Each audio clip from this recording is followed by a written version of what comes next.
Let's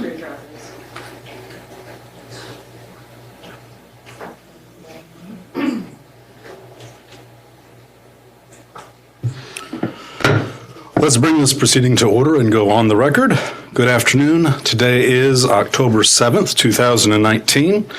The Commission has set this time for an evidentiary hearing in the case in the matter of the application of Confluence Rivers Utility Operating Company, Inc., for authority to acquire certain water and sewer assets and for a certificate of convenience and necessity. This is file number WA-2019-0299, which had been previously consolidated with SA-2019-0300. My name is Charles Hatcher, and I am the regulatory law judge presiding over this hearing. Let's go ahead and have counsel have counsel for parties make their entries of appearance. Confluence Rivers, please. Thank you, Your Honor. Dean Cooper and Jennifer Hernandez from the law firm of Bryden Swearingen in England, appearing on behalf of Confluence Rivers Utility Operating Company, Inc., and the court reporter has the address. Thank you. And for staff? Karen Bretz and Mark Johnson for staff, and the court reporter has our information too. Thank you. And for public counsel? John Kleiser, appearing on behalf of the Office of Public Counsel, and I have supplied my information with the court reporter already. Thank you. And for the Lake Perry lot owners? Good morning, Judge. David C. Linton on behalf of the Lake Perry Lot Owners Association, McCarthy, Leonard, and Kammerer, and the court reporter has my contact information as well. Thank you all. Right now, I'd like to ask everyone to please silence your cell phones, and then let's move on to preliminary matters. We have two that I want to address. One we have already talked about before we got started. That's the exhibit numbers.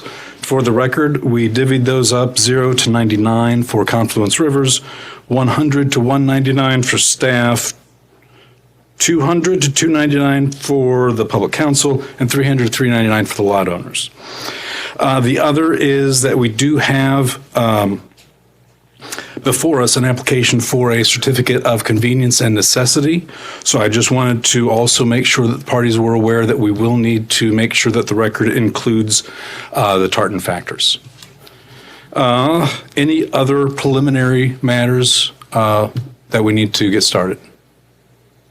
Mr. Cooper? Yes, and I saw that line in your order that was issued late last week. I think the company's position has been that it's purchasing certificates from the existing public utility, and that only in the alternative would it seek new and different certificates of convenience and necessity. So this may be something that's most appropriate to the briefing ultimately, but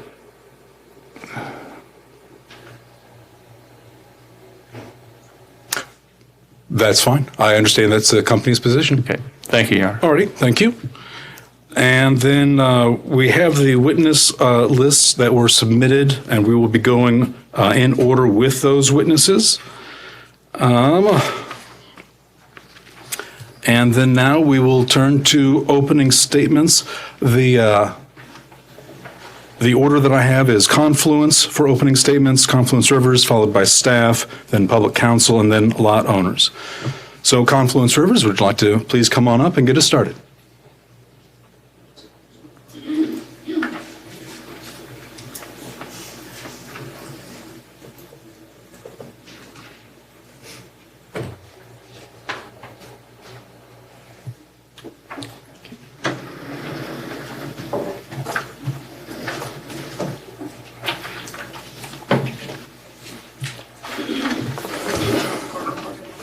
No, shouldn't you?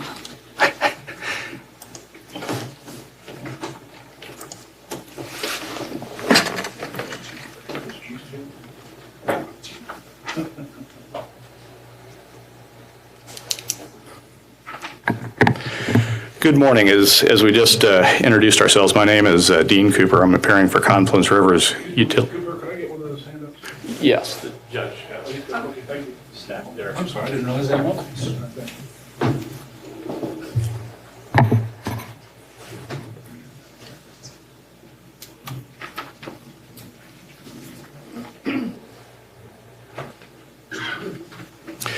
As we're were stating a few minutes ago, my name is Dean Cooper, along with Jennifer Hernandez. We represent Confluence Rivers Utility Operating Company, Inc.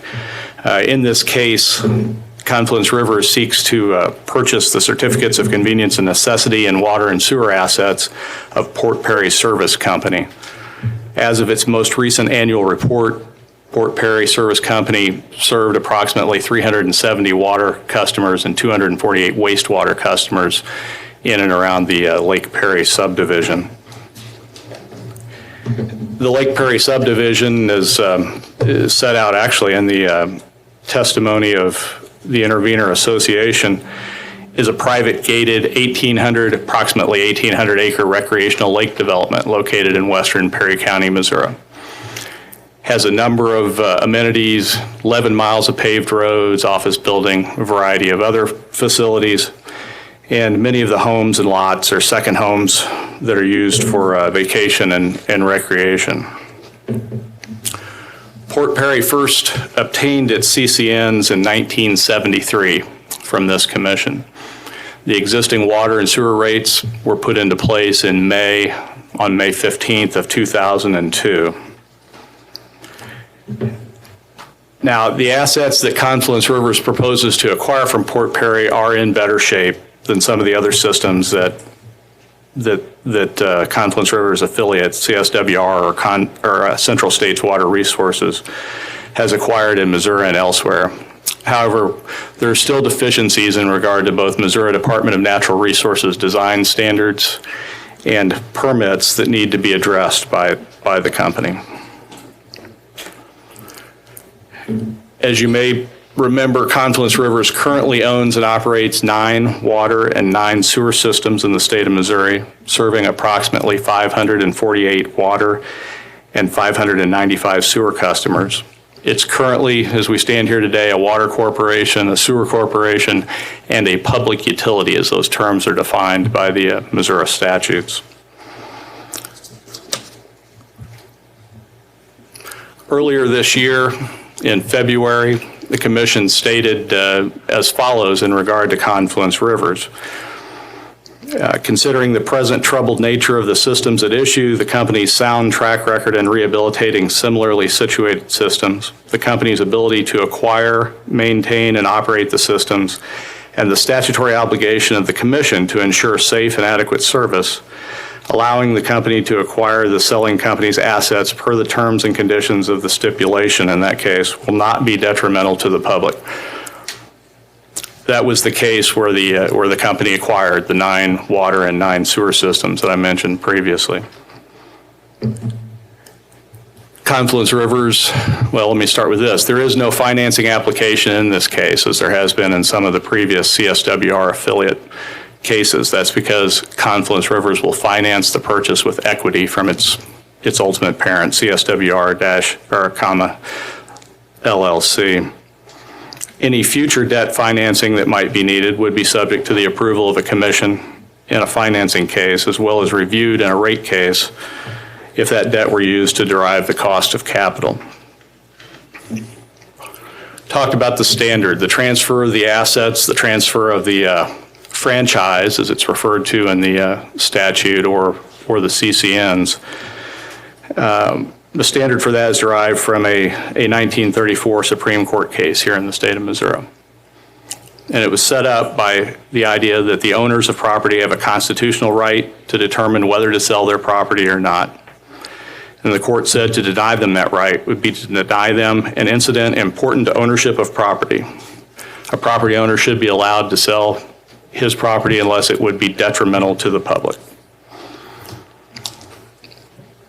The court went on to provide some more explanation for what detrimental to the public meant. It says, to prevent injury to the public and the clashing of private interests with public good in the operation of public utilities is one of the most important functions of the Public Service Commission, or the Public Service Commissions, plural, amongst the various states. It's not their province to insist that the public shall be benefited as a condition to change of ownership, but their duty is to see that no such change shall be made as would work to the public detriment. In the public interest in such cases can reasonably mean no more than not detrimental to the public. This commission has in the past applied that standard through what's sometimes referred to as a no net detriment standard. That is, that all benefits and detriments in evidence should be considered by the commission. And the commission said that the presence of detriments is not conclusive to the commission's ultimate decision because detriments can be offset by attendant benefits. We still have the question, I guess. We talked several times in that series of case sites about the public interest. What is the public interest? This commission, again, has said that the public interest is found in the positive, well-defined expression of the settled will of the people of the state or nation as an organized body politic, which expression must be looked for and found in the Constitution, statutes, or judicial decisions of the state or nation. The public interest necessarily must include the interests of both the rate-paying public and the investing public. However, as noted, the rights of individual groups are subservient to the rights of the public in general. In this case, we believe that Confluence River's acquisition of the identified assets is not only not detrimental to the public interest, it's a benefit to the system's customers and public interest as compared to the status quo. Confluence Rivers would bring proven experience in the rehabilitation, operation, management, and investment in small water and sewer facilities to the systems. The staff of the commission has recommended approval of the application with certain conditions. Confluence Rivers has no objection to the conditions proposed by staff and would suggest that the commission should order those conditions in an approval. I would say that the opposition in this case is somewhat unique. Really, the allegation of detriment takes the form of what I would call a one-sided proposal. That is, it's a proposal being made by a party that has not been accepted by the seller. The proposal comes from the Lake Perry Service Company, not really the association, but the Lake Perry Service Company, by its very nature, has no owners, today no members, no water and sewer assets, no contract to buy any water and or sewer assets, and no guarantee that it ever will. Thus, we believe the two outcomes before the commission in this case are truly the Confluence Rivers proposal, or if that is denied, then the status quo. In conclusion, again, Confluence Rivers is an owner-operator with a solid track record of rehabilitating, maintaining, and operating small water and sewer systems. Confluence River's financial and technical resources are sufficient to provide improved facilities and service options for customers. And Confluence River's ownership will result in continued regulation of operations by the Commission to ensure safe and adequate service at just and reasonable rates. Accordingly, we would argue that the acquisition of the Port Perry Service Company utility assets and certificates of convenience and necessity should be approved by the Commission, subject to the conditions that have been proposed by the staff. That's all I have at this time. Thank you, Mr. Cooper. Thank you. Thank you, Aaron. Staff?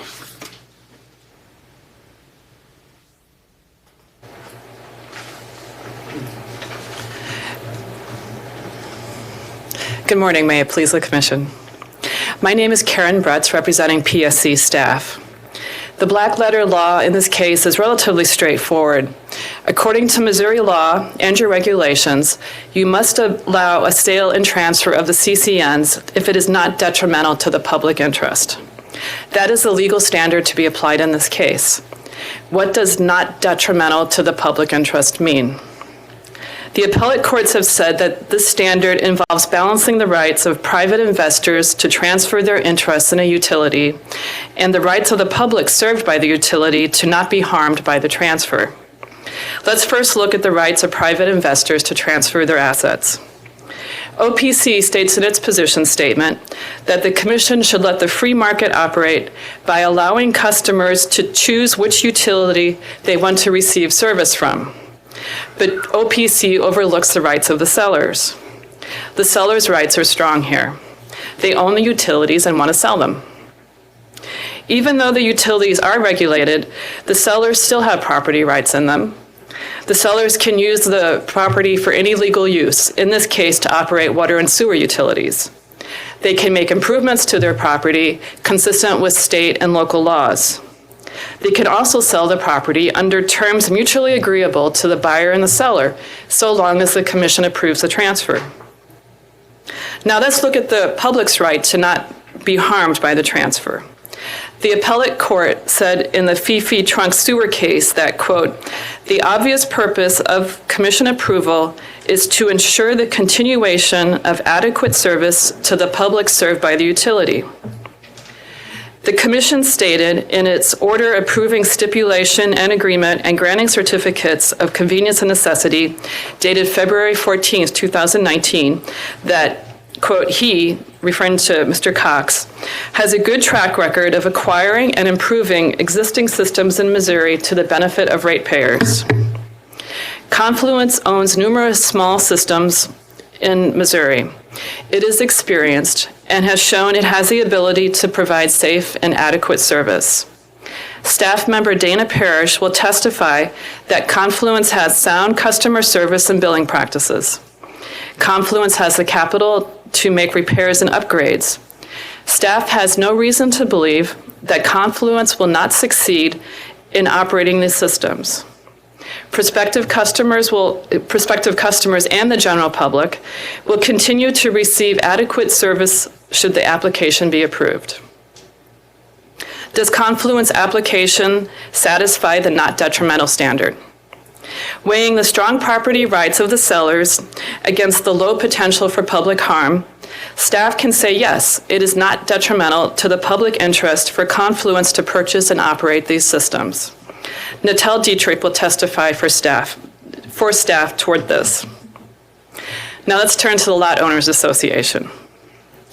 The lot owners made an offer to purchase the systems contingent upon the Confluence transaction, not receiving commission approval. According to the terms of their own document, the lot owners propose that their sale happen only if the sale does not happen, if it falls through. What are OPC and the lot owners' arguments that the transaction will be detrimental to the public interest? The big one is that rates will go up under Confluence. Will they go up eventually under Confluence? Yes. As staff member David Roos explains in his testimony, Confluence plans improvements and repairs to these systems. Staff found these improvements and repairs and their accompanying cost to not be unreasonable. However, rates will not go up until Confluence files a rate case. And when Confluence does that, staff will analyze Confluence's application, as Kim Boland writes in her SIR rebuttal testimony. Ultimately, it's the commission that will set just and reasonable rates. But it's not as if rates won't go up under the lot owner's proposal. Glenn Justice, a lot owner's witness who analyzed their business plan, writes in his SIR rebuttal that if the lot owners acquire the systems, water and wastewater rates will go up 84% immediately. Additionally, under this scenario, the systems will be unregulated. There will be no commission oversight. Another lot owner's argument is that a loss of local control will be detrimental to the public interest. The lot owner's desire to secure local control of the systems does not make the sale to Confluence detrimental to the public.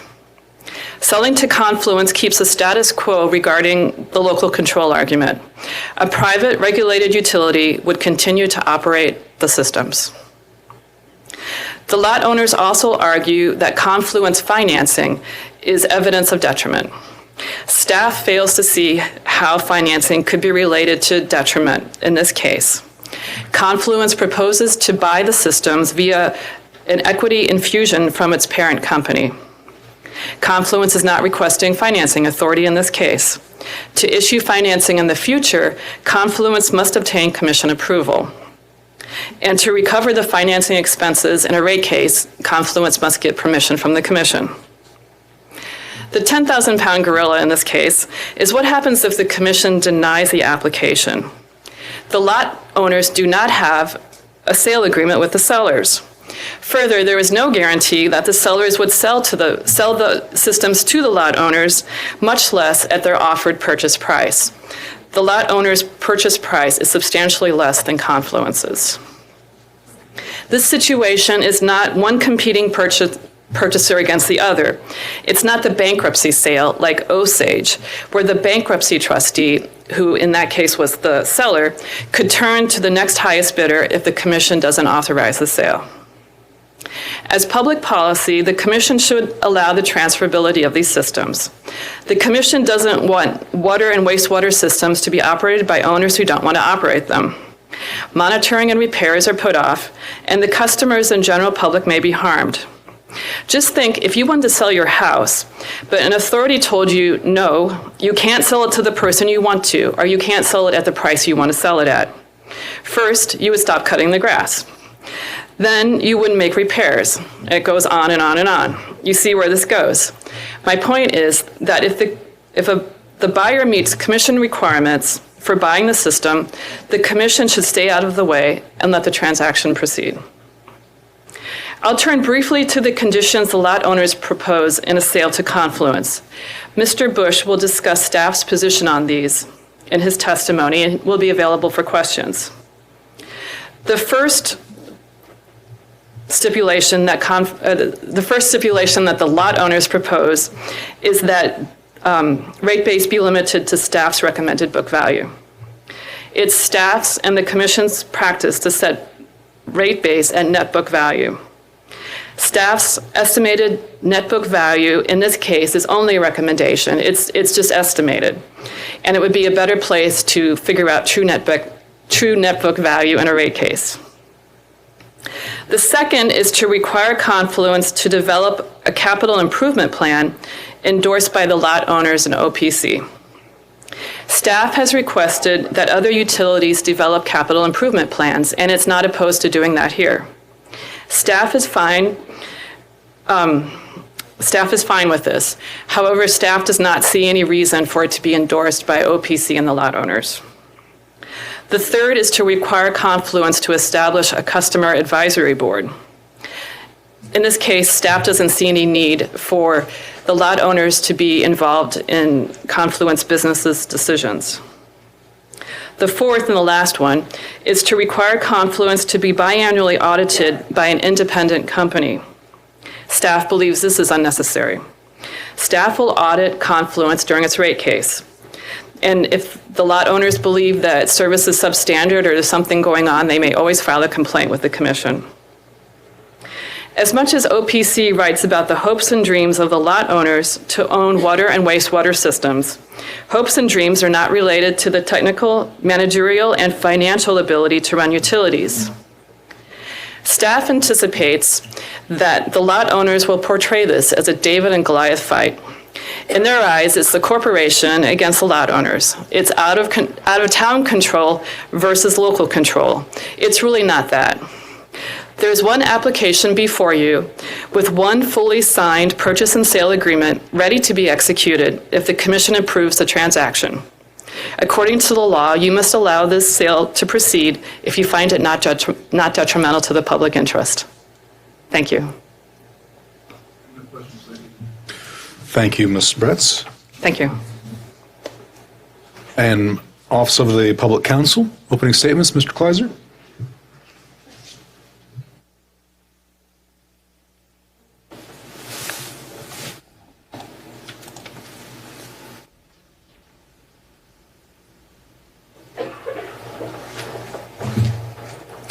My pen.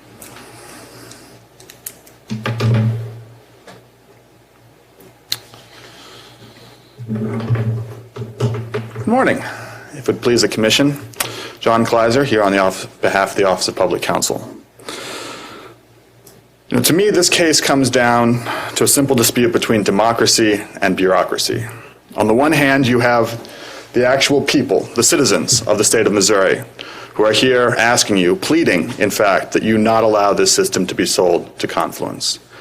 On the other hand, you have the Confluence itself, whose motives are clearly driven by profit, and to staff who have taken this bury your head in the sand position of refusing to even look at any other potential possible offer for this system. I think that the winner should be clear. But before we get there, let's talk about the standard. So the standard that we've already discussed up to this point is whether or not the acquisition would be detrimental to the public interest. I actually think that all the parties pretty much can agree on that one point. That is the standard. The issue then becomes, what is detrimental to the public interest? The OPC raises two arguments, both fairly straightforward with regard to the standard. The first is that in order to determine what is detrimental to the public interest, you should actually look at the expressed interest of the public. In other words, what does the public have to say about this acquisition? Think of it in terms of this. Ask yourself, if there was an actual competitive market for public utilities, what would the public want? What would they go for? This leads directly to my second argument, which is that something can be detrimental to the public interest when it forecloses or precludes a better alternative. This is a standard that this commission has literally already adopted in previous cases, and the OPC is just asking for them to continue with that same standard moving forward. So the question becomes, is permitting Confluence to buy the system going to foreclose a better alternative? And the answer is unquestionably yes. If you permit Confluence to purchase this system, customers are going to end up paying substantially more in rates than they would have if it was allowed to be sold to the Lot Owners Association. I'll give you three examples of what I'm talking about. First of all, Confluence has all but stated that they intend to dispute the net book value that staff has estimated for this system. That means in some future rate case, they're going to want to argue for substantially increased net book value, an substantially increased base rate. Sorry, not base rates. Rate base. Got my words confused. They're going to ask for a substantially increased rate base without having provided any actual improvements to the system. The second issue, Confluence is practically guaranteed to have more expensive financing than anything that the lot owners can produce. I just want to remind you, this is the company who came to you multiple times, telling you that they could not possibly have found any financing below 14%. And then here you have the lot owners who can find financing at about 4%. Well, now Confluence says that doesn't matter because we're going to use equity. The trick here is that equity is still more expensive than debt financing, or at least it should be. If you give this to Confluence, these lot owners are going to have to be paying substantially more based on the financing. The third kind of example I'll talk about is that Confluence's application is filled with hidden and buried costs. The most egregious of these, to me at least, is the costs being paid to consultants by Confluence, to the actual original owners, the current owners of the system. I can't go into the details here in the opening because of confidentiality. We'll get into it in the actual testimony. But it's just another example of how Confluence is going to end up causing substantially higher rates if they're allowed to purchase the system. These issues and others are, like I said, going to drive up the costs for Lake Perry. The customers are going to end up paying substantially more in rates than they otherwise would have to receive the same level of service. Paying more than you have to receive the same level of service is the definition of detrimental to the public interest. Therefore, I'm urging this commission to deny Confluence River's application. The lot owners have proven that they are the better alternative. They have put in an amount of work that is really nothing short of extraordinary. The lot owners have gone far beyond what would actually be required to prove their worth to own the system, which is ironic given that it's actually more work than Confluence has.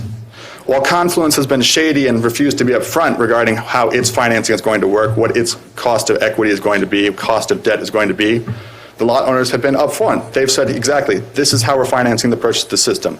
Here's what it's going to cost customers. Unlike Confluence, the lot owners have a clearly defined business plan that sets out exactly where they expect the system to go and what it's going to cost. In other words, the lot owners have already shown that they are prepared to work hard and put in more effort than Confluence when it comes to making sure that this water and sewer system is run properly. And this makes sense given that it is the lot owners who are going to actually end up drinking the water. The idea that you would expect anyone else in the world to care more about the quality or safety of water than the people who actually have to drink it is just plain ludicrous. The lot owners are going to be able to provide safe and clean water to their own community, and they're going to do so at a cheaper price than Confluence can, and it is thus detrimental to the public interest to deny them their ability to do so. I feel like I'm starting to repeat myself here, so I'm going to wrap this up with one last thought. And this touches on what I put in my position statements. The problem I have with this entire case is that I believe this goes to the issue, the heart of the entire regulatory process. If you look around yourself and you ask, what is the purpose for all of this, for this commission, for this building, for all of us being here, right? To me, the answer has always been, the commission stands in the place of competition, right? You have non-competitive non-competitive utilities who require an independent arbiter to determine what should be or what would be the result if competition exists. The question is literally, what would customers have chosen had there existed a competitive market? The joke about this case is that here the customers are literally before you to tell you what they would have chosen had there been a competitive market. If the commission doesn't listen to them, then it defeats the entire purpose for this organization. I urge the commission, therefore, to deny this application. I would like to say that you should listen to the testimony of the lot owners. They put together an extraordinarily good testimony. The OPC has also provided its own witness, Ms. Carrie Roth. She has a lot of experience on these water application cases, and she should be able to help answer any questions you have. I hope that this commission will listen to the voice of the public and honor the will of the people. And with that, I'm willing to take any questions you might have. No questions. Thank you, Mr. Kleiser. Mr. Linton.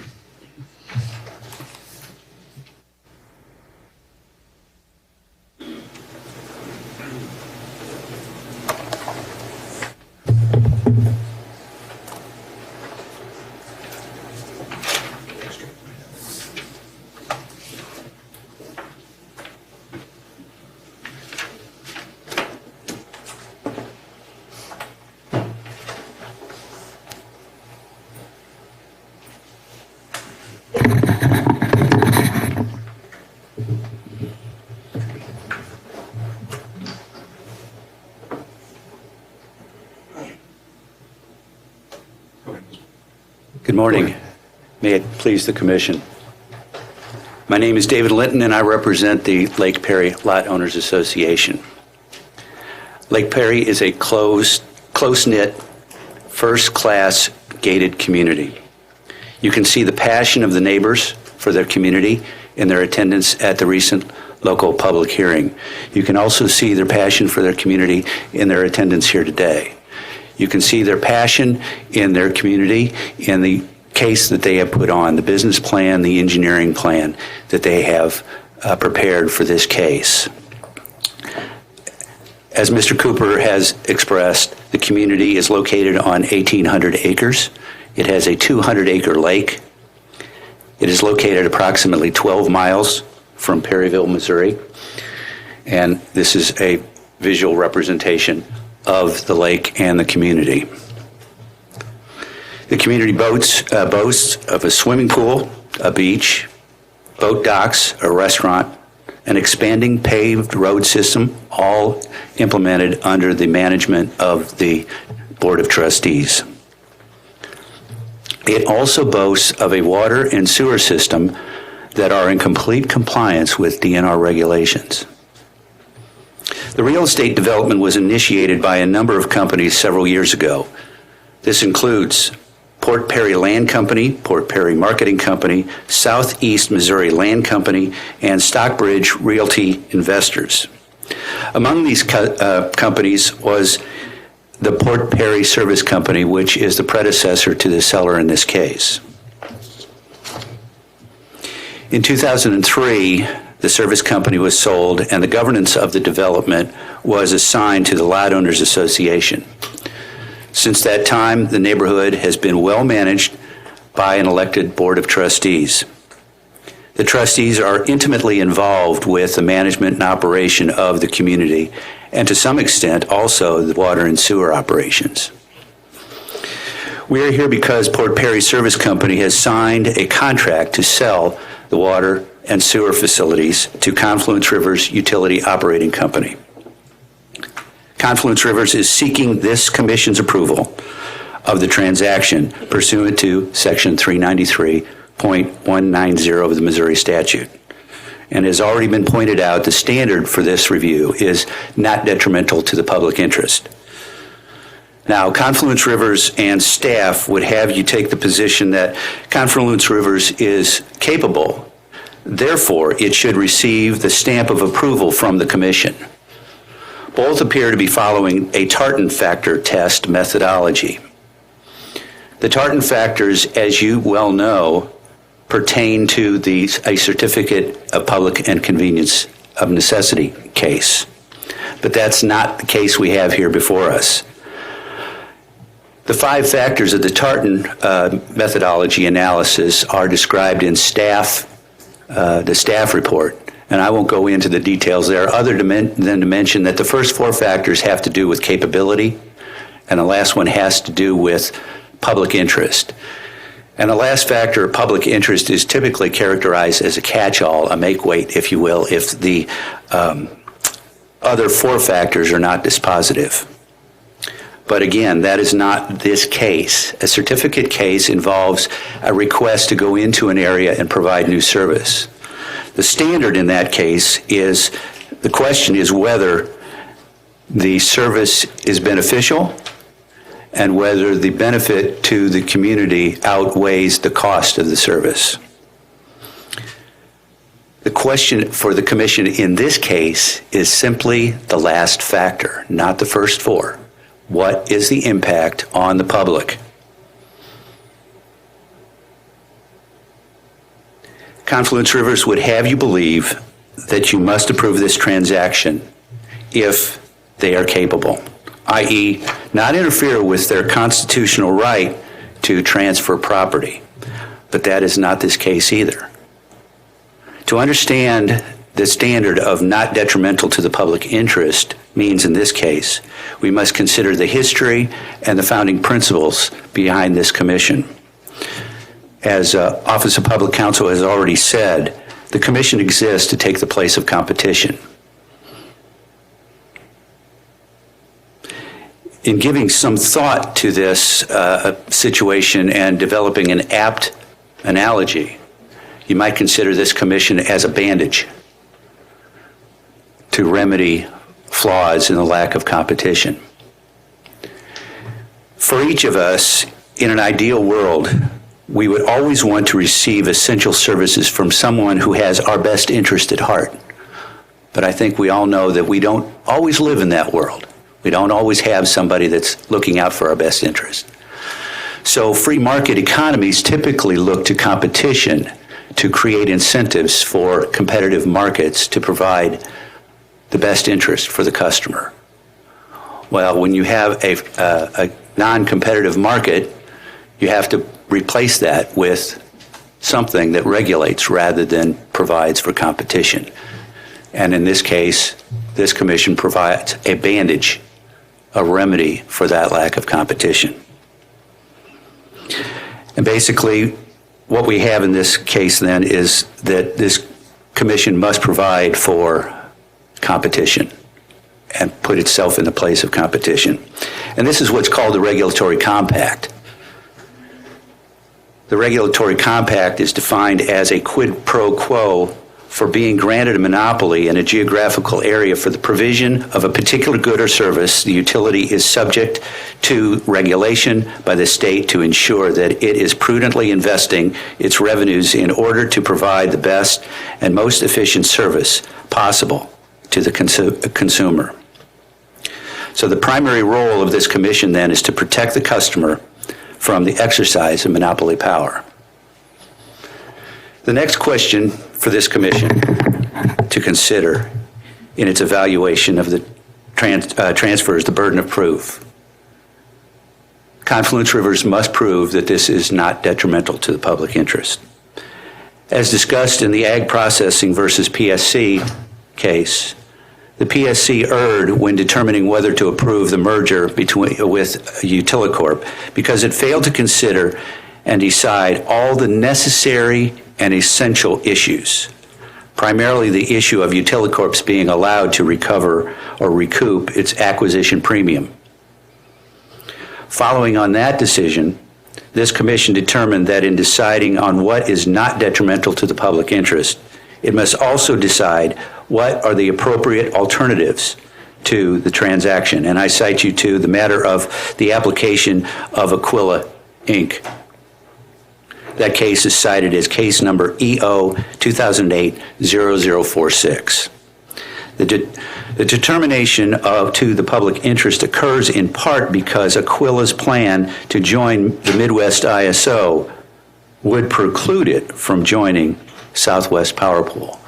The commission must take into consider other alternatives, which the staff and Confluence Rivers has said you're not allowed to do that.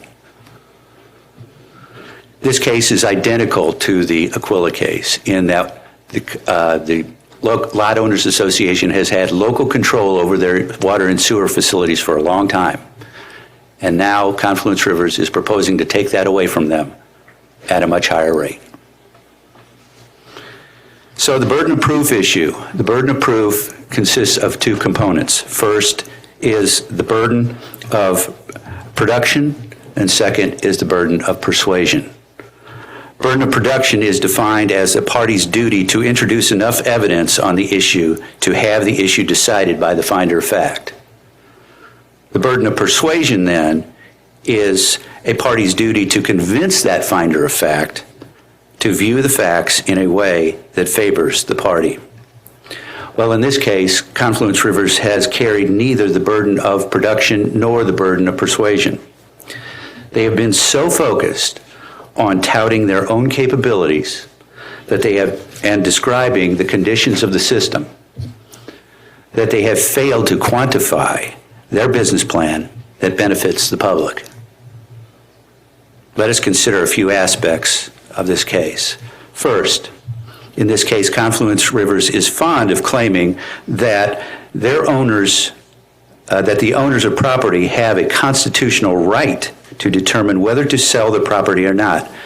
Well, if that's true, the buyers of the service should have a constitutional right to determine whether or not they buy that service. In this case, the residents of Lake Perry have clearly done their research and find the service of Confluence Rivers to be wanting. As a matter of fact, this case might be used as an example of how not to provide customer service. Confluence Rivers has been antagonistic to the customers at every turn. It is understandable why the customers do not want Confluence Rivers service. If Confluence Rivers treats its potential customers in such a manner, how can we expect them to treat their actual customers any better? Second, financing. The Commission has in prior CSWR cases expressed concern with the CSWR financing. In its report and order in WR 2017-0299, it said this: in the acquisition case, the Commission ordered that the financing allowed in that case be used solely for buying the system and improving the plant. But Indian Hills commingled those monies with other Glarner subsidiaries. In that case, the Commission also said this: the premise underlying all Indian Hills arguments about the loan is that it tried to get better financing, but none was available. Indian Hills and staff defy OPC to find a lender at market rates, but that argument reverses the burden of proof. OPC has no duty to find Indian Hills a lender. Indian Hills has the burden of proof to show that its rate increase supports just and reasonable rates. The documentation of Indian Hills' search for debt is scant and in some cases irrelevant. The Commission finds it unconvincing. In the case before us, rates and financing are significant aspects to this case. There are significant impacts to the public interest. In past cases, CSWR has persuaded this commission that it is incapable of obtaining competitive debt financing. And yet, the association created a business plan for a not-for-profit entity and obtained an initial commitment on an attractive debt financing structure. Confluence River simply touts its capabilities with no specifics in its business plan on this critical point. Third, rates. Confluence River seeks to have this commission ignore its rates and kick the can down to the rate case. The association has shown the rate impact from prior CSWR cases, and the association has provided a conservative estimate on rates. Confluence Rivers wants to reserve even the issue of net book value for the next rate case. Since rates impact the public and relate to the public interest, there is evidence on the record this commission must consider those aspects and those impacts on the public. While there are other factors, the last I will touch on is local control. Local control is important. As I said before, in the provision of essential services, we all want somebody who will provide service to us that has our best interests in heart. The community has had local control for many years, for decades. They know the people that work on their system and provide their essential services, and they know them as friends. They want to maintain that character of their services. If you read Confluence River's testimony, you get the sense that everything is about mechanization. Their testimony describes websites, Facebook pages, call centers, billing systems, all centralized, all very mechanized. But there's nothing about the immediate service from someone they know. If customer service is about showing a customer's best interests at heart, neither the past conduct nor the testimony provide a sense that Confluence Rivers is in the public interest. The association has 3 witnesses: Mr. Richard DeWilde, Mr. Glenn Justice, and Mr. Chad Sayer. Representative Rick Francis was unable to make this hearing, and so we will withdraw his testimony. Mr. DeWilde is the president of the Lot Owners Association. Mr. DeWilde is an accountant and a CPA. Mr. DeWilde is president of the board of Citizens Electric Corporation, so he has utility experience. And he is on the board of a local bank in Perryville. He is an expert in finance.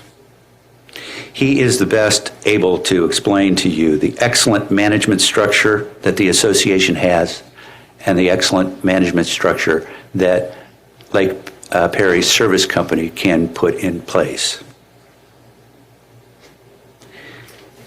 He has taken a look at Confluence River's testimony and its financing evidence for what it is, or what there is of it, and he finds it wanting and unconvincing. Mr. Justice is a business planner with experience on demand. He was primarily responsible for putting together the Lake Perry Service Company business plan with Mr. DeWilde's help. He can answer all your questions about a competent business plan.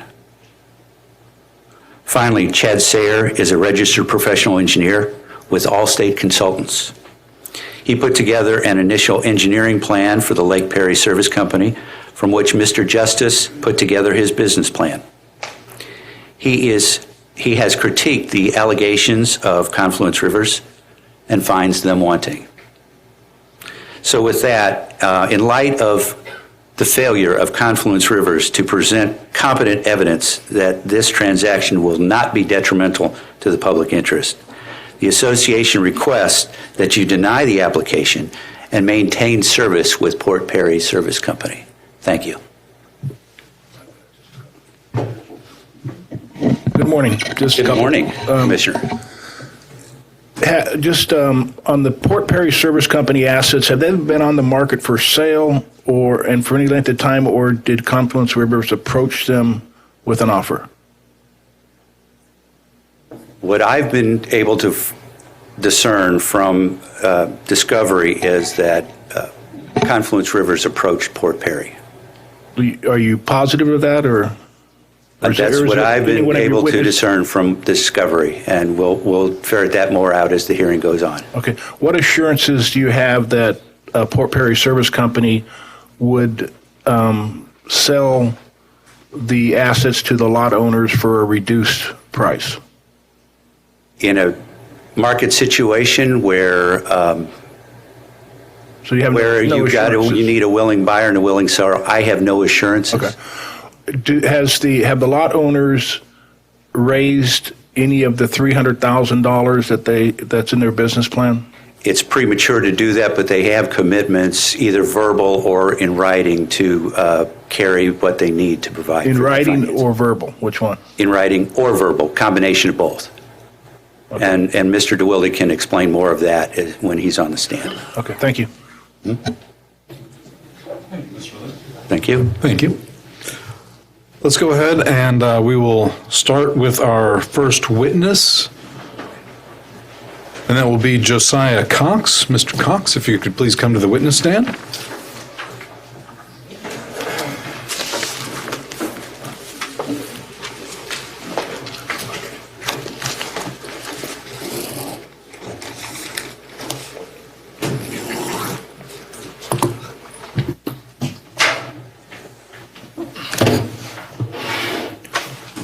Sir, please raise your right hand. Do you solemnly swear or affirm that the testimony you give in this hearing will be the truth? I do. Thank you. Please be seated. Please state your name.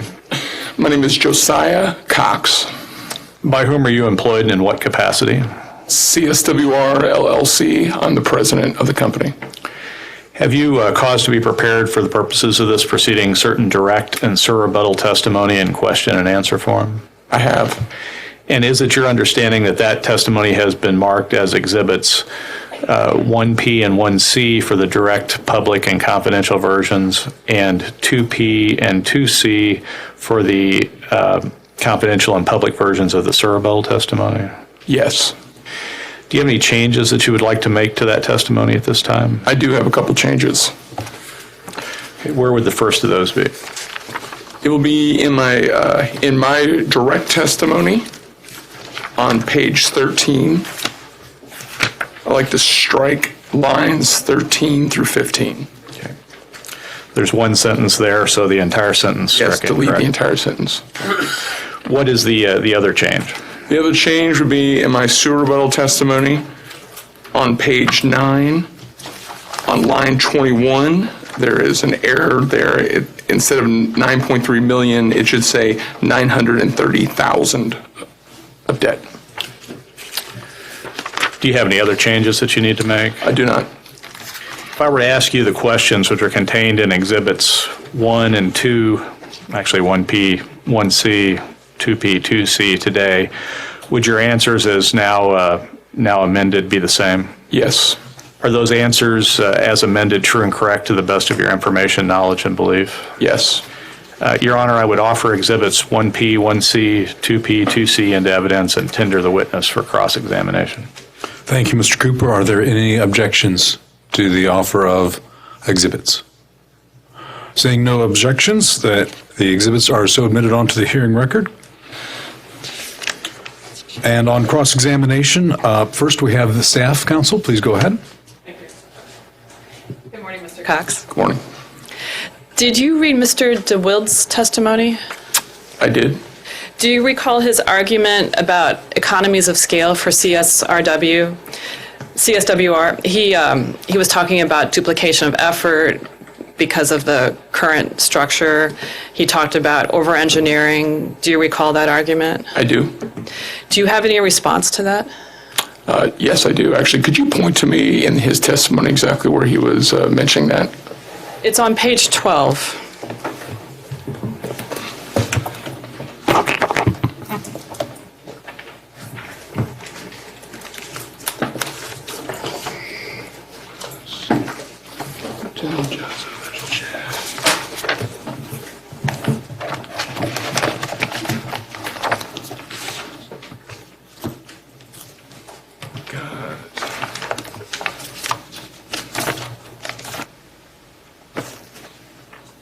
No, I didn't. I have one here if you need to borrow it. Well, actually, I was out of order there. Page 12, thank you.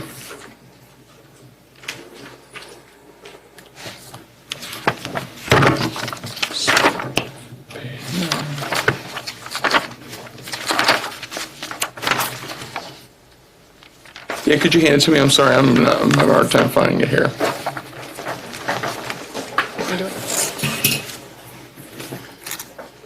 Thank you.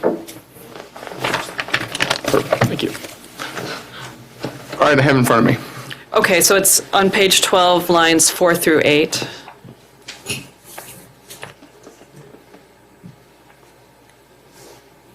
Right. Do you have a response to that? Yes, absolutely. Well, we completely disagree with that. So for two reasons. One, we don't duplicate effort. We allocate individual effort for every single system that we buy, own, and operate. So we dedicate time to, for example, Confluence Rivers. Currently, with the 9 water and wastewater systems we own and operate there.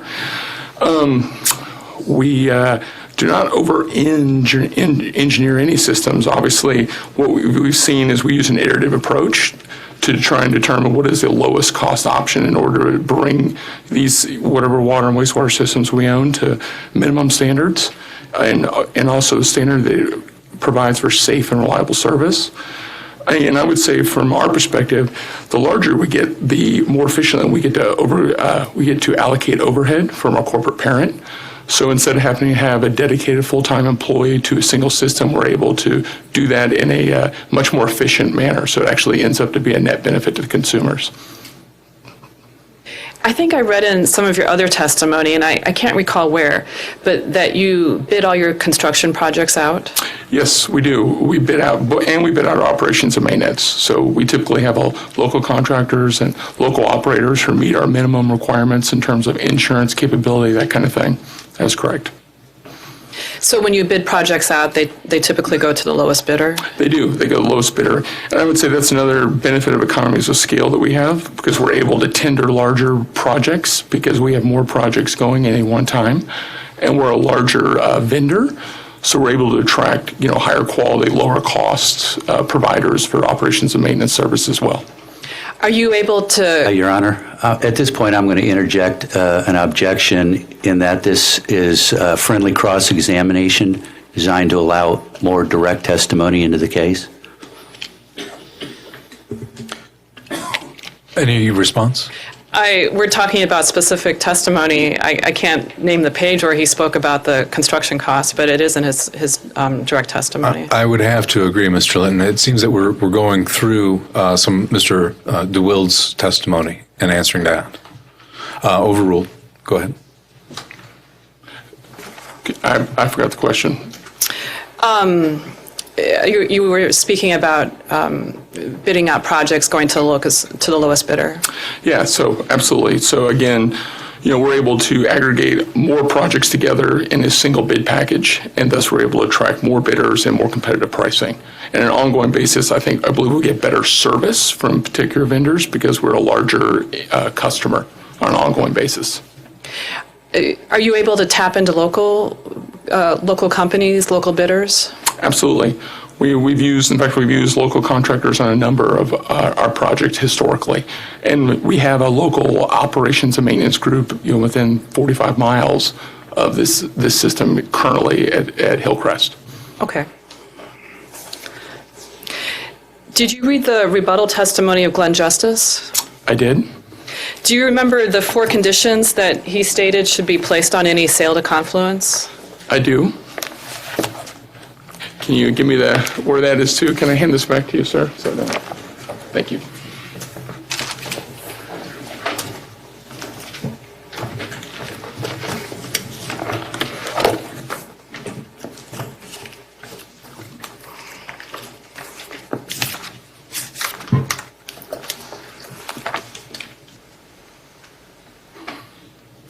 I have that in front of me.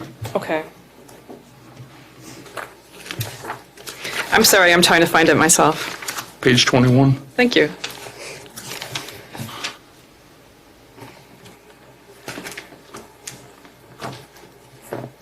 So his first condition is to limit starting rate base to staff's recommendation. Do you have any response to that? Well, yes, the staff used an estimate, and they used an estimate based on the last rate case, which was 2002. So we believe there's been more investment in the system over the last 17 years. And, and in our examination of the records of the company, there has been more investment. But obviously, we understand that's a matter to be taken in a future rate proceeding if it ever comes to that. So, and we're not looking for acquisition premium. We truly believe that the net book value is just higher than the current estimate by staff. Okay. Turning to the second one, which has to do... Your Honor, at this point, I just want to record a continuing objection to this line of questioning designed to bring in additional rebuttal testimony, which the witness had an opportunity to file previously. Any response, Ms. Brentz? the same thing that I stated earlier. Oh, okay. And remind me, we're on whose testimony? Mr. Justice's? Okay. Yeah, I don't see any reason to differ from my earlier ruling, Mr. Linton. I'm sorry, overruled. Please continue. The second condition was for Confluence to establish a clear capital investment plan. Do you have any problem with submitting a capital investment plan to the commission? We have no problem submitting a capital plan to commission. Obviously, we believe the commission is the ultimate arbiter of this, so we don't want anything to have to be endorsed by a lot owner association. Do you submit capital improvement plans for any of your other systems currently? The only system I believe we have a requirement to do that currently is Indian Hills. We have an ongoing capital improvement plan we submit annually. Does that require endorsement by any party? It does not. It's a reporting requirement. And staff doesn't endorse that either? They do not. Okay.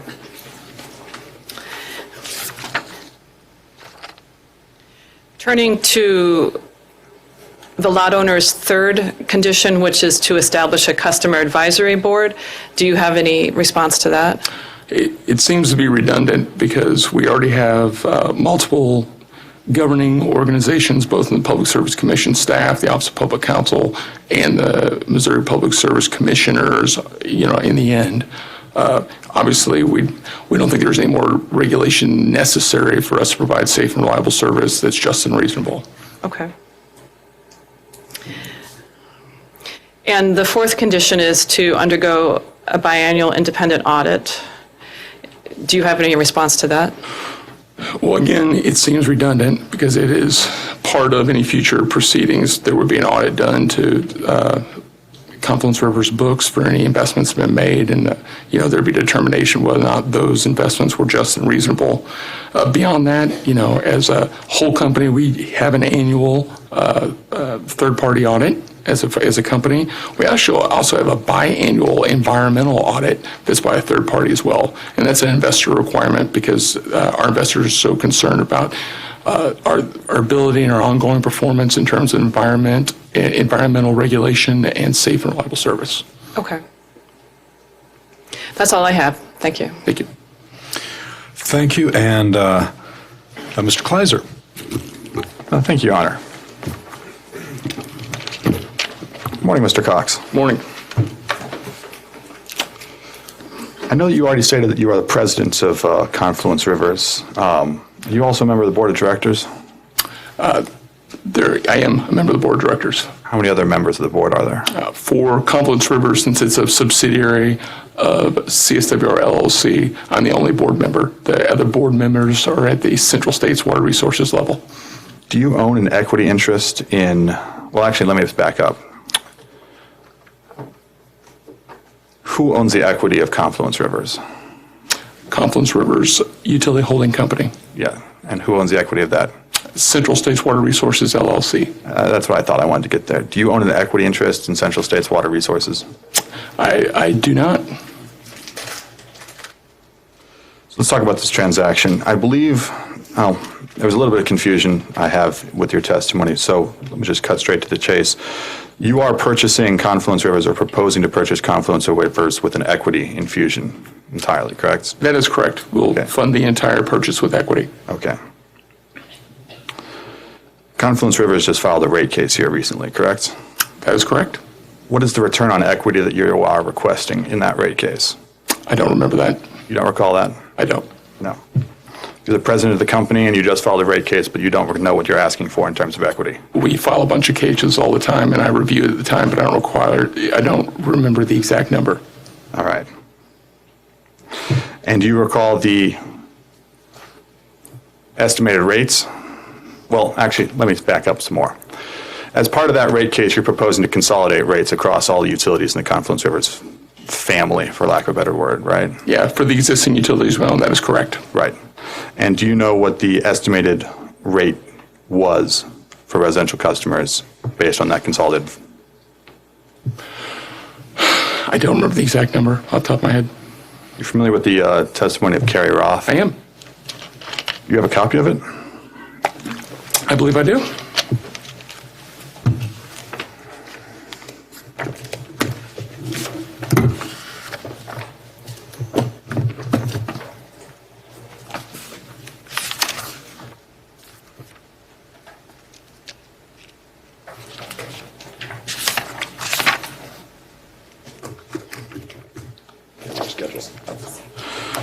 Could you find for me Schedule KNR-6?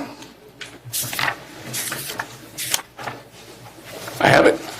And do you recall what this document is? Oh, I do. This was a document we gave to the Office of Public Counsel and the Missouri Public Service Commission staff in an informal meeting before we launched a rate case for Confluence Rivers. Right, and at that point, your proposed rate, the consolidated proposed rate for water services is $61.64. That is correct.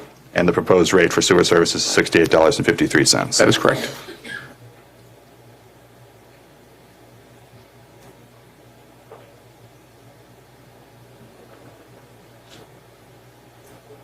I don't think I need that. That's actually all the questions I have. Thank you. Thank you, Mr. Kleiser. And Mr. Linton. Yes, Your Honor. Good morning, Mr. Cox. Good morning. Could you turn to your direct testimony, page 2? I have it. You made reference there to the Tennessee PUC, correct?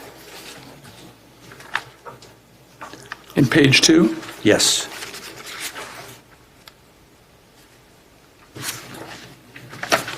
I do not see that. If you could tell me where that is, what line? I take that back. Would it be your rebuttal testimony? Oh, okay.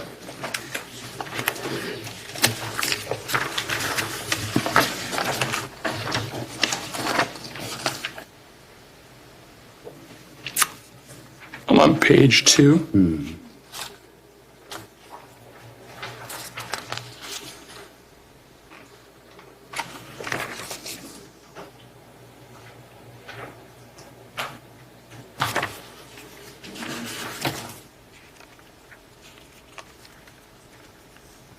Check page 3 on the rebuttal testimony. Thank you, Your Honor. I'm sorry, the rebuttal testimony. Could you give me a status update on your cases before the Tennessee PUC?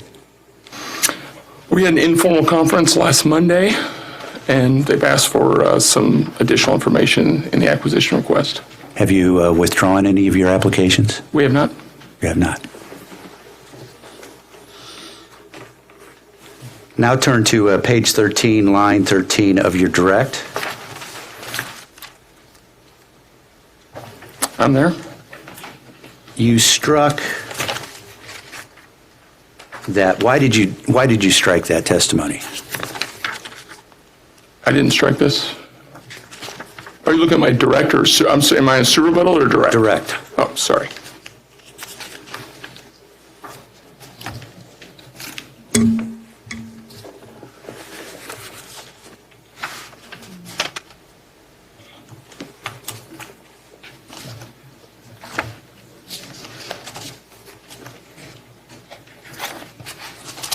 There we go. I'm there now. Why did you strike that testimony? I believe I think we agreed in the course of document requests that we were just going to pull that. And what was your reason for withdrawing it? I don't remember why in the document request we agreed to do that. I just remember that we agreed to do it, so that's why I struck it. Okay.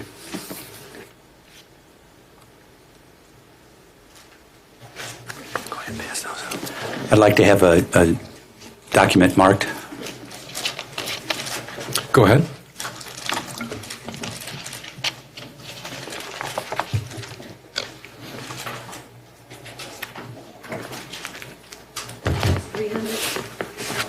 Unless you want the direct testimony, 300. No, it doesn't matter, just go in order, but sure that was your numbers.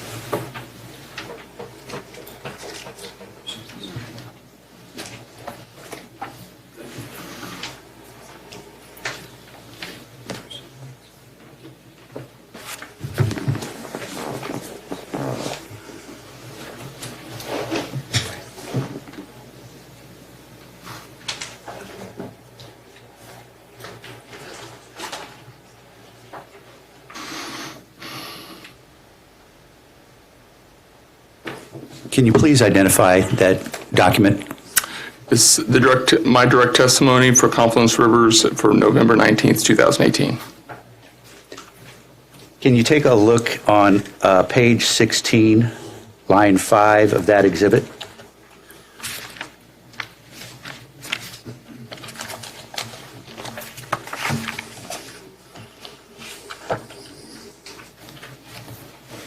I see it. What does that sentence say? In addition, most of the existing utility easements have major clouding or impairments due to numerous changes of ownership control without commensurate recorded deed transfer documentation. So you did have clouding at that time as well, correct? Correct.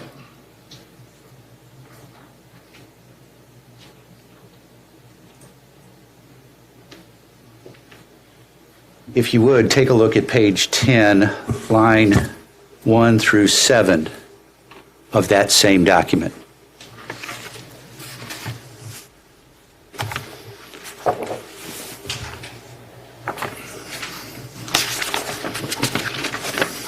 So page 10, is that what you said?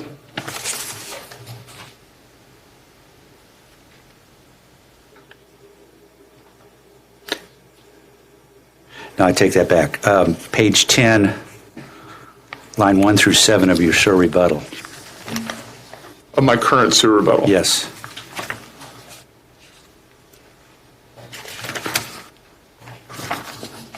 So page 10? Right. All right, page 10. What's Okay. next? And there you discuss the fact that Which line? 1 through 7, Okay. you discuss the fact that Confluence Rivers plans to acquire assets using equity, right?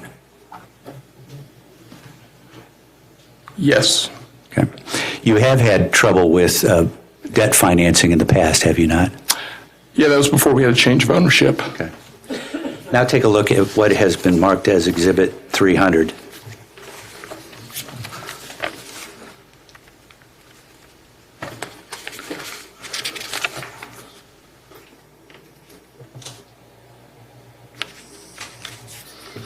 At page 22 of that document.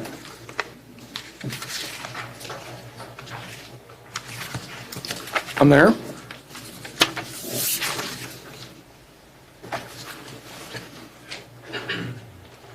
Actually, let's turn to page 23. Did you investigate other financing options at that time in that case? We did at that time. Again, that was before we had an ownership change. So we were acquired by our New York private equity group, Scions Capital Management, in the fall of 2018. So this testimony actually happened before that transaction was consummated. So we're actually actively back in capital markets based on new ownership, looking for debt financing. So this is no longer pertinent. What was the result of your investigation at that time? Under the previous ownership, we had trouble getting debt financing for traditional lenders. And why was that? Because most of the utilities we buy, they are a negative ongoing cash loss.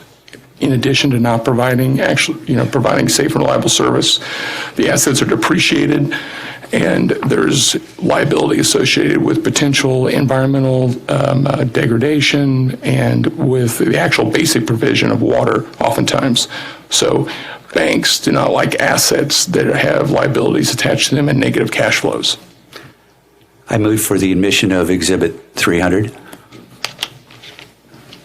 Are there any objections to the admission? Seeing no objections, it is so admitted.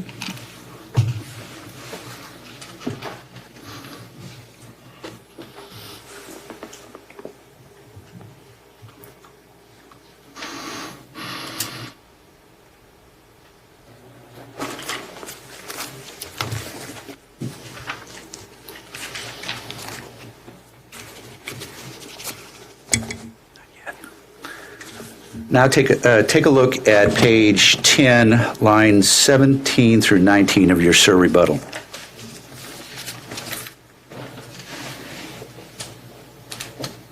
I have it.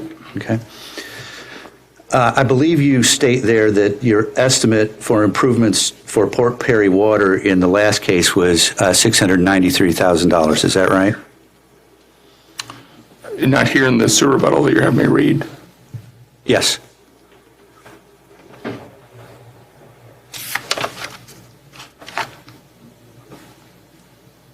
Can you just point to me the line? It's 17 through 19 on page 10 of your SIR rebuttal. Oh, you're saying that the original plans. Right. So my testimony says the most cost-effective method to add disinfection to this backup water source would be to drill another well near the existing water ground storage tank, tie into a to-be constructed permanent disinfection system, and utilize the existing water ground storage tank for mandated residence time. Correct. And it's $693,000 was the estimated cost at that time. I believe we've submitted some costs that 693 may be the right number. It's in that ballpark. It's in your testimony, right? Somewhere, not here. Page 10, line 17 through 19 of your SIR rebuttal. Yeah, Oh, sorry, I'm looking in the wrong spot. Yes, you were correct. Okay. And I think, correct me if I'm wrong, I think you just answered my next question, that was entirely driven by the perspective or the desire to put in a third well. Is that correct? Well, no, it was driven by the thought that we had to disinfect the secondary water source. And so the cheapest way to install permanent disinfection would actually be to move the well next to the ground storage tank. That way we could have centralized disinfection at residence time, because otherwise we'd have to change the entire pipe run from the existing second well so it would be dedicated straight to the tank. So You referred to that as a third well, though? that is correct. Okay. At page 12, line 1 of your SIR rebuttal testimony, you say, after additional review of the situation, it was determined that even although Port Perry's drinking water system at Well 1 is currently being disinfected, there is no MDNR mandated drinking water disinfection for this community. Is that correct? Is that Correct. accurate? Okay. You say after. When was that additional review and decision made? I want to say it was this spring. This spring? Correct. So March, April, May of 2019? Yeah, somewhere in there. Sometime in there? Okay. I'd like to have an exhibit marked.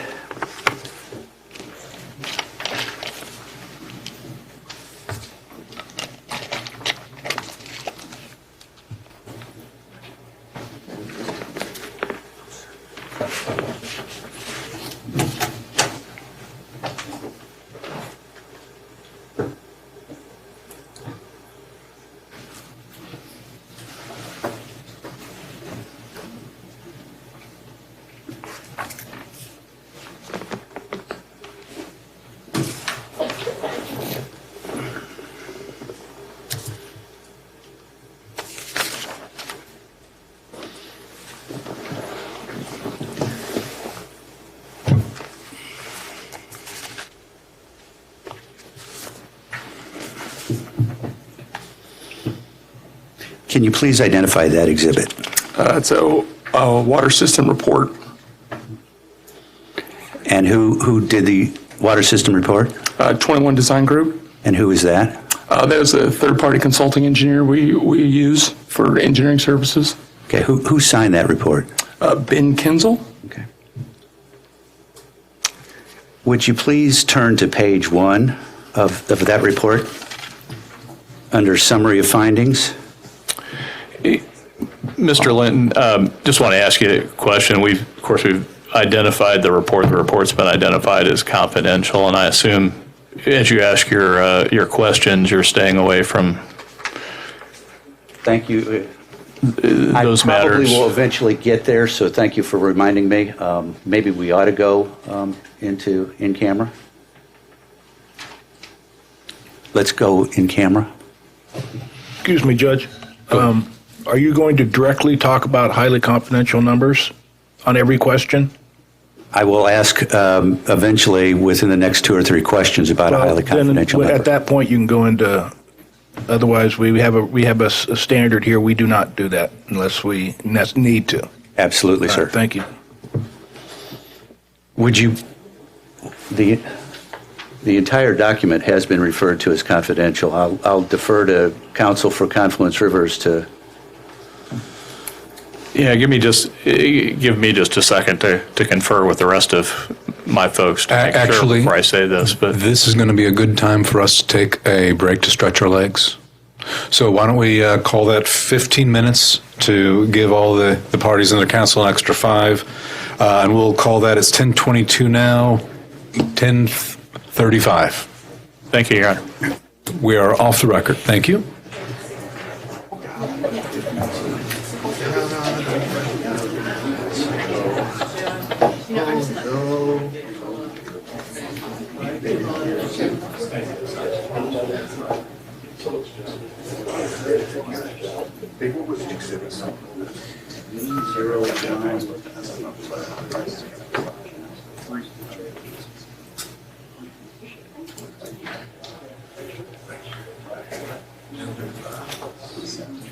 Just for the record, that one was 301C.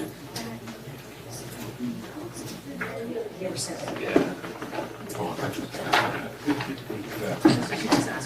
The court warrant is displayed for exhibit, you noticed. Okay.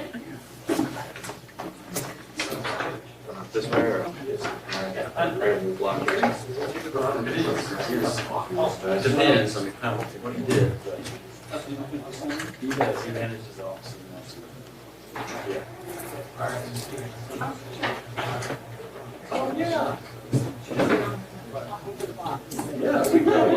It sits for a while. Yeah, it happens all the time. I find it with all it's funny. Sometimes the experience when you reply to both, it gets late. Our emails are closed. And then, and then we have a little some too. I am on right. We have just 1, 2% off the state. Highly disappointed. We have a couple of big clients. So we had that 6 or 7 years.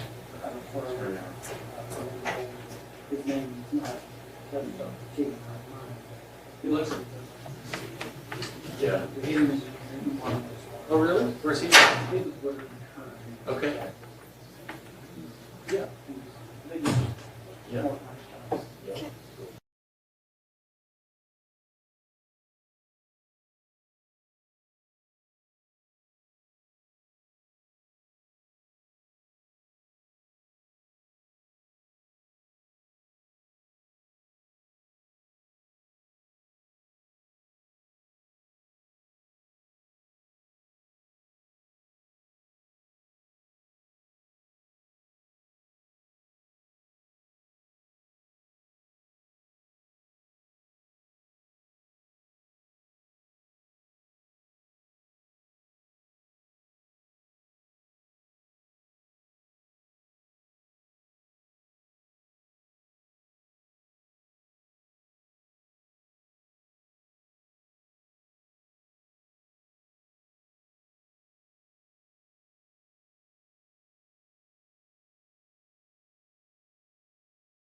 Let's go back on the record, please. Mr. Linton, if you'd help remind me, you were questioning Mr. Cox, and you were getting ready to decide if you were going in camera or not. Right at the moment, no, we're not going into camera. Judge, what we've talked about on the break is that it's the individual project numbers that we view as confidential because of the impact they can have on the bidding process that Mr. Cox talked about previously. So that's where the sensitivity lies anyway. Okay, that sounds good. Please continue. Mr. Cox, would you please turn to page 1 of that document I have it in front of me. and note item number 7, summary of findings? What does that say? The potable water system is currently disinfected. Just to be clear, we knew it was disinfected from the start. We just didn't know if DNR mandated disinfection. I don't think there's a question, Your Honor.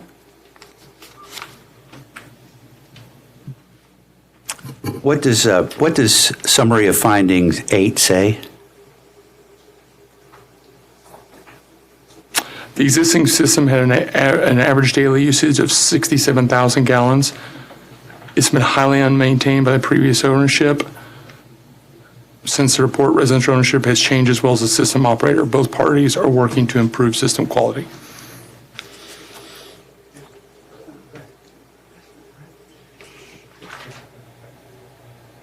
Did you skip over a sentence, however, the system has been highly unmaintained by previous owners? I thought I said it. Oh, I apologize. Now, take a look at page 10. What is the, okay. I'm going to try to avoid giving a number since this will be in the record. But take a look at page 10.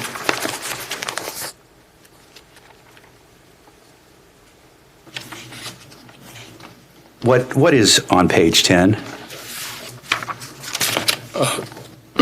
It's the recommended project. Okay.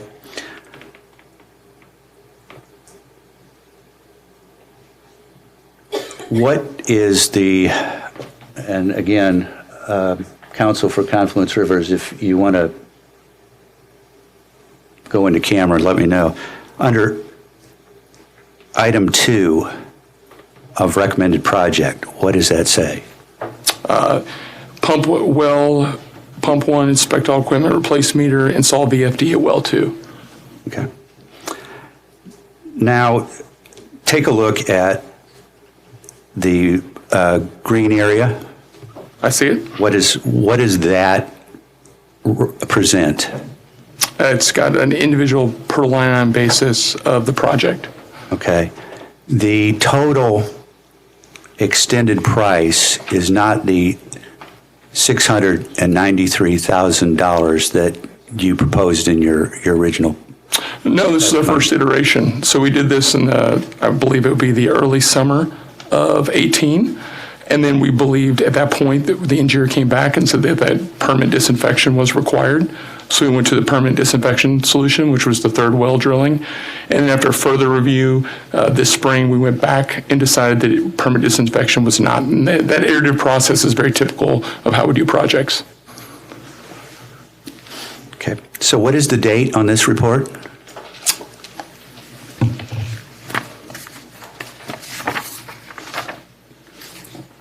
(7/11), so the 7/11. summer of 18. July 11, 18? Correct. And it was signed by Mr. Kunsel, right? That's correct. Okay.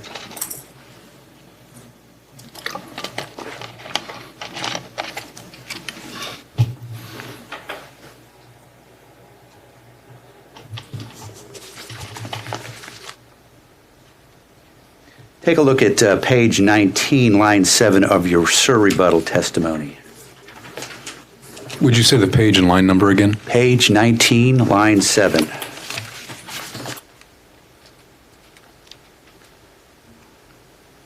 I'm there. Now, you make reference to the minimum design standards for Missouri community water systems, correct? Correct.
Do you have what has been marked as Exhibit 302 in front of you, sir? I do. Can you please identify that document? The minimum design standards for Missouri community water systems, What is the date on that document? 10 of 13. Can you turn to section 205 or 2.5 of that document?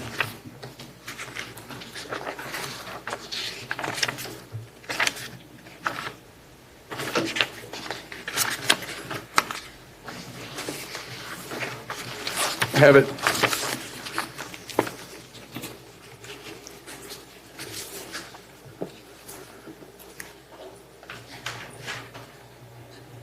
What does 2.5A5 say? 2.5A5. Yes, sir. Fencing around vulnerable areas of drinking water facilities such as treatment, storage facilities, pumping stations, and wells with signs prohibiting unauthorized access. Can you back up and read the sentence that introducts that list of 5 components? All water system facilities shall be designed to include measures to provide protection against vandalism, sabotage, terrorist acts, or access by unauthorized personnel. Protection measures may include, but is not limited to,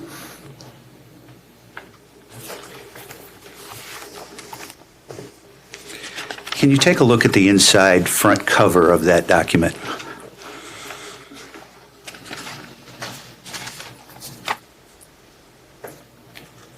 What does this sentence say inside the front cover of that document? Are you saying on the back of the first page? Inside the back of the first page, yes. Okay. Nothing in this document may be used to implement any enforcement action or levy any penalty unless promulgated by rule under Chapter 536 RSM Mo or authorized by statute.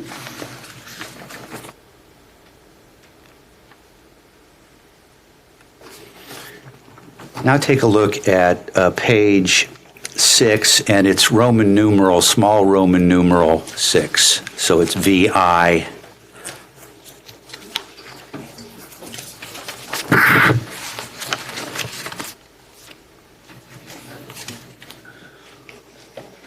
I have the page in front of me. Okay. I'll just ask the question. To whom do these standards apply?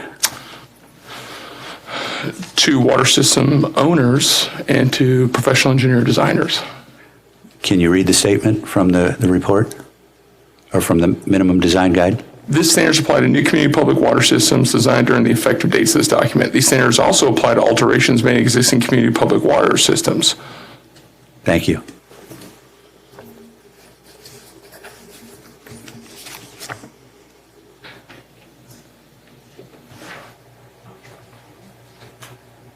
Just a few more questions. Mr. Cox, you have represented that you and Mr. Thomas did the primary negotiation with Port Perry Service Company regarding the transaction, the contract to sell the facilities. Is that correct? Correct. I have a number of emails between Mr. Thomas and Mr. Yamnitz regarding that negotiation. Who would it be best to ask questions about that correspondence, you or Mr. Thomas? I would assume Mr. Thomas, but I don't know. If you could point me to any specific interaction, I'd be glad to give you my commentary.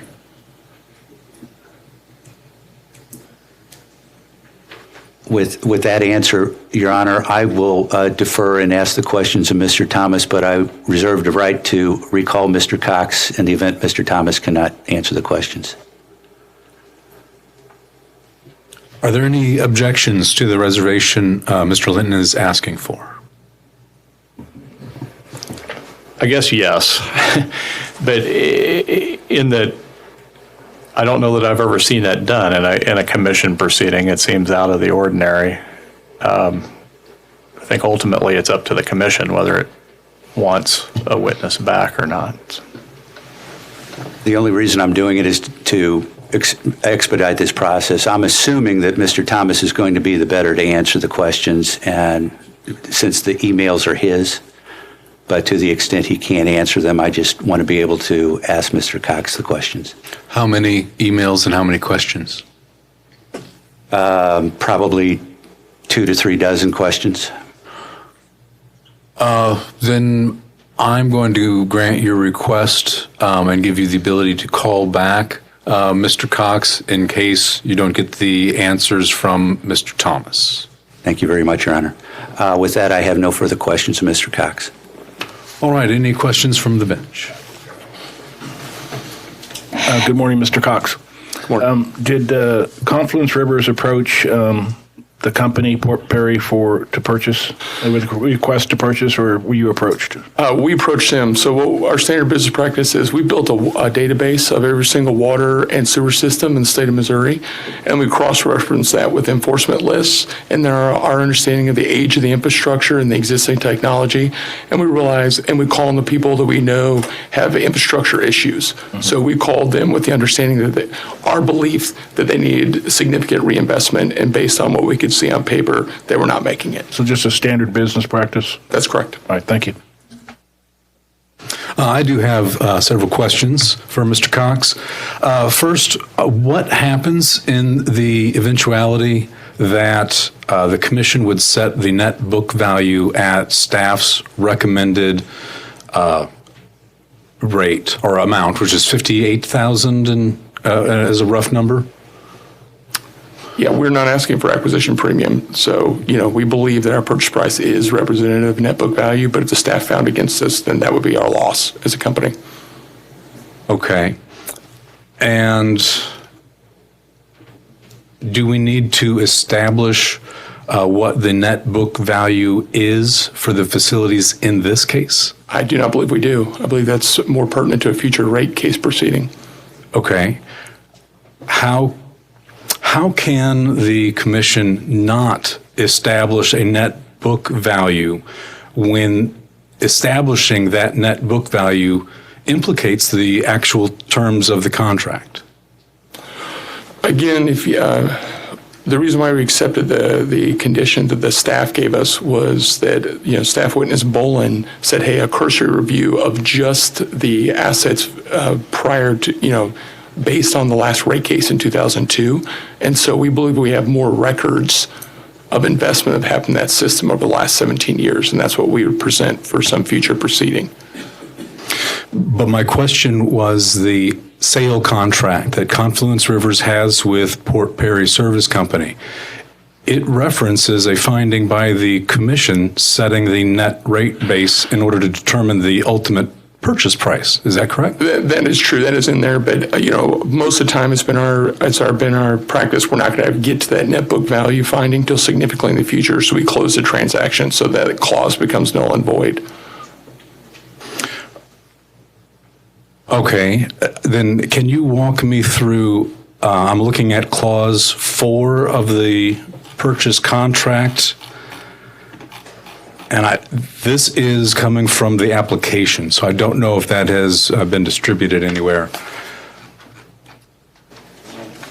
But page 3, sub 4 of the purchase contract, the agreement for sale of utility system is how it's titled.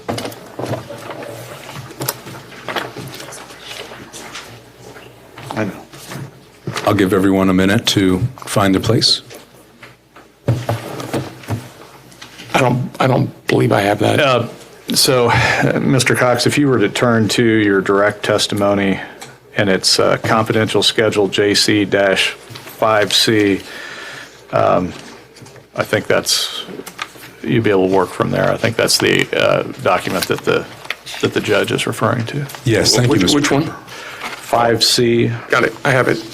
So which clause are you talking about? Paragraph 4 on page 3, the numbered paragraph 4, it says purchase price. Got it. And I just want to remind myself and everyone that we are not reading numbers out loud. Walking through, can you just explain how paragraph 4 works for me without divulging numbers? Yes, so it works in twofold. One, if we get if there is a net book value finding sometimes inside of a proceeding that is lower than what we've determined, we have the ability, the option to lower the contract to that purchase price.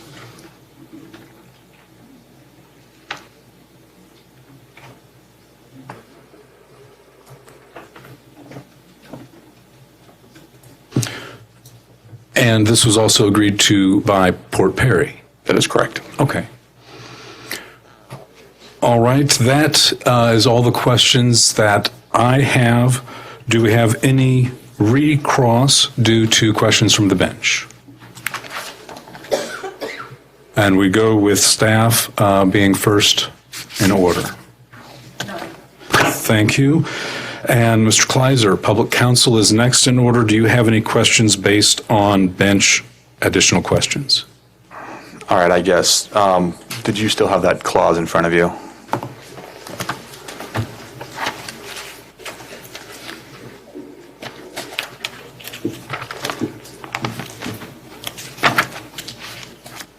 I do now. All right, just for the sake of clarity, so I understand this. In the event that the Missouri Public Service Commission determines the net book value is less than, and then there's a number listed, buyer has the option of paying that number listed or terminating the agreement, correct? That is correct. Okay, so it doesn't go below that number listed? Below net book value? No, it doesn't go below the number listed in that contract. It's either that or it terminates.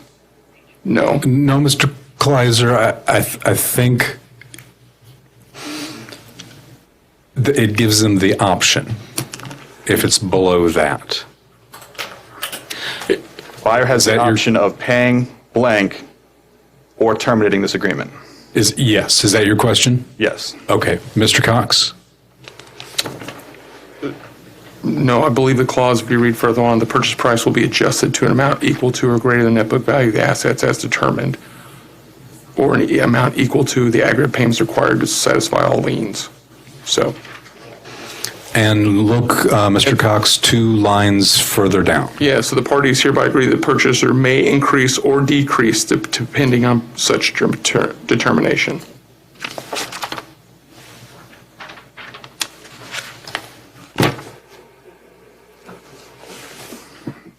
Thank you. I have no further questions. Thank you, Mr. Kleiser. Mr. Linton? No questions. And redirect. Yes, Your Honor.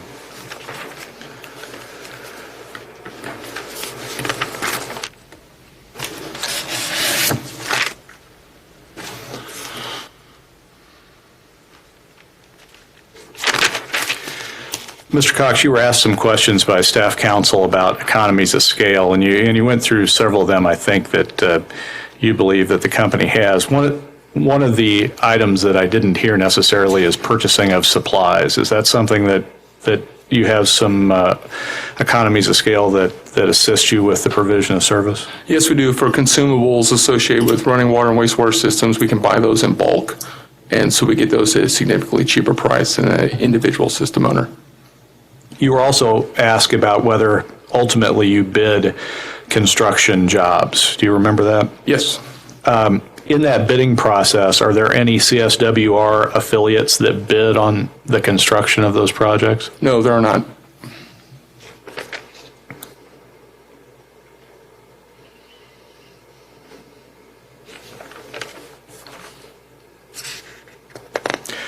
There was reference to an existing Confluence Rivers rate case, correct? Yes. And I believe there was a mention that, well, let me just ask this. If the Port Perry deal is closed, will that Port Perry become a part of that rate case? No, it will not.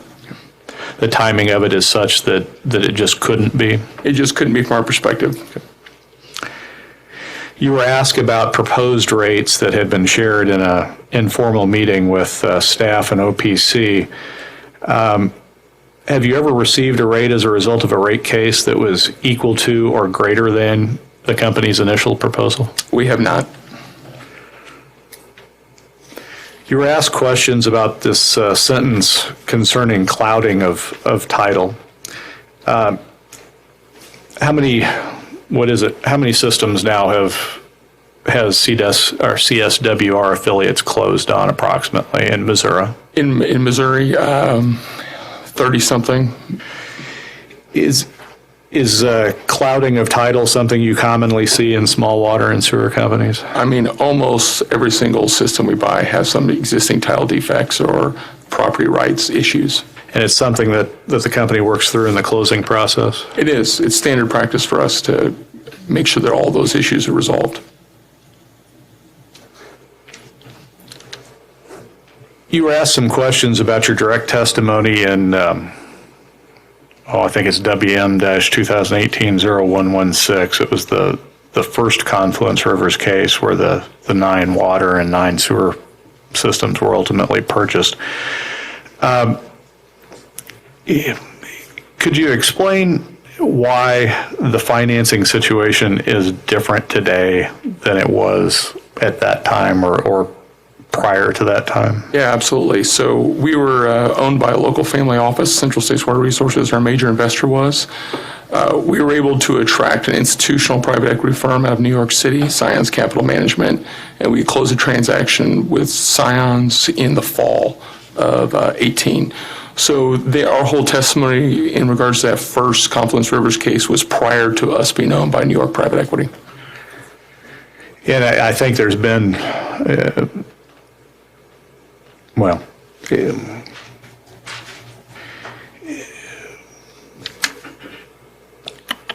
guess the other thing is, has the CSWR organization grown since that time? Yes, we've grown quite a bit. We have we own more systems. We have more cases going in more states. We're operating in an additional state since that original application was filed and processed. And that provides more opportunities for the company in terms of financing? It does. More opportunities for financing and greater opportunities for economies of scale as well. You were asked some questions about the minimum design standards for Missouri community water systems. Do you remember that? I do. Do you still have that document with you? I have it. I have it in front of me. Okay. If you were to turn, would you turn to page, I guess it's V, it'd be the page 5, essentially, in the introduction section there. Got it. And it's titled Preamble. I see it. And there's a first paragraph under what is the purpose of this document. Do you see that? I do. And could you read the last sentence of that paragraph for us? These standards are necessary for facilities to comply with Missouri safe drinking water statutes and regulations. And if we were to turn over to the next page, page VI, do you have that in front of you? I do. And again, you were asked some questions about that first paragraph. To whom do these standards apply, correct? Correct. Would you read the last sentence of that paragraph?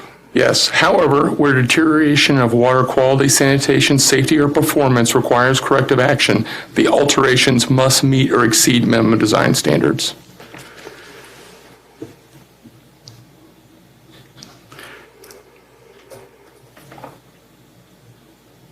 Now, the law judge asked you some questions about rate base and a rate base determination in this case. And I think you said you're not expecting a rate base determination in this case. Is that correct? That is correct. Okay. And there was some discussion, I think, about the difficulty with rate base in this situation.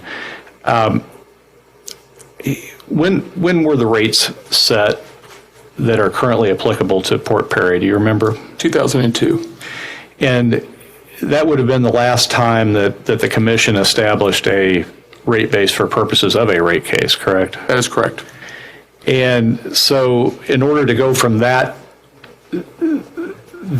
point in time to today, theoretically, there's 17 years of records that need to be examined, first found, and then examined to determine what the net original cost rate base would be today, correct? That is correct.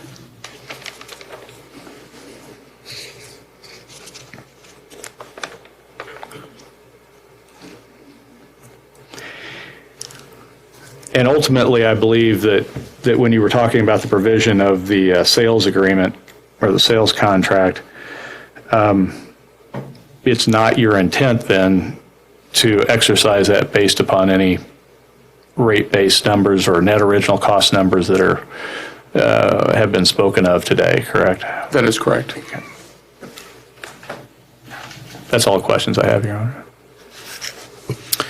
Thank you. Mr. Cox, you are excused. And we will call the next witness, that is Christy Savage Clark. Please come to the witness stand. I think these yours. There's 301, there's 300.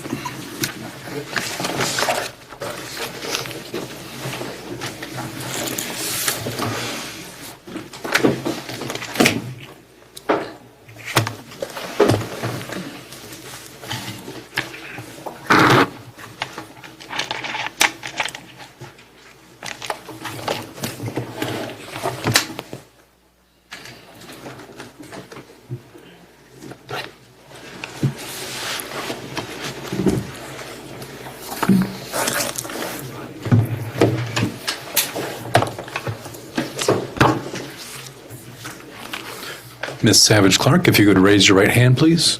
Do you solemnly swear or affirm that the testimony you give in this hearing will be the truth? Yes, I do. Thank you. Please have a seat. And Mr. Cooper. Actually, Ms. Hernandez. I'm sorry, Ms. Hernandez, go ahead. Good morning. Can you please identify yourself for the record? Yes, my name is Christy Savage Clark. And where are you employed? I'm employed by the Missouri Department of Natural Resources. And in what capacity? I am an environmental manager. And have you caused to be prepared for the purposes of this proceeding certain rebuttal testimony in question and answer form? I have. And is it your understanding that your rebuttal testimony has been marked as Exhibit 3 for identification? Yes. And do you have any changes that you would like to make to your rebuttal testimony at this time? I have no changes at this time. And if I asked you the questions which are contained in Exhibit 3 today, would your answers be the same? Yes. And are those answers true and correct to the best of your information, knowledge, and belief? Yes. Your Honor, I offer Exhibit 3 into evidence and tender the witness for cross-examination. Thank you. Are there any objections to the admission of Exhibit 3 onto the record? Yes, Your Honor. While I understand that the commission has previously ruled on the motion to strike in order to preserve my issue, I would like to say once again that I object to the introduction of this evidence. I believe that it violates our constitutional rights under the Fifth Amendment as well as Article 1, Section 10 of the Missouri Constitution, and that we have been unable to properly provide discovery to the Department of Natural Resources regarding the issues raised by this testimony. Thank you for your objection. The commission has already ruled on that in writing, and we will be consistent with that here. Your objection is noted but overruled. Thank you.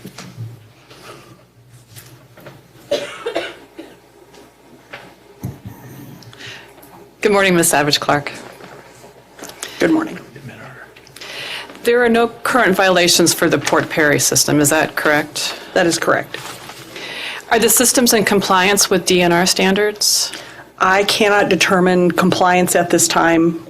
When compliance is issued after an inspection or at any other time, a violation could happen the very next day. So having not recently observed or had staff observe the conditions there could very well be non-compliance or violations.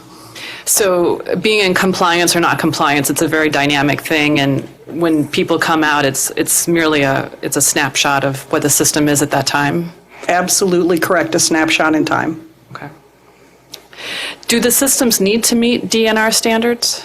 Yes, they do. And why is that? DNR's standards have been developed to protect human health and the environment. And if we're not protecting human health and the environment, we shouldn't be operating. Are you aware of any concerns with the systems that may arise to a violation down the road?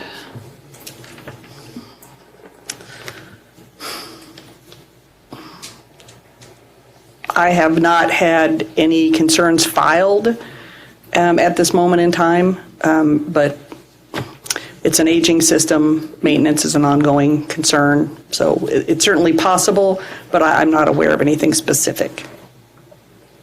Does DNR routinely go out to the systems and make inspections? Routine being our policy is to, for a system like this, would be to inspect once every 5 years. And we can also have investigations if there are concerns filed in between inspections. When was the last time that a regularly scheduled inspection was done on these systems? I believe it was 2016. So that's almost 3 years ago? Yes. Are you aware of any complaints about the systems recently? I am not aware of any specific complaints at this time.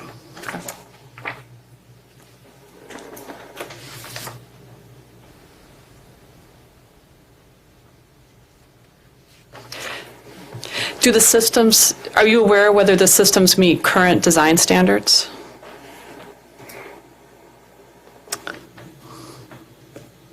No, I'm not aware of whether they meet current design standards.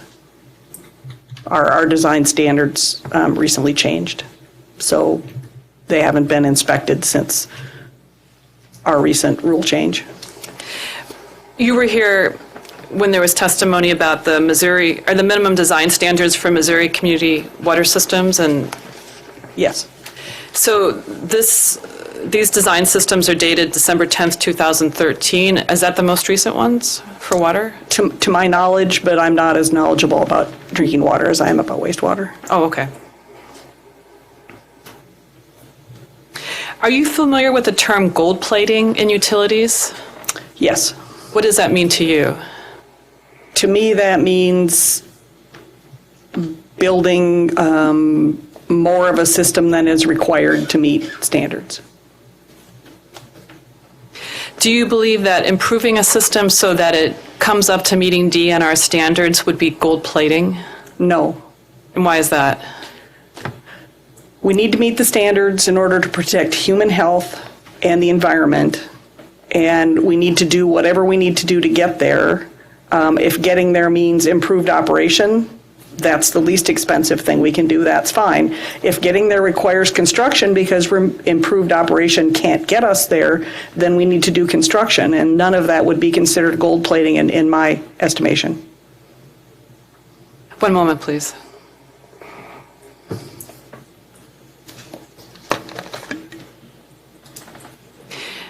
Do you have experience dealing with confluence?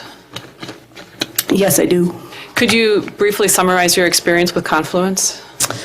I first started working with confluence during a water pollution case that I was managing at the time, called at that time Branco, but it later became called Hillcrest. And since that time, myself and my staff have worked with confluence rivers a number of different times, Central States, a number of different times as they acquired other utilities.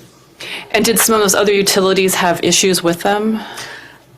Yes, I would say that the majority of the facilities that I'm personally worked with and am aware of had fairly serious issues with their compliance. So some of these utilities did not meet the minimum design standards? Some of these facilities not only don't meet design standards, but were actively causing pollution to waters of the state, and were in terrible shape. So some of these systems that did not meet the minimum design standards, was it not only the customers that were that there was a potential for the customers to experience harm, but also the greater community? Yes, it's rather anecdotal. I don't have written evidence, but we did have people from the neighborhoods that were affected asking to have corrections made and intimating they were willing to pay additional money to not have poop in the creek where their children played. Okay. Sorry, poop is poop. We understand. Thank you. And what was your experience in dealing with Confluence and getting these systems back up to design standards? My experience with Confluence has been positive. In my experience, they typically, as they're acquiring, as they have their contract signed, they often take over operation of the facilities, which would cause an immediate improvement in the quality of the effluent being discharged and the quality of the environment. And then once they actually complete acquisition, they generally very quickly bring them back into compliance and keep them there. Do you believe that Confluence has the ability to protect the public health? Absolutely. What's your experience dealing with the Lot Owners Association? A lot owners association? Well, the lot owners in this specific case. In this specific case, the Port Perry case? Yes. I have no experience dealing with the lot owners in the Port Perry case. Okay, thank you. All right, and public counsel for cross-examination. Thank you, Your Honor. Good morning. Good morning. Would you prefer Savage Clark or You can just call me Christy, that's fine too. Christie? All right, well, I'm going to start off with a series of questions. First of all, I'd just like to know who contacted the Department of Natural Resources with regard to preparation of this testimony? With regard to preparation of the testimony, Or rather, just simply, why are you here? Who brought you into this case? Confluence Rivers asked if I would be willing to speak about the facts of the case. And I'm not trying to be insulting here, but this testimony, did you primarily prepare it yourself? I worked with an attorney. Okay. Was an attorney a Department of Natural Resources attorney, or was it some other third-party attorney? Both. Both. And I take it, did you prepare this testimony while you were at work? Yes. Yes. And did you receive compensation from the Department of Natural Resources for the time you spent preparing this testimony? Yes. Yes. Okay. And you've already said that you received aid from legal counsel for the Department of Natural Resources in preparing your testimony? Yes. All right. I understand that those might have been a little bit weird. Thank you for bearing with me on that. Really quick, did you contact anybody from the Lot Owners Association or the Lake Perry Service Company? They use very similar names. While preparing your testimony? No. Did you contact anybody from commission staff while preparing your testimony? No. And did you contact anybody from OPC or the Office of Public Counsel? No, I preparing did your not. testimony? All right. Excellent. Let's get into the testimony itself. Your testimony mainly focuses on the TMF factors, right? Well, actually, it discusses TMF factors. Let me ask that. Yes. Okay. And those are the technical, managerial, and financial factors, right? Yes. Okay. Well, let's start with technical. I did not find anywhere in your testimony a discussion of the lot owner's technical capacity. Does your testimony discuss the lot owner's technical capacity to run the system? It does not. I have no awareness of the lot owners having any technical capacity to run a sewer or water system. Are you familiar with the testimony of Mr., I wish I pronounced this correctly, DeWilde or DeWilde? Yes. DeWilde. Okay. Do you have a copy in front of you? Of Mr. DeWilde's or my own? Sorry, Mr. DeWilde's.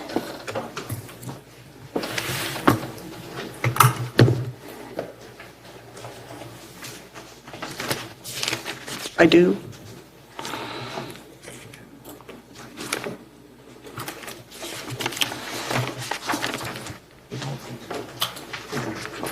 You have specifically, do you have a copy of Schedule RD7?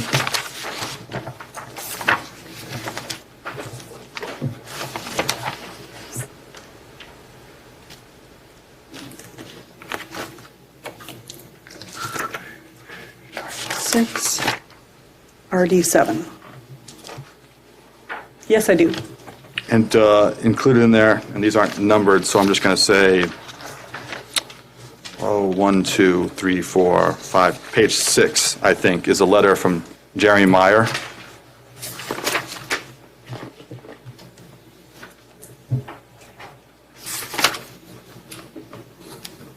Yes. And Jerry Meyer indicates that he is a licensed operator for water systems and wastewater systems.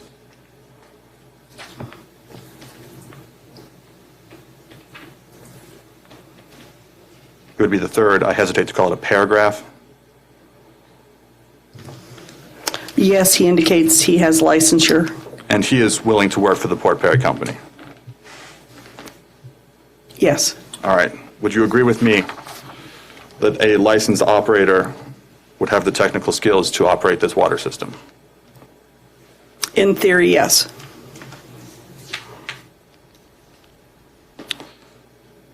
Let's move on to the managerial factor.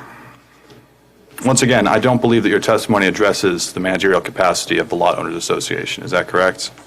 I have no knowledge of the managerial capacity of the Lot Owners Association. Do you have a copy of the direct testimony of Josiah Cox?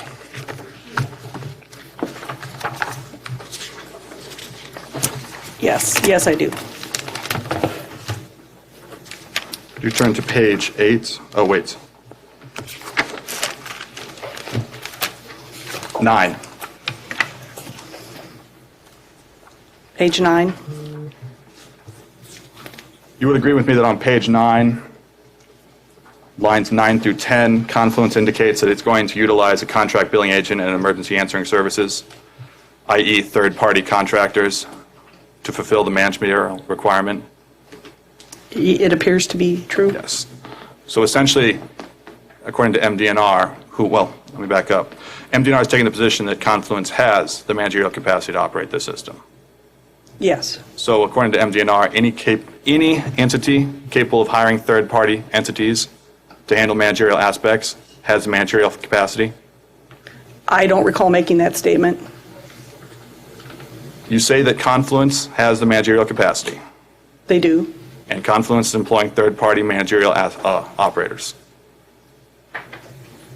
They have said so. Therefore, any other entity who could, in theory, hire third-party managerial operators would have managerial capacity. Depending on the quality of who they hire, yes. Okay.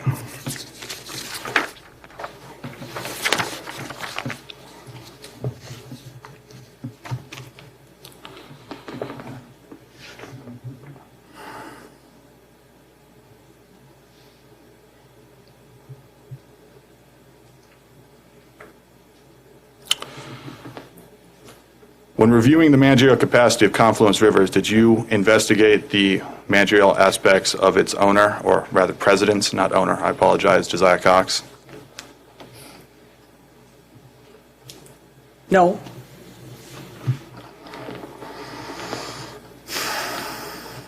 Hand me.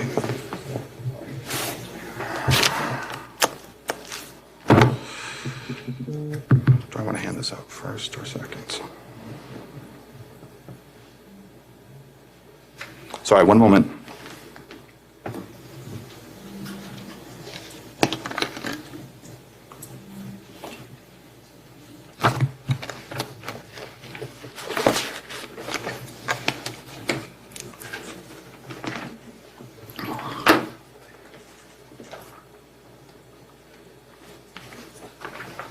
Your Honor, I would ask for an exhibit to be marked. Go ahead.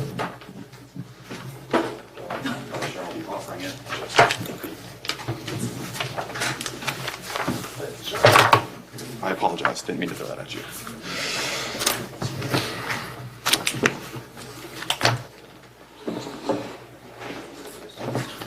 And for the record, I believe this would be 201, yes.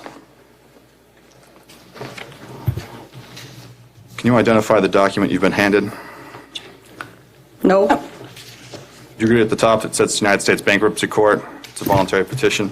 Your Honor, objection. I don't believe this document is relevant to this proceeding. We're discussing the company's managerial ability, not Mr. Cox's independent, personal managerial. I would say that the capability of the individual operating the system, or rather running the company, is a direct, relevant indicator of the capabilities of the company itself. I'll weigh in also. Mr. Cox, I apologize to you that this goes on again. We dealt with this one time before. The fact that in 2013-14, like many of my friends, suffered harsh financial crises, including myself, that I applaud you for being able to come out of the bankruptcy, pay your bills, and move forward. I know it's an embarrassment for you, as we talked about this about 3 or 4 years ago, and I'm sorry you have to go through this again. All right, thank you. Mr. Kleiser, a response to the objection? I believe I've already given it, but you know what? Fine. I will just proceed with additional questioning on other matters. Okay.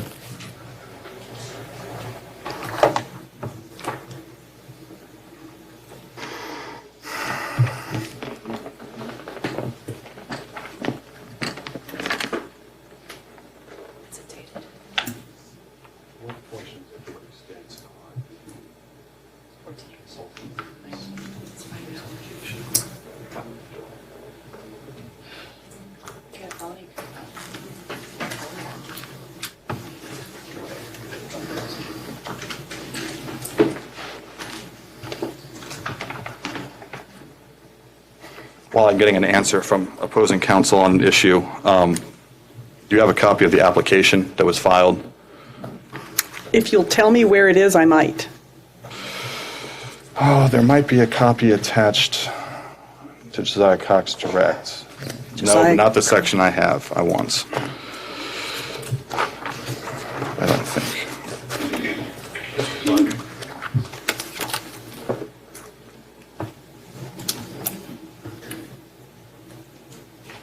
Understood.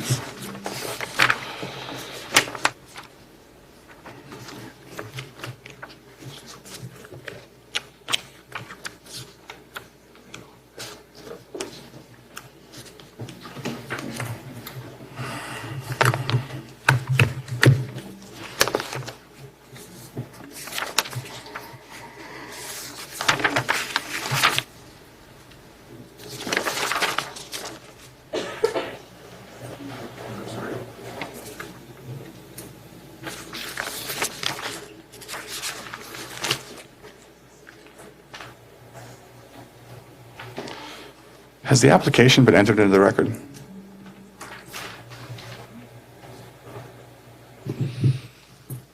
I would say no, but No. Well.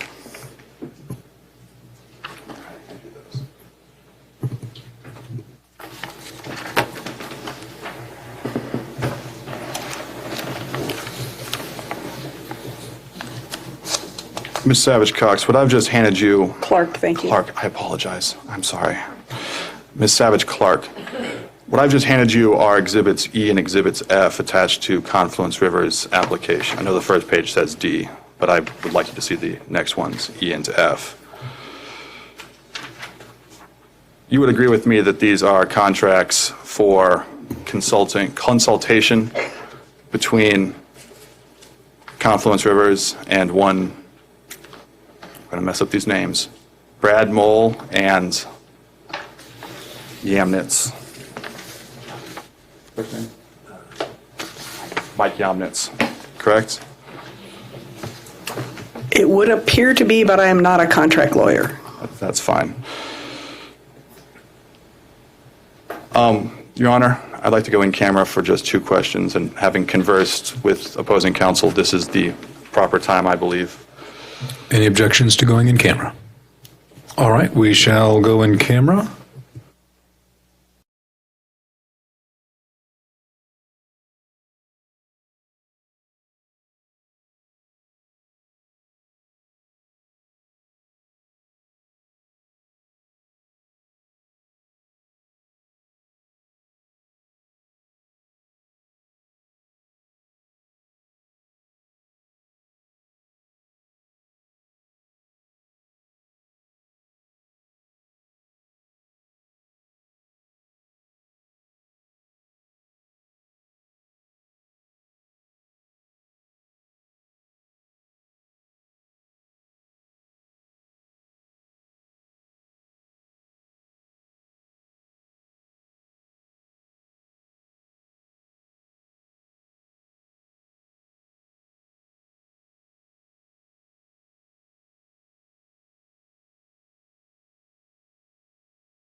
I'm not going to wait for them to file back in. Please go ahead. Yeah. I'm not going to refer to the actual dollar amounts we just discussed, but did you take into consideration the fact that Confluence needed to spend that amount of money to hire consultants when determining whether they had the managerial capacity to operate these systems? No. No. Okay. Let's move on to F, the financial capacity.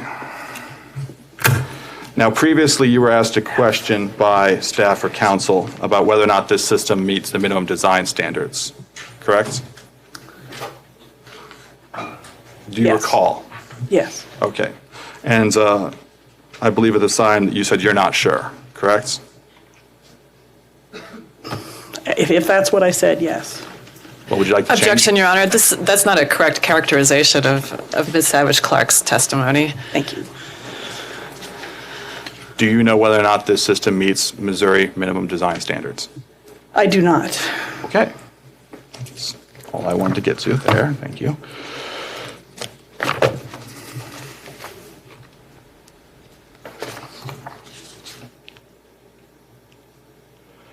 Can you turn to page 7 of your testimony?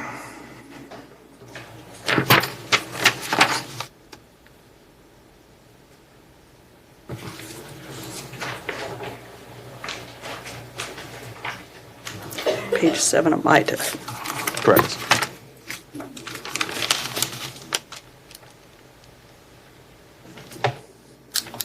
Now, I believe this sentence starts on line 3, but I'm going to go ahead and jump down to line 6. It's starting at "it does not appear," where you say, "It does not appear Lake Perry Service Company business plan attached to Schedule J or GJ01 to the testimony of Mr. Glenn Justice includes funds until 2024 for necessary repairs to meet the minimum design standards for Missouri community water systems." You would agree I read that correctly?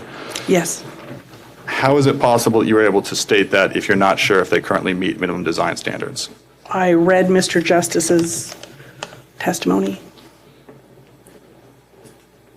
You don't know if they meet minimum design standards, but you also don't think they're going to meet minimum design standards. Is that correct? That is not what I said.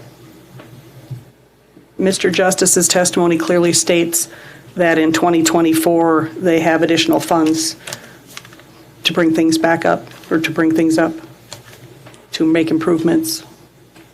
Are you familiar with the testimony of witness Chad Sayer? Yes. Do you have a copy of it in front of you? I'm sure I do.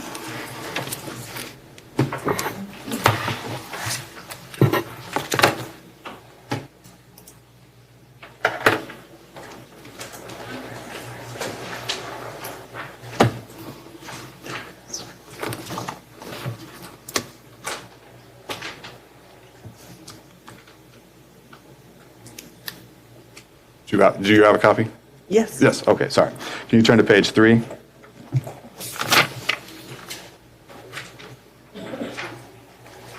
You read lines 14 through, let's light together, 16. The single sentence, beginning with "both wells." Both wells, as public water supplies, need to be able to disinfect and eventually will need pump upgrades. But currently, the system is compliant with regulations and MDNR. Do you disagree with this assessment by Mr. Sayer? I can't recall who said so, but I believe one of the wells lacks disinfection. So I do, then, if that's true. If both wells are not disinfected, then that's not an accurate statement.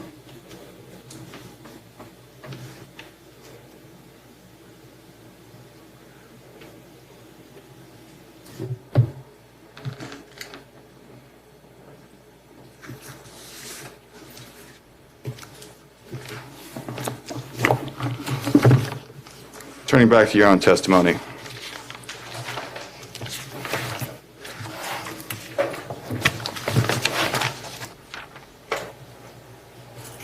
Returning to page 7.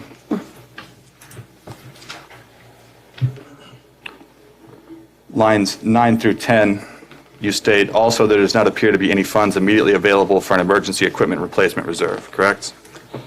Yes, in my reading of How much funds would you expect a company this size to have on hand?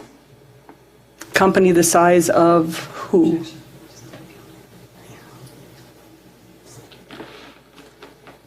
Which company are we talking about? How much money would you expect a company with between 300 and 400 connections to have on hand to meet this requirement that you cite to? I have no idea. I'm not an accountant, I'm sorry. Have you verified that Confluence has this money on hand? Nope. No.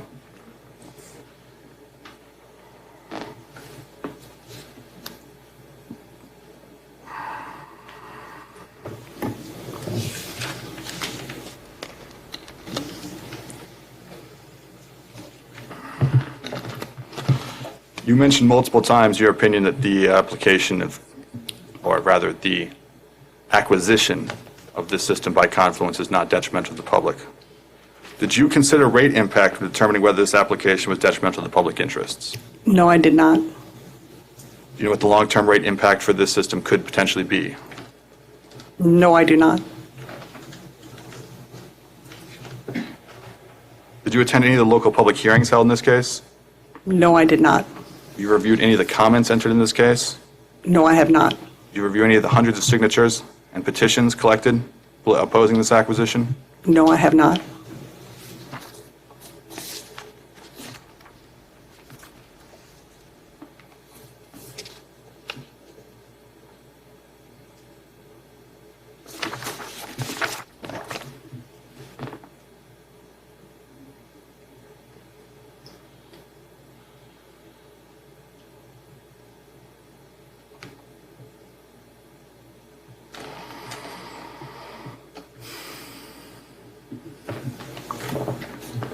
All right, I have no further questions. Thank you.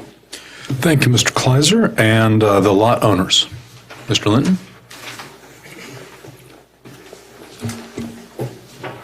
Good morning, Ms. Savage Clark. Finally good to meet you. We've met before. Well, good to see you again. I have a few questions for you.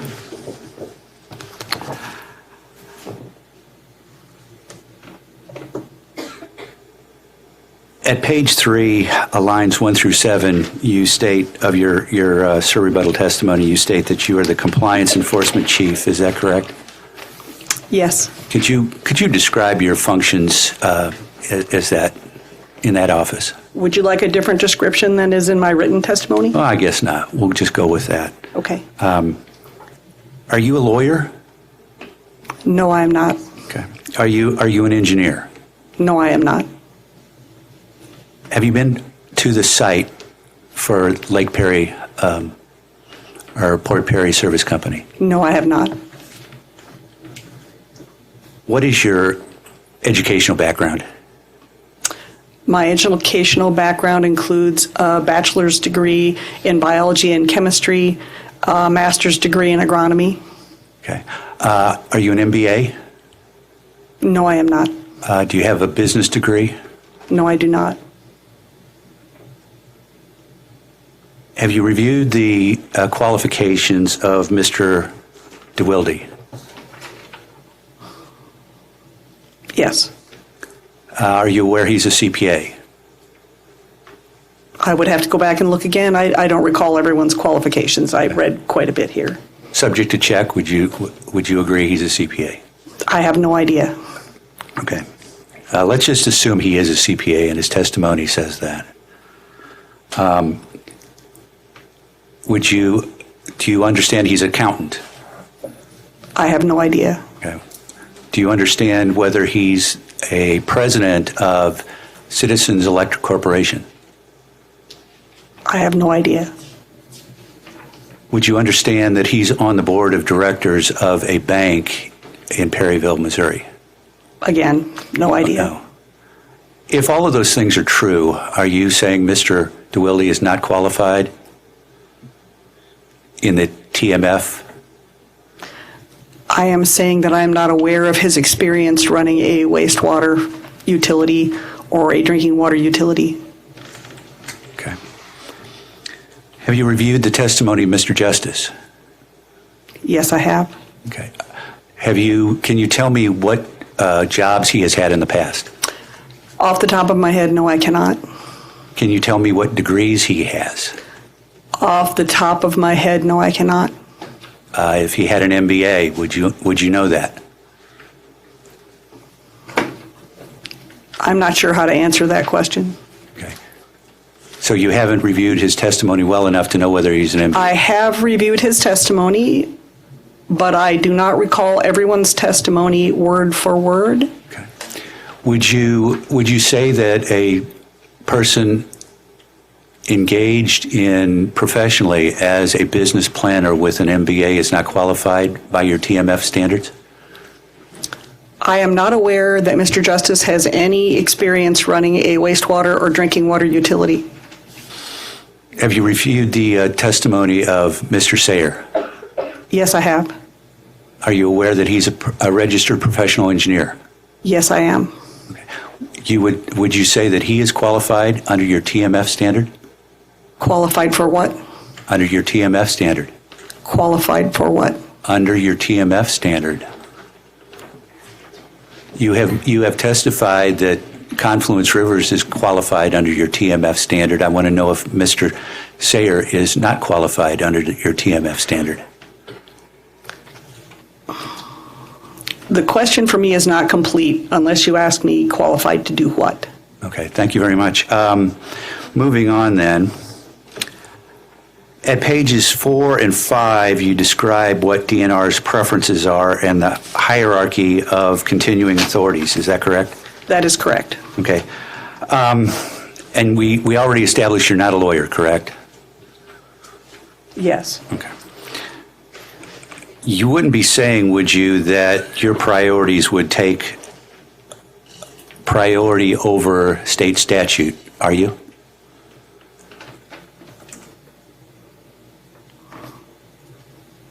No. Okay.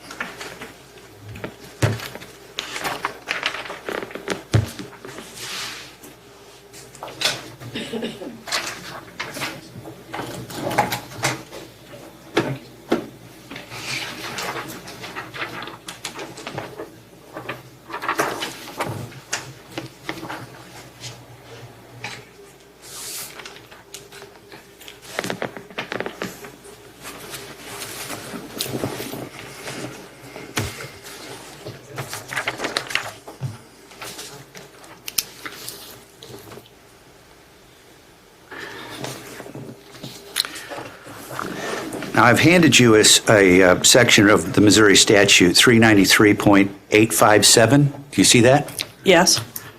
Could you read that section of the statute? The entire paragraph? Please. Sections 393.825 to 393.861 and Section 393.175 shall be construed liberally. The enumeration of any object, purpose, power, manner, method, or thing shall not be deemed to exclude like or similar objects, purposes, powers, manners, methods, or things. To the extent that Sections 393.825 to 393.861 and Section 393.175 do not speak to an issue, the provisions applicable to mutual benefit, not-for-profit corporations, or limited liability companies as the nonprofit sewer company may elect in its articles of incorporation, which are not inconsistent with the provisions of Sections 393.825 to 393.861 and Section 393.175 shall apply to nonprofit sewer companies. In your analysis of your priorities, did you take into consideration this section of the Missouri statute? Yes.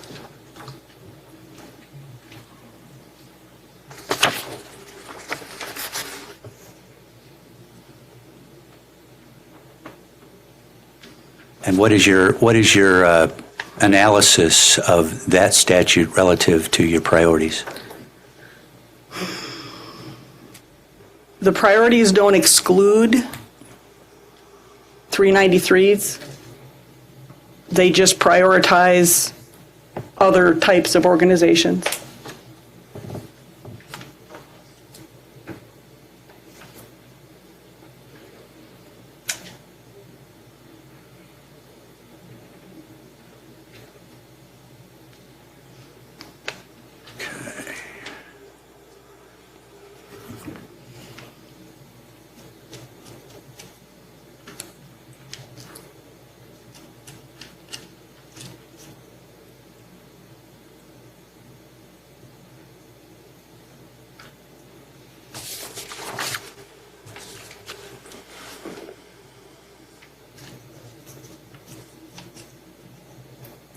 At page 9, line 5 of your testimony, it states there that if recommended repairs and maintenance are delayed, it may result in a risk to human health. Is that correct?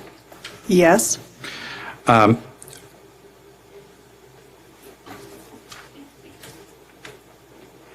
you saying there that there's not a risk now? If recommended repairs and maintenance have been delayed, then yes, there would be a risk. They could fail at any time if we delay maintenance. Is that And true? recommended Is that repairs. true of any system? Yes. So there's always a potential risk for any system in the future, correct? That is true, but what I'm saying here is that delay of recommended repairs enhances that risk. But if repairs are done, the potential for future risk will be reduced. I believe that's your testimony, right? Repairs and maintenance should be done on a schedule and should be done as things arise. If they're delayed for any reason,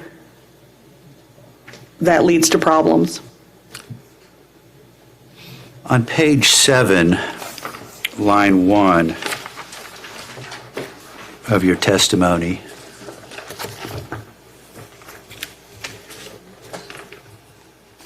let me get there.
Strike that. At page 12, line 2 of your testimony, you say that Confluence Rivers has a clear plan for remedying the reliability. What is that clear plan? Can you describe that clear plan to me? Confluence Rivers has indicated to the department that they plan to fix some of the problems with the wastewater system, where there are some, and forgive me, I'm not an engineer, so I can't go into great detail, but there's some valving issues. With a land application system like this, it's very important that it apply the water evenly across the ground, and I believe it is not currently doing so. There is something wrong with the sprinklers Some of them are not functional, and some of them do not have the spray distance that they're supposed to. And what happens when you have that is ponding. And if we have ponding, that's standing water, and that standing water then has to go somewhere, and it usually ends up in waters of the state, and that is considered to be water pollution. And so Lake Perry, being a lake community, should be very concerned that if their sprinkler system is not working correctly, they're polluting the lake, which affects their property values. So Central States has indicated they plan to fix some valving and fix some other things related to the sprayers so that we go back to having an even distribution of wastewater across the land application field. There's also some safety issues related to fences that are not adequate to prevent entry of children into the wastewater lagoon area. Excuse me.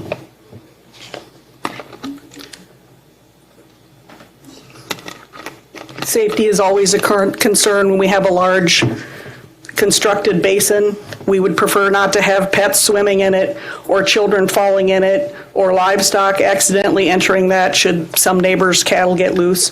So we try to have, or we're required to have by permit, a fence that will exclude livestock, children, et cetera, from entering the area. And it should have signs posted clearly noting the hazard. And there should be some effort made to keep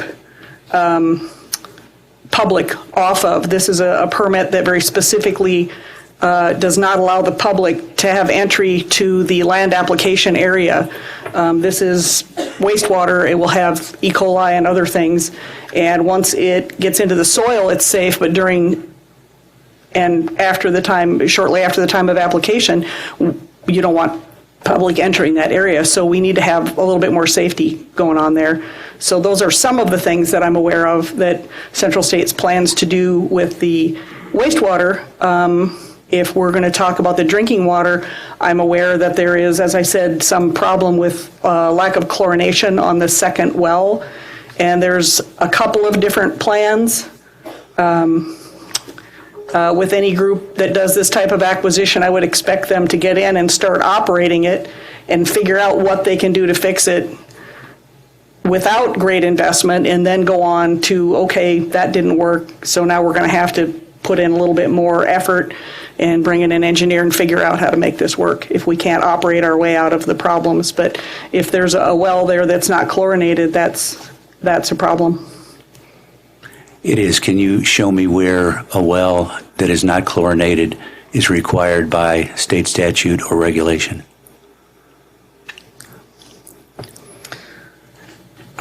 I am not sure if they're required to chlorinate because they've had a problem, or if they've just decided that they would like to have chlorination on those wells. But they did put chlorination on the first well, and there's not on the second well. You just said that if there's not chlorination, that's a problem. Can you show me from state statute or regulation that dictates that that's a problem? If they have had bad samples, meaning if their back T shows E. coli, then they're required to chlorinate or find some way to disinfect that water and remove that. Yes, that's a requirement. Can you show me the regulation or the statute that requires that? I would have to dig. But it's there. If the department finds that their samples have harmful organisms in them, then yes, they have to disinfect. Thank you very much. No further questions. Commissioner? Still morning. Good morning, Ms. Savage Clark. Oh, sorry. Good morning. Yeah, I'm hiding over here. You are. Just a couple questions. Now, you've been with the Department of Natural Resources for 8 years now? Yes, sir. And you're a section chief. And I am. I saw by your testimony it means you supervise about a group of 10. I do. Okay. I have a couple questions based on counsel of the Office of Public Counsel. When he opened, I'm kind of interested because, quite frankly, I'm trying to find out why you are here. How did you get involved in this case? I was asked by Confluence Rivers if I would be willing to speak about some of the facts and some of the department's requirements.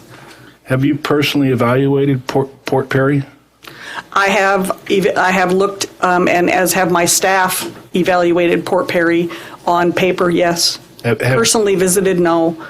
We don't have the staff to cover the entire state, to go to all of our sites. Well, I see you as an expert witness discussing Port Perry, their service company, and yet you've never been on the site? That's quite common for our cases. As I said, my staff carry 450 cases that cover the entire state of Missouri, and we cannot go on site to most of our cases and still get them worked. So we look at data and we look at inspection reports from our staff, and in this case, that would have been our Southeast Regional Office staff doing inspections. And we look at photos, and we look at discharge monitoring reports that have been submitted. We look at their permit requirements. We have a huge amount of data that we can go through to evaluate a system and evaluate what's going on a site if need be. Did anyone from MDNR review your testimony that you filed in this case? Yes, And who would that be? our general counsel. So you said your general counsel, and then did you also say earlier in public counsel asked you a question that you had another attorney review it? Help me prepare it. I've never testified before the Public Service Commission, so I needed help formatting and Well, let me putting things rephrase in. that. You had, staff counsel reviewed your testimony, Yes, is that correct? And then another attorney yes, helped you put it together? Or yes. Helped me put it together, yes. Was that other attorney an attorney for the company? Yes. Okay, so the company allowed you to do that. Now, did anyone from MDNR authorize your testimony today? Yes. And who would that be? Upper management? Okay, so they said you could come and testify. Yes. Okay. Are you getting paid to testify today? In that I'm on salary with, Is anyone else paying you to testify? oh my goodness, no. Did no one paid you to for your written testimony? No. I mean, I work for DNR, and as part of my work, I'm just trying to understand. But, yeah, but no one other than DNR is paying me, if that helps. Okay, and you don't have any financial interest in Confluence Rivers or any No, of their I parent companies or affiliates? No, I do not. Now, the reason I'm asking these questions is because in my 7 years on the commission, this is highly unusual to have, for me at least, to have a witness from a state agency as an expert witness on the stand for a company. To me, it's unusual, so that's why I had to ask those questions. But I think that answers my questions. It still doesn't answer my question of how you're here. If are you representing the state as their witness for this case? I'm not familiar with your proceedings at the Public Service Commission, but yes, I'm here. I'm here with the state, stating how we do things and how we consider who's the hierarchy of continuing authorities for the permits we issue, how we determine compliance and violations and things like that. So I'm guessing, so you were involved in this case, and because of your involvement or on something to do with Port Perry Service Company, and so then the company sought your expert advice? Or did they More or less, we were working, yes, my staff and I were working with Confluence Rivers on a rather large group of purchases that they were making. And that other group, but so then they brought you into this one. yes, So you weren't really involved in Port Perry until they brought you in? I mean, had your team done any investigation into the Port Perry Service Company before you were sought out by Confluence Rivers? yes, as a matter of preparing an abatement order on consent, we had done some work on Port Perry, yes. Okay. All right, you answered my questions. Thank you very much. Thank you, and let's go to cross-examination after bench questions. By order, we have staff. Nothing, thank you. Thank you. And then public counsel on recross. I believe you were just asked this question. I want to confirm it. You are here today speaking on behalf of the Department of Natural Resources, correct? Yes, I am. Okay.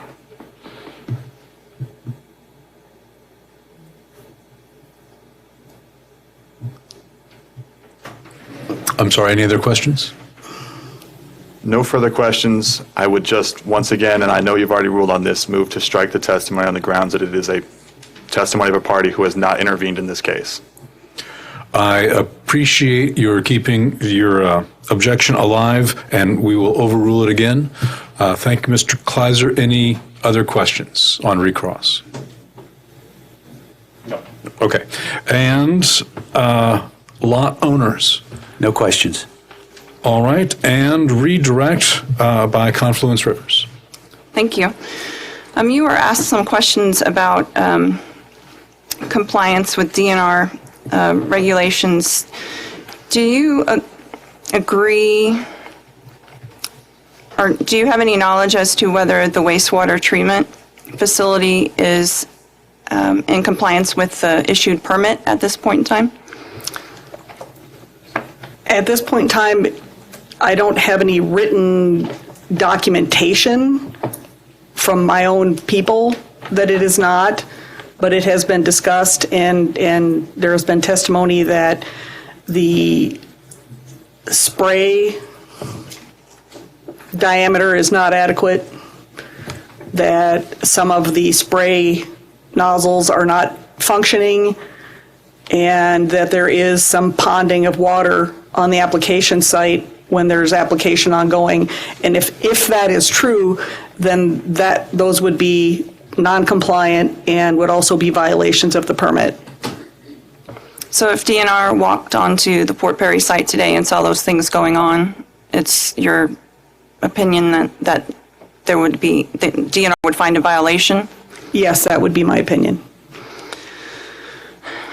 Earlier you talked about water pooling or ponding. What's the makeup of that water? Water that would be ponding would be water that has received only primary treatment. The lagoon where the wastewater is stored is only receiving primary treatment. It is not receiving disinfection, and it's not removing ammonia and other things. And so it would be typical of what we would see in wastewater that would be only receiving primary treatment. It would have potentially E. coli and ammonia that could go into then waters of the state. Okay. Among other things, is including but not limited to. Okay. Those are the ones that would be concerning, would be E. coli and other disease-causing organisms, because E. coli is not the only thing. We measure E. coli as an indicator species. If there's E. coli present in the water, then there are other disease-causing organisms in that water as well. You were asked some questions about the emergency equipment replacement reserve.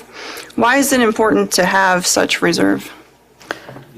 Oh my goodness. They rely heavily on a pump to take the excess water out of that lagoon and move it out into the sprinkler system. If that pump goes down and cannot be replaced, then they risk water going over top of the berm on the lagoon, which can then damage the lagoon and also go to waters of the state, causing pollution. And again, this pollution has potentially disease-causing organisms in it. So it's a lovely lake community. This is a concern.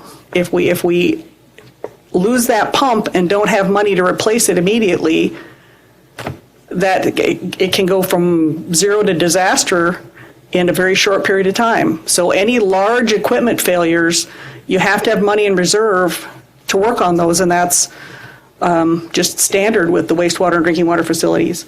If we lose chlorination on the one well that has chlorination on it, are we risking disease-causing organisms coming out in our drinking water?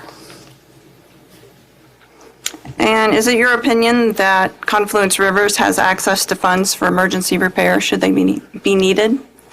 Yes, it has been my experience that in the 30-some facilities that Confluence has testified that they now are owning and operating in Missouri, that I haven't had cause to take action against any of them for some sort of failure related to maintenance or failure to be able to replace things. So they're currently operating all of those without a problem. And you were asked some questions about, from staff about Hillcrest. Yes. Can you expand on what was the situation at Hillcrest? Hillcrest was a very sad situation. A gentleman purchased with his retirement savings a utility company, and he intended in his retirement to operate a utility company, and he had a health failure. And that health failure snowballed into he had drinking water system and wastewater system in major disrepair, and he was not able to fund things because he was not able to collect all of the payments that were due from the users of the systems. And as that snowballed, more and more people stopped paying their bills, and it snowballed further into a problem with lenders.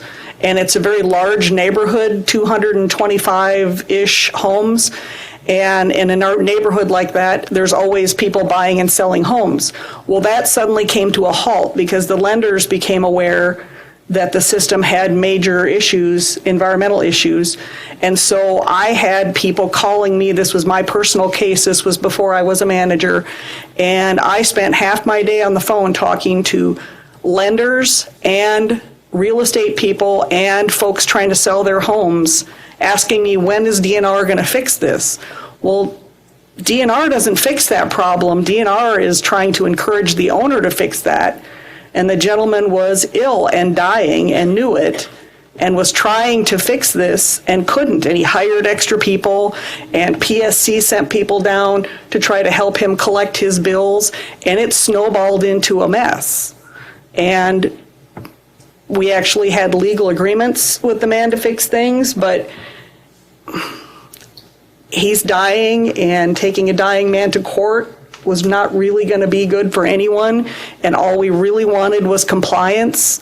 We didn't want to punish this man, and in the end, Central States stepped in and purchased the system and fixed it quickly, and people were able to sell their homes again and buy homes again, and life went back to normal. So it's an example of how when one little thing goes wrong with the system, it can snowball in a very bad way. And I'm sorry I said the word snowball 15 times. But. Should I ask her any of these? Okay. Anything else? Okay, no further questions. Thank you. Thank you, Ms. Savage Clark. You are excused. Thank you. And with that, it is, by my watch, 12:07. Let us take our lunch break and come back at 1:15. And with that, we are adjourned for lunch. That's the one you wanted, I think. Oh, we didn't ask him if he entered.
Let's go back on the record after our lunch hour recess has expired. The next witness that I have on my schedule is Todd Thomas. Mr. Thomas, please raise your right hand. Do you solemnly swear or affirm that the testimony you will give in this hearing will be the truth? Yes. Thank you. Please have a seat. And Confluence Rivers. Good afternoon. Can you state your name, please? Todd Thomas, And by whom are you employed? CSWR. And in what capacity? I'm responsible for business development and engineering. Okay. And have you caused to be prepared for the purposes of this proceeding certain direct testimony in question and answer form? I have. And is it your understanding that the testimony has been marked as Exhibit 4 for identification? Yes. And do you have any changes you would like to make to that testimony at this time? I do not. And if I asked you the questions which are contained in Exhibit 4 today, would your answers be the same? Yes. And are those answers true and correct to the best of your information, knowledge, and belief? Yes. Your Honor, I offer Exhibit 4 into evidence and tender the witness for cross-examination. Let's take Exhibit 4 first. Are there any objections to the admission of Exhibit 4 onto the hearing record? Seeing none, it is so admitted. And on to the witness by predetermined order of cross-examination. Staff, please go ahead. Nothing here, thank you. And the Office of the Public Counsel. The Office of Public Counsel has no cross. Thank you, Your Honor. Thank you. And the lot owners. Yes, Your Honor. Thank you. Hello, Mr. Thomas. How are you? Fine, thank you. I understand from Mr. Cox earlier today that you and he were primarily responsible for negotiating the sale agreement with Confluence, or Port Perry Service Company. Is that correct? That's correct. Okay. Would you like to pass those out? Number one, yeah.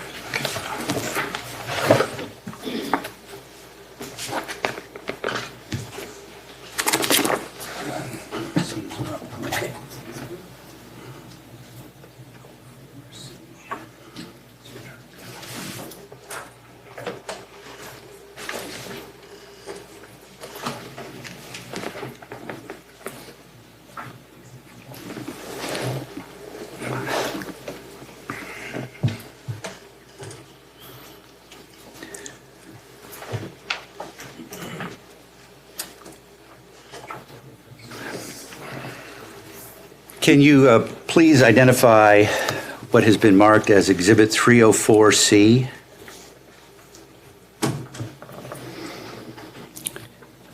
This appears to be some email correspondence from myself to Mr. Yamnitz, at least on this first page.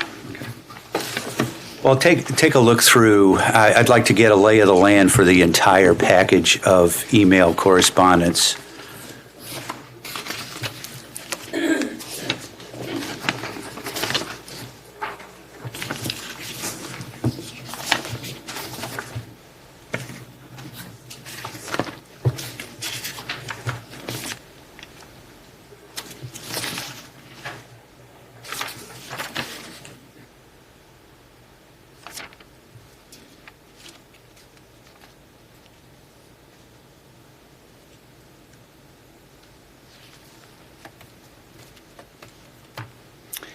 I've looked through it. And do you recognize that being your correspondence between you and Mr. Yamnitz? I do. Explain to me, or let's work through the lay of the land again with the emails here. It strikes me that if you take a look at the first two sheets, they're listed at the bottom right-hand corner, 1 of 4, 2 of 4, 3 of 4, 4 of 4. That appears to be one string of emails. The third sheet would be 1 of 2 and then 2 of 2. That seems to be a second string of emails. Is that correct?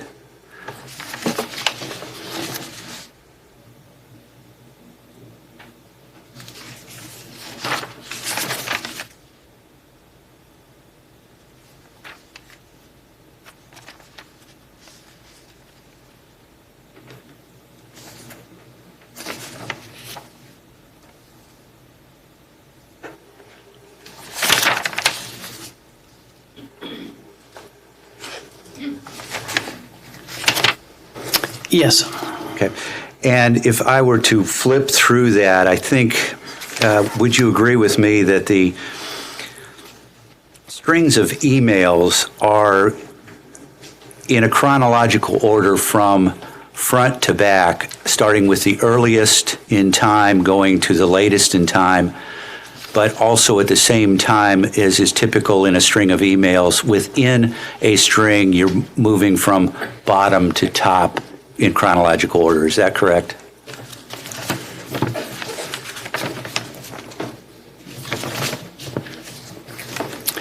That appears to be the case. Okay. So let's work through this string of emails or number of emails regarding your interaction with Mr. Yamnitz. On the first sheet, 2 of 4, there is an email from Todd Thomas to Michael Yamnitz dated April 24th. Do you see that?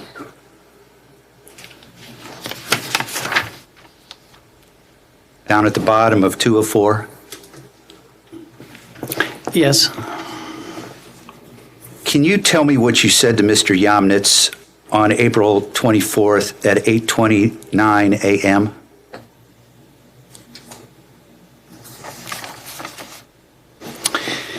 It says, Mike, take a look below and give me a call. I had the numbers in that you sent me. I assumed that the amounts you sent me were all inclusive for 2012 through 2016, and I included what I had previously. Stop for a moment. I want to check with counsel and see if we're getting into confidential information. Just the numbers. Okay. Just exclude the number. I think it'll be in the record by admission of the exhibit into the evidence, so exclude the number. I'll start at the beginning of the sentence I just had previously started. I assumed that the amounts you sent me were all inclusive for 2012 through 2016, and I included what I had previously calculated from 2002 to 2011. With the additions of what you sent me, the offer is now X. And you go on to say, if this acceptable to you, comma, I will get you a contract, correct?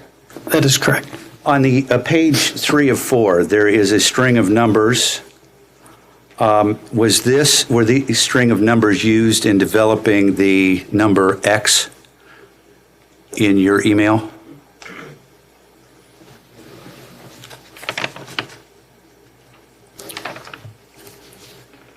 Yes. What are those numbers? When I started talking with Mr. Yamnitz, the most readily available number was the net book value number from the most recent annual report. These numbers here are, I have to reread what I sent here. One moment.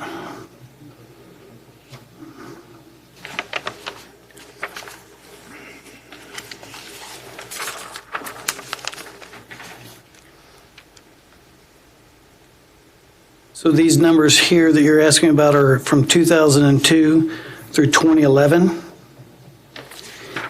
And these were numbers that I was able to get from past annual reports on expenses or purchases or improvements that were made within the systems that did not appear to be included in the net book value on subsequent annual reports. Are they O&M expenses?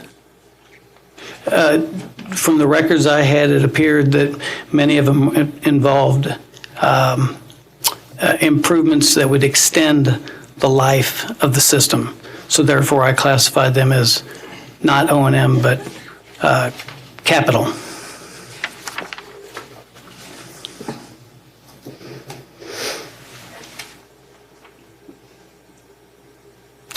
Okay, now then take the next grouping, page 2 of 2. At the beginning of the thread, you describe the consulting agreement. Is that correct?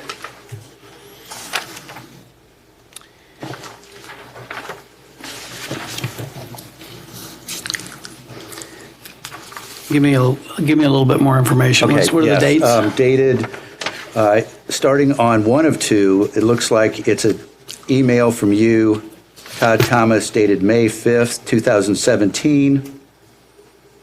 And then you have to flip over to page 2/2, and it says Mike.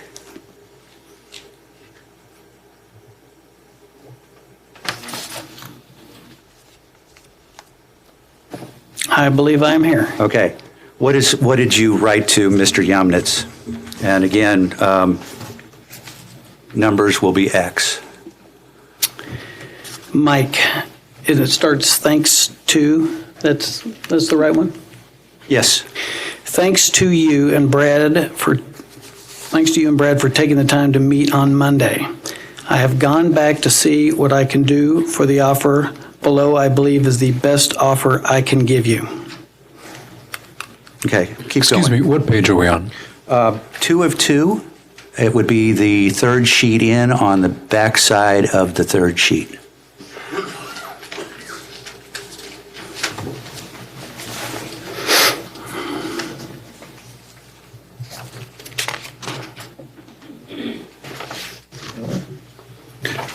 Go ahead, I think you were at asset valuation? Yes. Asset valuation of X dependent upon the PSC's approval of the net book value.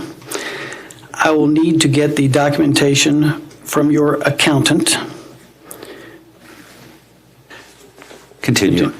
Continue on down to the end of the email. Consulting agreement of $1,000 per month each for you and Brad, total of $2,000 per month. Todd, no numbers. Oh, gosh darn it. Forgive me. In camera. I am so sorry. For 18 months. In summary, the consulting period equates to a total payment of X, which makes the total offer X. Call me at your convenience to discuss. Sincerely, Todd Thomas. So in that second to last statement, which makes the total offer X, you add the X from the consulting agreement plus the X from the actual contract agreement. Is that correct? To come up with a sum. That is correct. For a good engineer, that would probably be X plus Y equals Z, but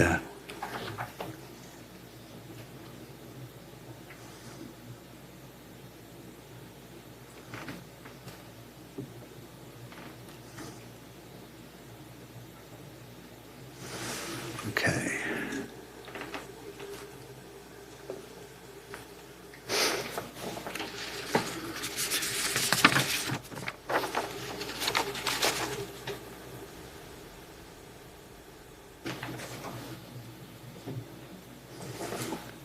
All right, now go to the prior page. Mr. Yamnitz writes to you on May 10 at 8:05. And what does he say to you? Down at the bottom of 1/2. He said, the price isn't bad, but was concerned about the length of time on the consulting fees. Okay, and then go to the email prior to, or after that, in time prior to that on the page. And what is your response to Mr. Yamnitz? Which time is that? It is at 11:25.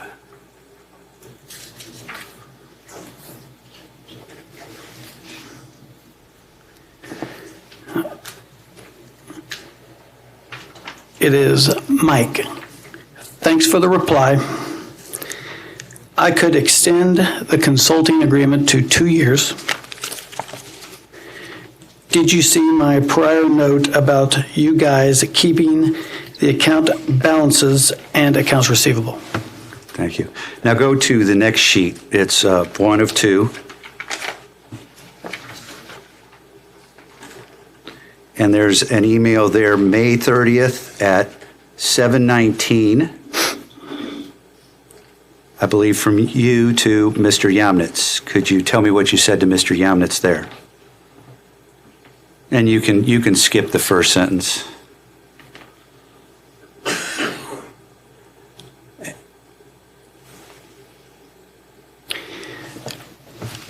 I'll read the whole thing.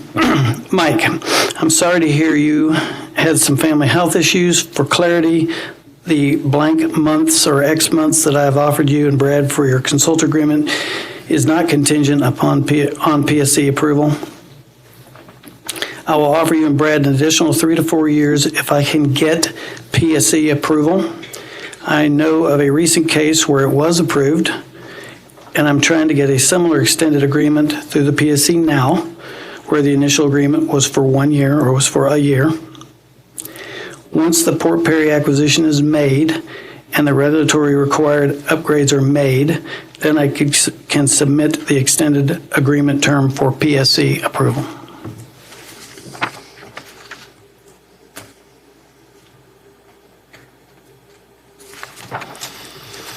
Okay, turn to the next sheet. And here I think we have an email from you to Mr. Yamnitz dated June 13th, 2017.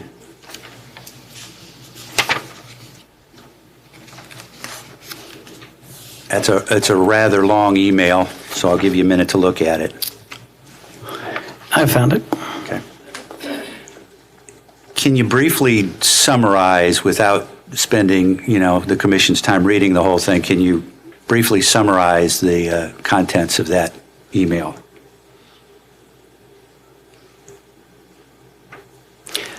Not really. It's quite involved and it's hard to briefly summarize. Okay. Well, then what are the first 3 bullet points under site visit follow-up questions?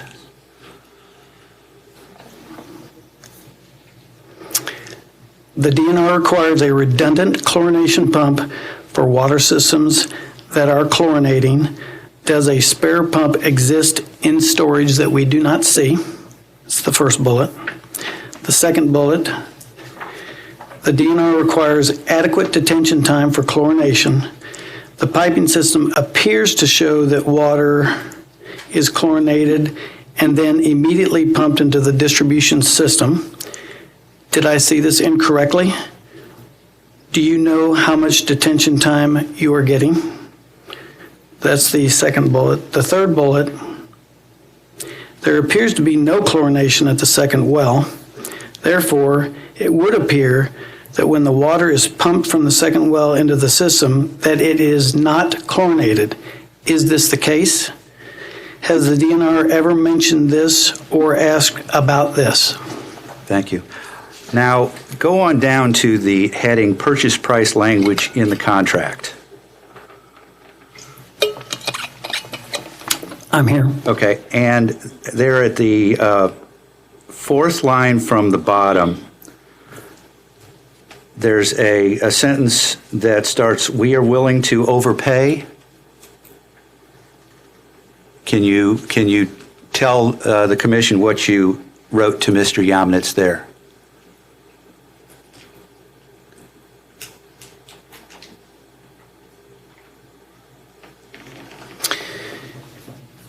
I would like to read it in the context of the Absolutely. entire paragraph. That's fine.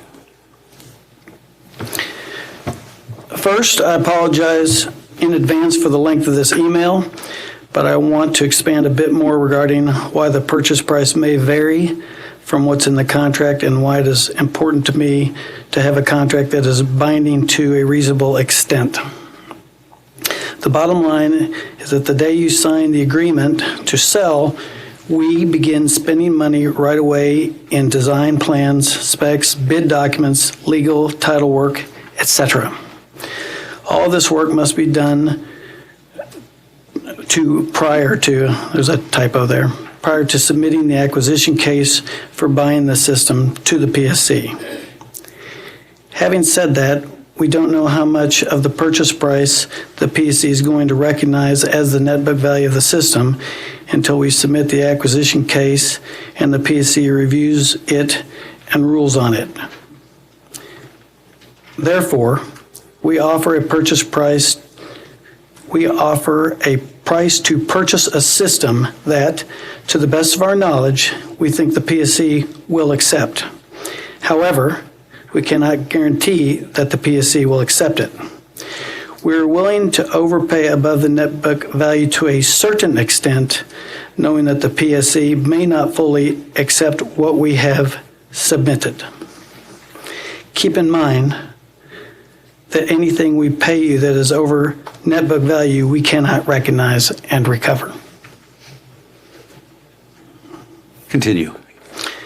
I reviewed the information that I received from Tammy last week and feel the PSC will accept most of the justification for the blank that I have offered you.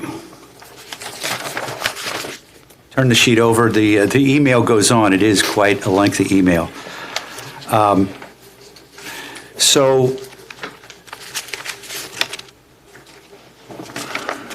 Well, actually, go back to the prior page. It says below are some bullet points outlining what I stated above, colon. Did I read that correctly?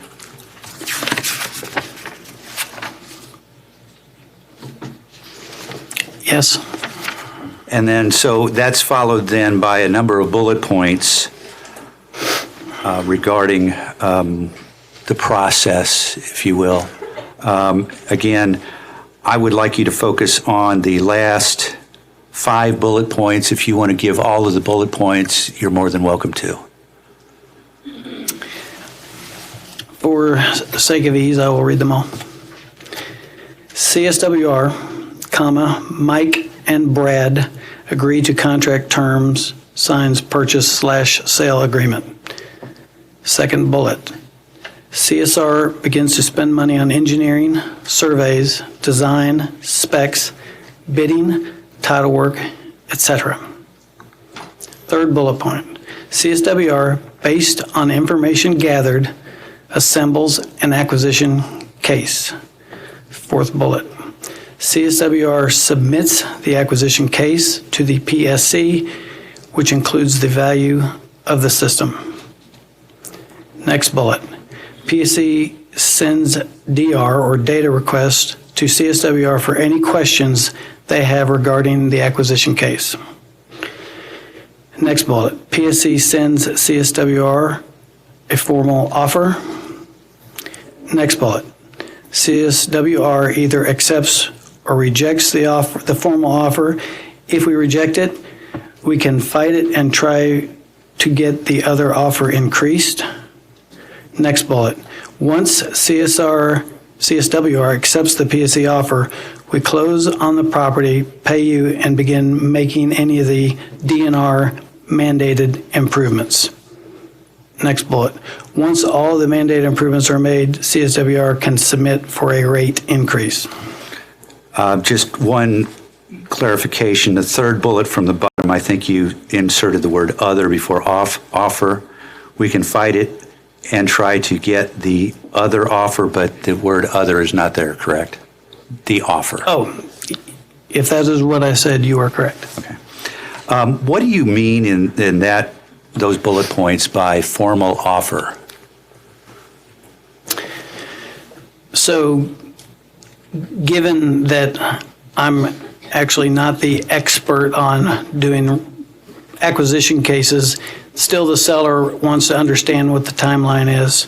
So my intention on that was saying that if it appeared that the PSC did not want to recognize the values of those improvements to the system and add them to rate base, that we could contest that. However, that was the intent.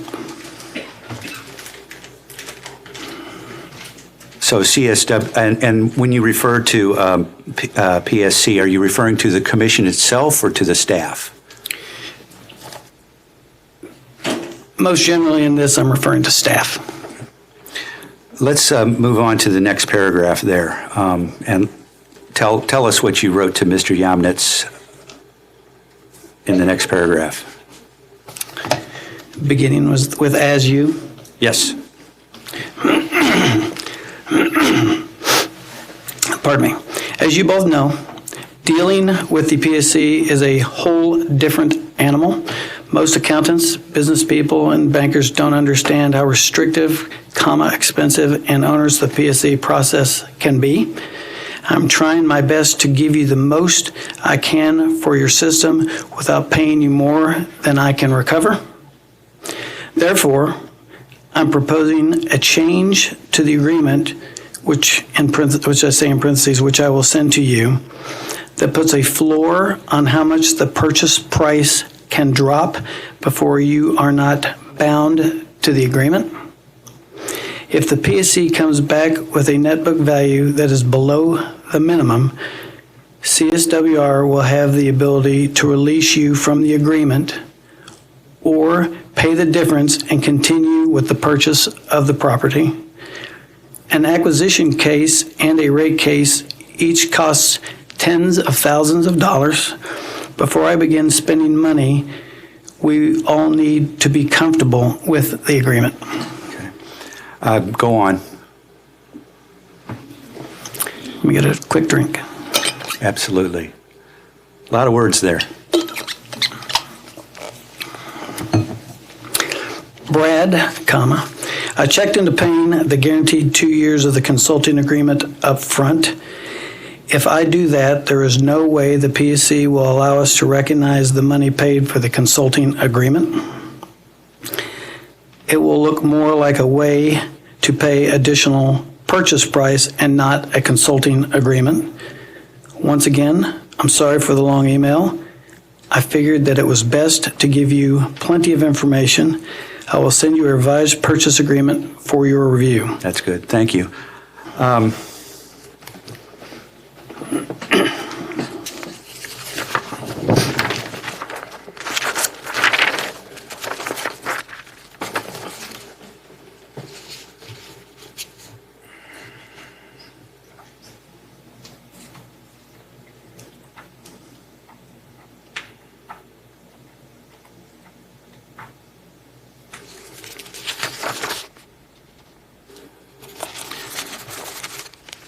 Then there are a number of pages that contain a copy of the purchase agreement. Flip past those.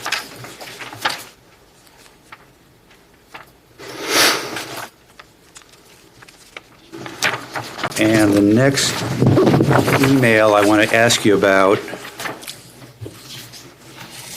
is December 21st, 2017.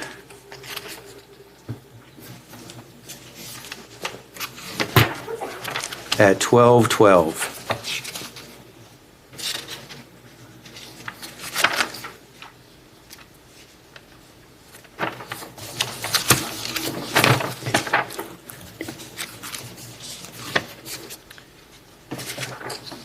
You said it's past the purchase agreement? It's past the purchase agreement, and I think there would maybe one email in there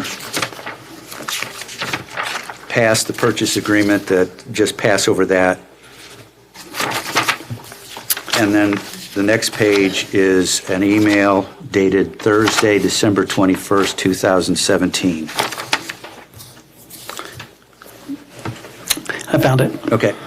Again, can you briefly summarize the contents of this email? Well, let me back up. This is an email from, it looks down at the bottom of that page, one of two that comes from a Caroline. Can you tell me who Caroline is? Caroline is an attorney with the law firm that we utilize for real estate matters. And it's directed to you, and then am I correct that you forwarded that on to Mr. Yamnitz?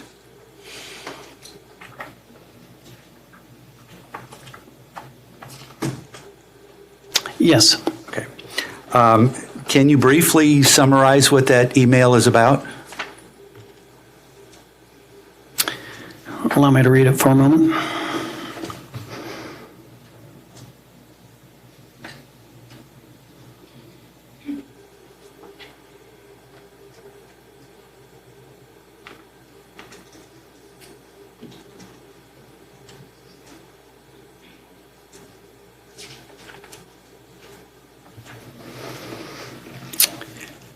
In general, it's just having to do with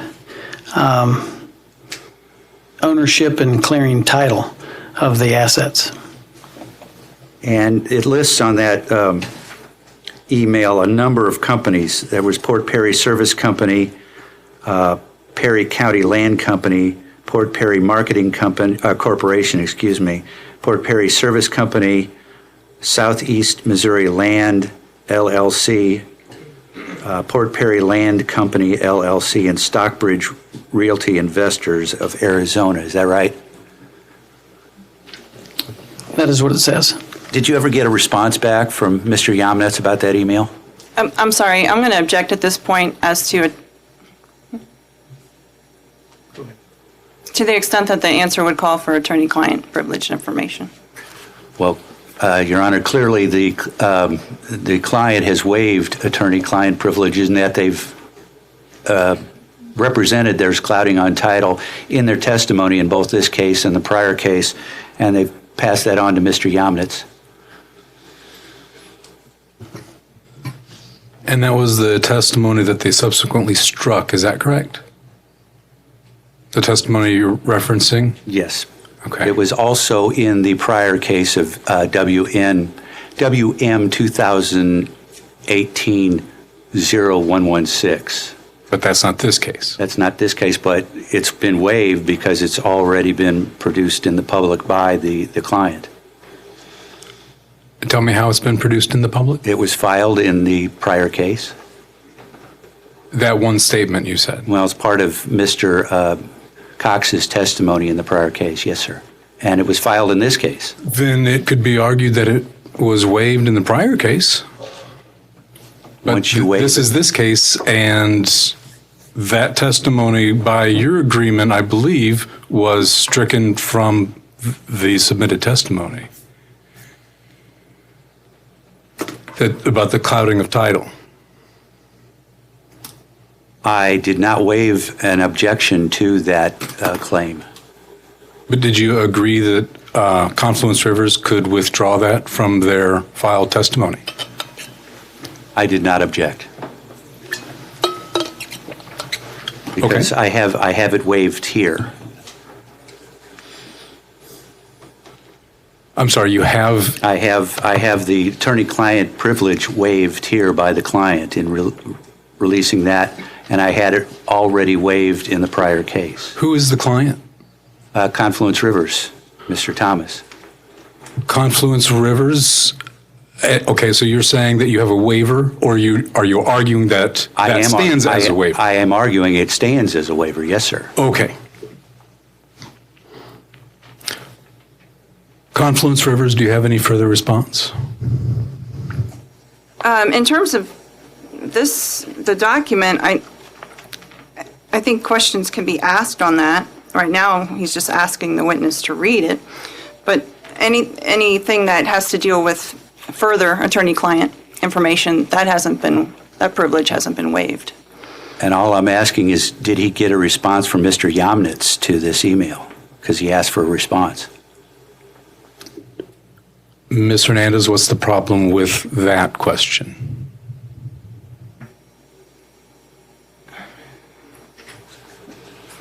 I think the question's fine, and just to the extent that there would be any attorney-client information in the Okay. answer. So, Mr. Thomas, let's go slow with your answers after we get a question from Mr. Linton. Okay. All right, thank you. Go ahead. Would you re-ask the question? Sure. Did you get a response from Mr. Yamnitz to your request that call me at your convenience to discuss? I do not recall getting an answer to this email. Thank you.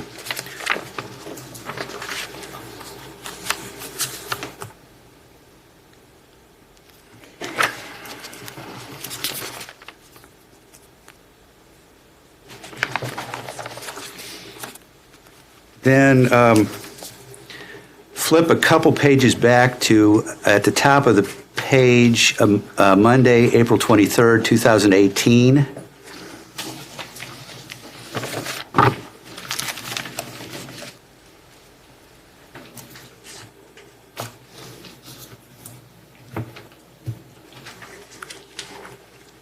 It is one of two.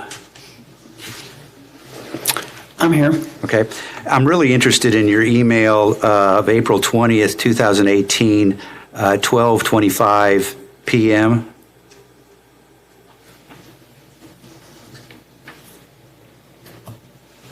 And I'm interested in the last paragraph on that page, and if you want to go and read the entire email, that's fine, but I'm particularly interested in the last paragraph, what you said there.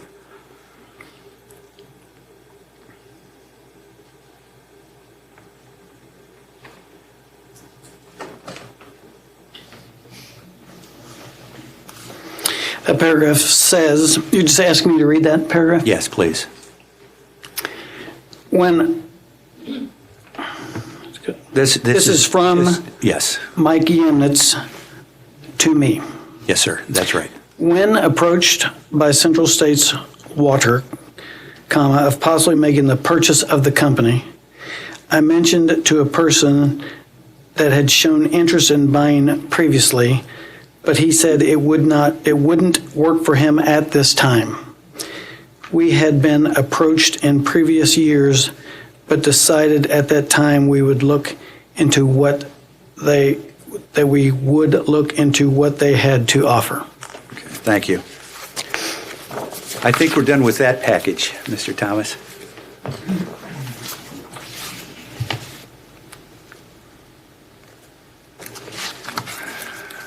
Mr. Linton, before we move on, Yes. did you ask for that exhibit to be introduced as evidence? And- or as an exhibit? Thank you. And I think I neglected to ask the prior exhibits to be introduced into evidence, and I would request that those prior exhibits be introduced into evidence as well as that one as well. Okay. The first exhibit, if I recall, was some testimony. I don't have a copy of that. Mr. Cox's testimony That was Mr. Cox's testimony? from the WM 2018-0116 case. Okay. And remind me what that exhibit was marked as? 300. Right. Do we have any objections to the direct testimony of Josiah Cox from the prior acquisition case marked as Exhibit 300? None. I think we would not object to the extent it's just limited to the Q&A that was subject to questioning, not the entire direct testimony. Mr. Linton? It's fine with me. Okay. Without seeing any objections, without hearing any objections, Exhibit 300 is so admitted onto the record. We have the Central States Water Resources Confidential Port Perry Water System Report. This is marked as 301C. Does anyone have any objection to 301C being admitted onto the hearing record? Without objection, it is so admitted. We also have the minimum design standards for Missouri community water systems. This is marked as Exhibit 302. Does anyone have any objections to the admission of Exhibit 302 onto the hearing record? Hearing no objections, it is so admitted. Your Honor, I'm sorry. Yes. Just for clarification, is it the entire document or those portions that were cited? We would ask that the entire document be admitted just because we asked some follow-up questions. Absolutely. I agree. Okay. So without objection, the entire minimum design standards for Missouri community water systems is admitted. And Mr. Linton, you marked statute 393-857 as exhibit number 303. I don't see a printed on date. Does anyone have any objections to the? And quite frankly, Your Honor, I don't have to have that admitted. The statute says what the statute says, and I got the witness to interact with that, so. I'm interpreting that as a request to withdraw your exhibit. Absolutely. You may. All right, thank you. Where are we? I think the most recent exhibit was Exhibit 304C. Yes, sir. The package of emails. Does anyone have any objections to the admission of Exhibit 304C, the package of emails that we were just discussing? Just a moment.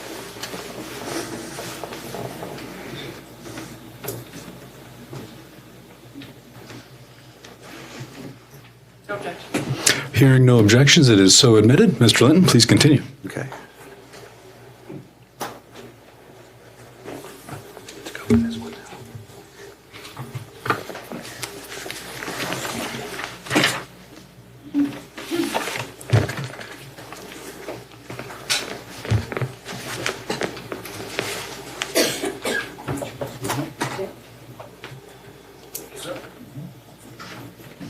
Thank you.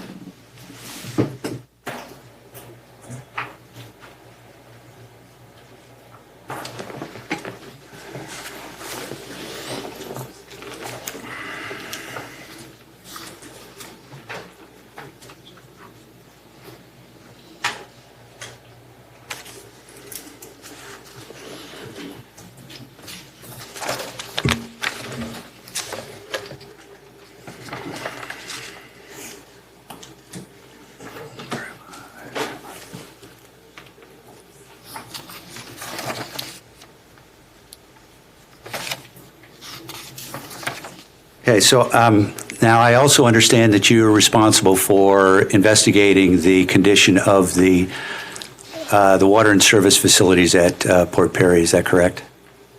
I'm part of the team. Okay. And these emails involve you as well? I haven't looked at every one of them to see that they involve me on every one. Okay.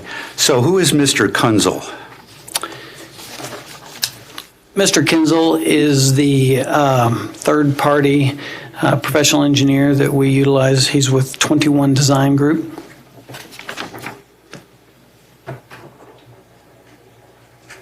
All right. Same lay of the land question regarding this package of emails. Generally, the email strings go chronologically from front to back, from earliest to latest. And then, but in the string of an email, for example, on, say, page 1 of 2 and 2 of 2, the chronology is from the bottom to the top. Is that correct? Without examining every one of them, I can just say it appears to be correct.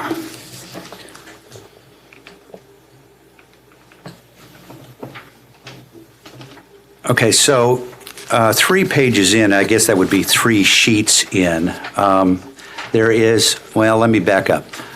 The second sheet in, on 2 of 2, there seems to be a email from Thomas Adams to Mr. Kunzel, to Ben.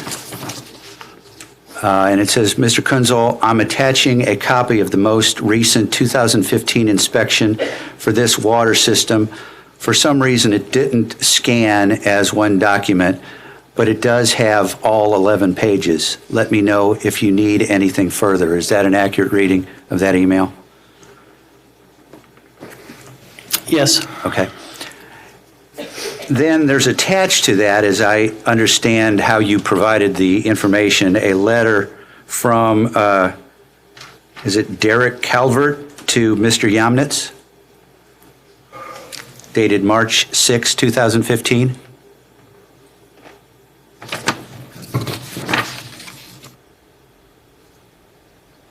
Yes. And it that also attaches a Missouri Department of Natural Resources Compliance and Operation Inspection Report, does it not?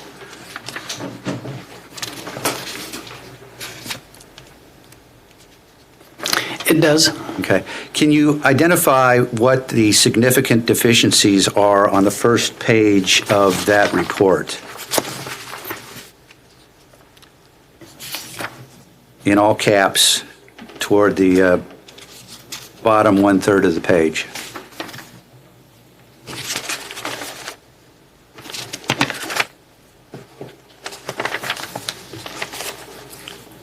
Which page is it on? It's on the first page of the report. It would be the page following the letter.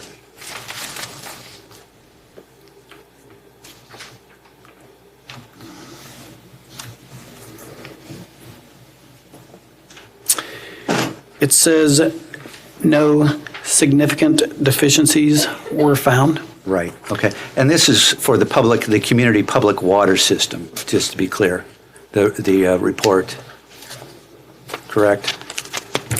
That is correct.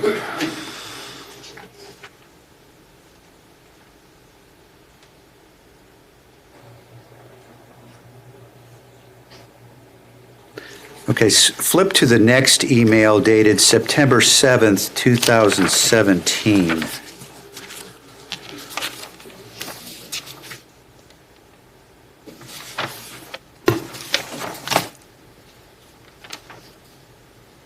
Mr. Linton, this sir. would be much more helpful if there were page numbers in these exhibits.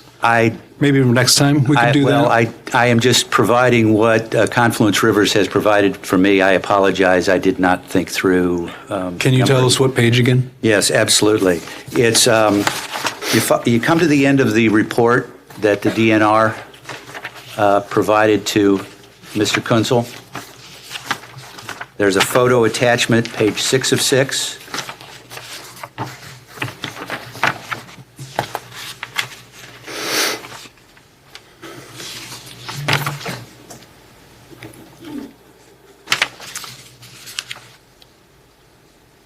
Okay, is this the end of the report where it says Appendix A? May I approach? Yes. Okay. Okay. I see. So we are, if you turn 1 page, 2 page, 3 page, turn 4 pages, it is on the 5th page, starting with the picture series. Well, actually, it's right here. Go to the end of the report. Look past the pictures. There you go, right there. Okay, 3 more pages. And then starting with the Gmail. Capital cost for Port Perry. Okay, we're there. Thank you. Now, going down to the bottom of the page, you have an email dated September 5, 2017, from you to Ben Kunzel, right?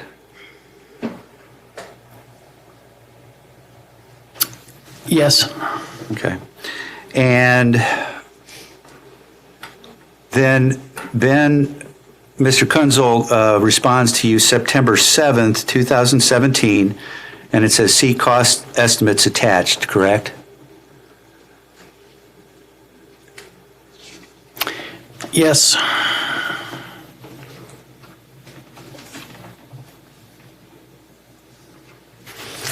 Okay, flip over to the next page then.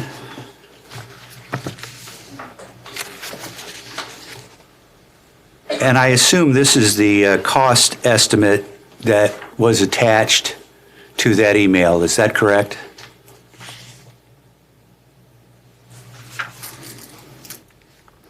I don't know.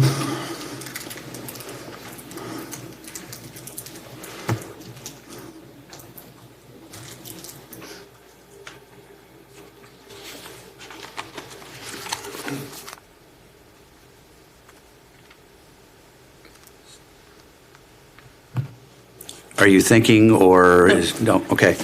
So your email to Ben Kunzel stated capital cost for Port Perry. It had 2 attachments, correct? If you go down to the bottom of your email. It says there are 2 attachments, yes. Yes. So Port Perry Sewer and Port Perry Water, correct? That's what it says, yes.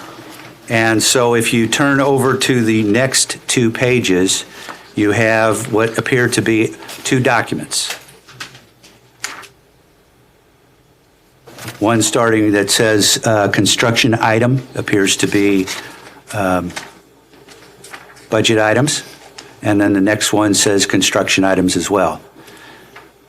Maintain note, the first one says Port Perry, 317 customers at the top of the page.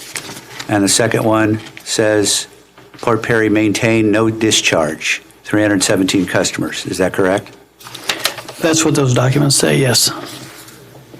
So can you describe what the first page of those two pages is?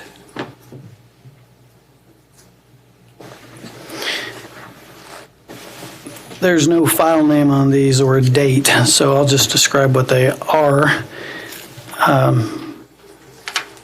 But I'm not describing you what the context is with regards to timing. But the first one,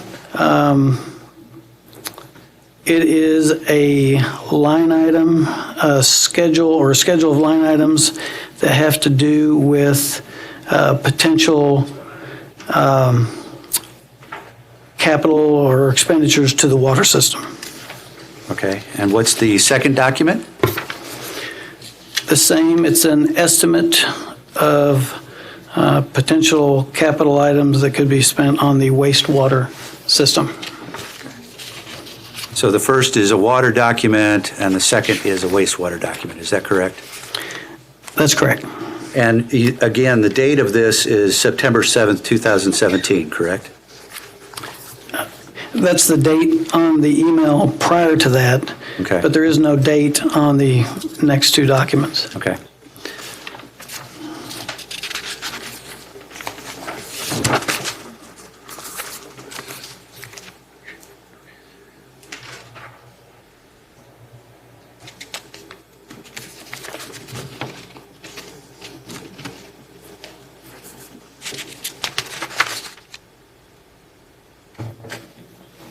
Your Honor, unless there's a pending question on the contents of the document, we would just stipulate to the admission of this entire document and let it speak for itself.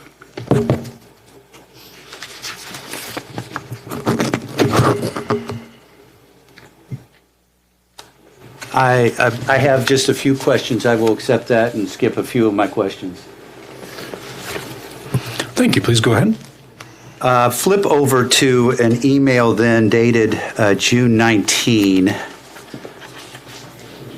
And again, may I approach?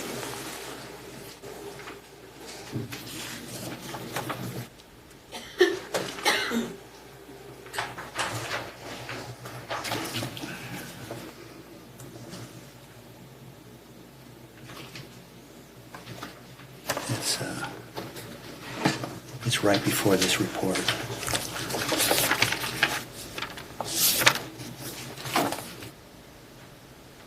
You got it? Right before.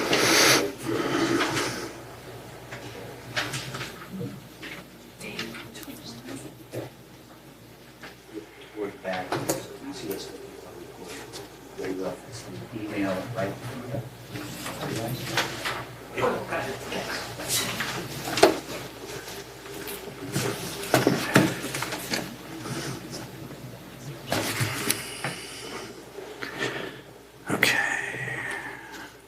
So this document here is an email, and it says on Saturday, June 16th, 2018, Mr. Kunzel wrote, "See attached for signature. Any way you can sign this before leaving." You see that? I do. And then you responded, "Here you go." Is that correct? On June 19, 2018? Yes. Okay. So flip to the next page. Well, before you do that, there's an attachment at the bottom of that email that says Port Perry Construction Permit Water, correct? Yes. Okay. Now, so that attachment then is the following pages. So if you would please turn to page 1 of that report where it says summary of findings? Give me just a moment, please. Absolutely.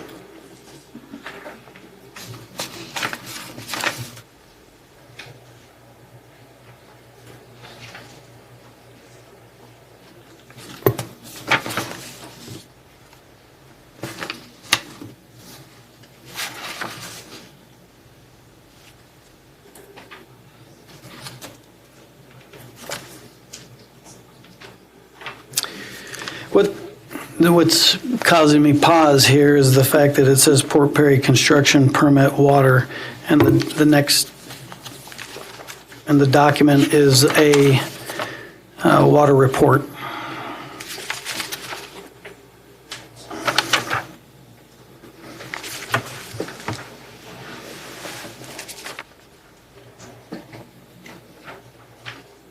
So what reports are going to be signed? Well, this says it's a Port Perry construction permit on the attachment. Okay. And realizing this is what Confluence Rivers provided to the association. You provided this information to the association. What does that tell me? I don't understand your question. This was your document. What does that tell me that this is your document? Okay. I see a document with a date, an email with a date, and it says there's an attachment here, and then on the next page, you're showing me a report. Okay. I'm just telling you that the report and the file name don't match. Okay. Is there a date on the document?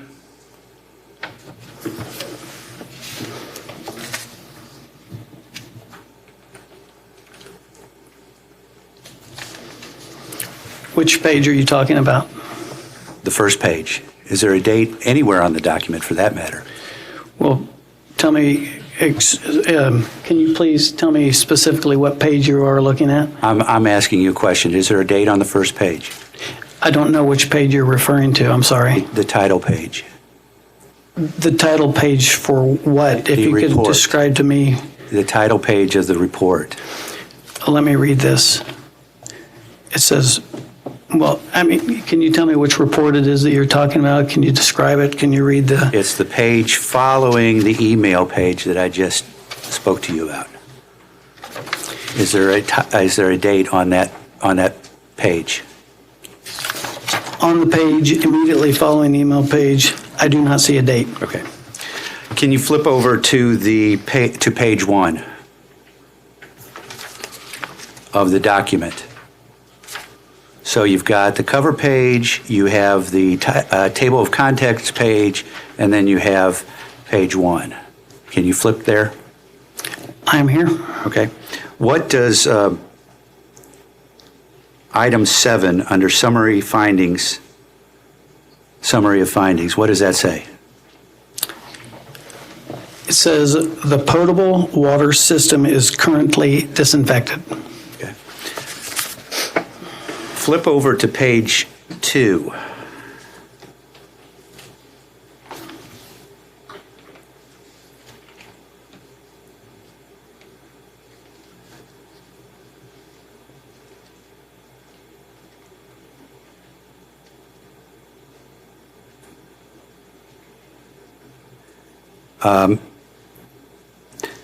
You see where it says in the third paragraph there, currently?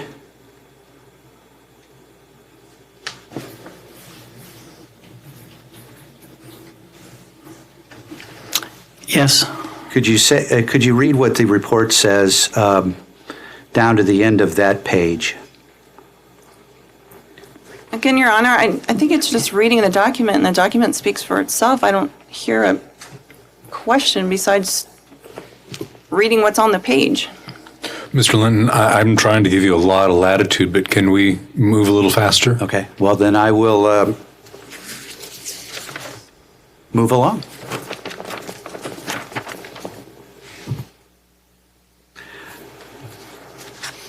One last question on that document. Could you turn to page 10 of that document?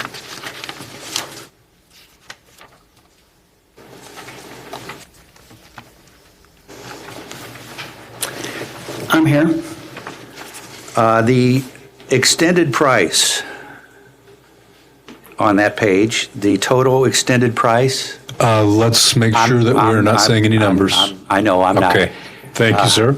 I am, that is not the $693,000 that are in Mr. Cox's testimony, is it? That is correct.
Last document.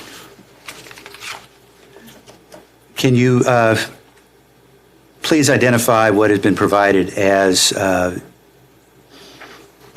Exhibit 306?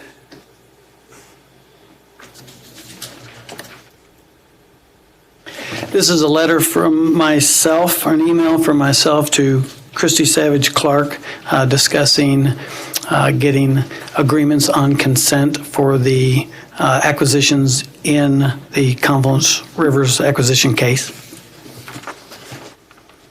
And so the attachment then is a letter from Bryn Kunzel, PE, to you dated September 24th, 2018, correct?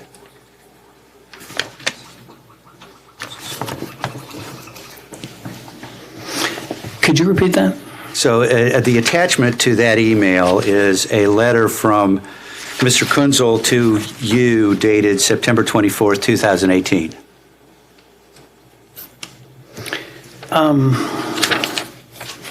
Did you say November 24th? September 24th, did I?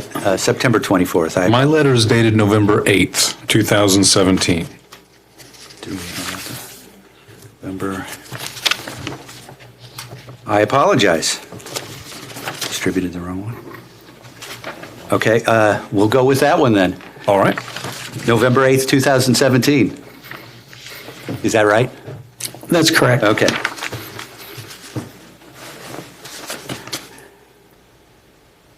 Now, would you turn to the third page of that document?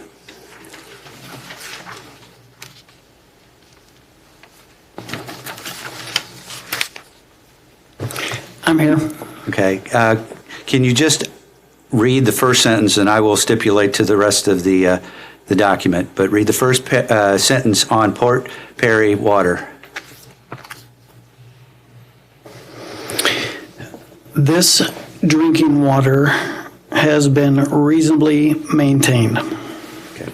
I have no further questions. Thank you. Do we have any questions from the bench? Mr. Chairman.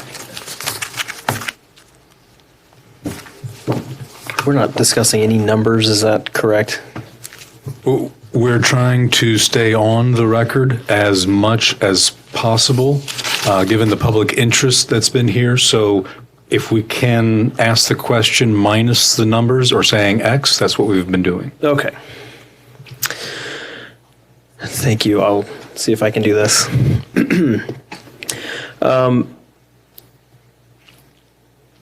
Without saying the numbers, your direct testimony in case number WM-2018-0116, as it pertained to the estimate of the cost of the improvements needed for Lake Perry, for their water system and the sewer system. It's on page 22 of your direct testimony from that case. Those numbers are different than the numbers in this case. So can you explain why those numbers are different and what you have added to or taken away from in your cost estimates to arrive at different numbers? Yes. I know you recited the case numbers, but I'll just refer to them as the first and then the second, if that's okay. So as part of any acquisition case, we do preliminary estimates, or we have our third-party engineer do preliminary estimates. And those estimates are really based on what it's going to take to get those systems in compliance. Both the water and the wastewater system at Port Perry are out of compliance. So to get the water system in compliance, our engineer first came up with a version of what he felt would get the system in compliance. In the first case? This is in the summer of 2018, I believe. I'd have to look when we were having these discussions. But leading up to that acquisition case, our engineer came back to us and said, hey, I don't believe that is sufficient to get us in compliance. And he developed another engineering report that was a larger amount of what he felt at the time was going to get us in the water system into compliance. Okay, but what are those differences? The main difference is whether or not you can stay in the July or the summer of 2018 report, if you can utilize well 2. And then the next version is saying no, based on the fact that well 2 does not have disinfection. What we really need to do, the most cost-effective thing, is drill a new well at the ground storage tank with a well house and a chlorination system there. So that is the estimate that we utilized to go into that acquisition case. So are you no longer proposing drilling an additional well? That is correct. So somewhere in the, I think as Mr. Cox said, in the spring of this year, when we were applying for Port Perry, we gave our engineers spent more time looking at this and discussing it with Missouri DNR, and determined and advised us that we could go back to that original estimate where we rehabilitate well 2 and not pursue the new well, which lowered the overall capital cost. Okay. Now, Confluence believes that the net book value should be determined in a rate case. Is that correct? I'm not the rate expert, but in general, I believe that's correct. Okay. But under the terms of the purchase agreement with Port Perry, the purchase amount could be significantly higher than what the commission ultimately determines is the net book value in the future case. Would that be a correct statement? That is a correct statement. Yes. So if the commission were to decide that the correct amount is significantly lower than what you were to purchase for, is the company financially able to absorb that if we don't allow you to recover it? Sir, Mr. Cox was asked this same line of questioning previously, and I think it would be best if he were to answer those again, if that's okay with you. If it's already in the record, I'll just check it out. All right. Thank you.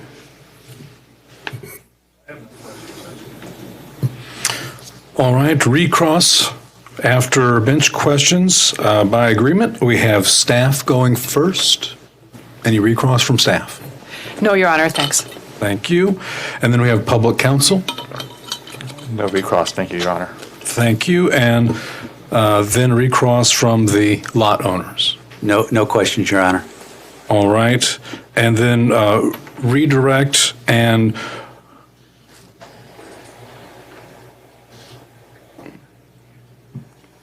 I think there's 4 questions. redirect from Confluence Rivers. Are you sure? Because I was going to ask about why it's important. Okay,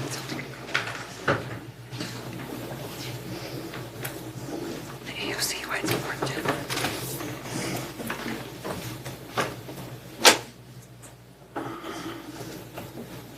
First said no. He said no. You're okay?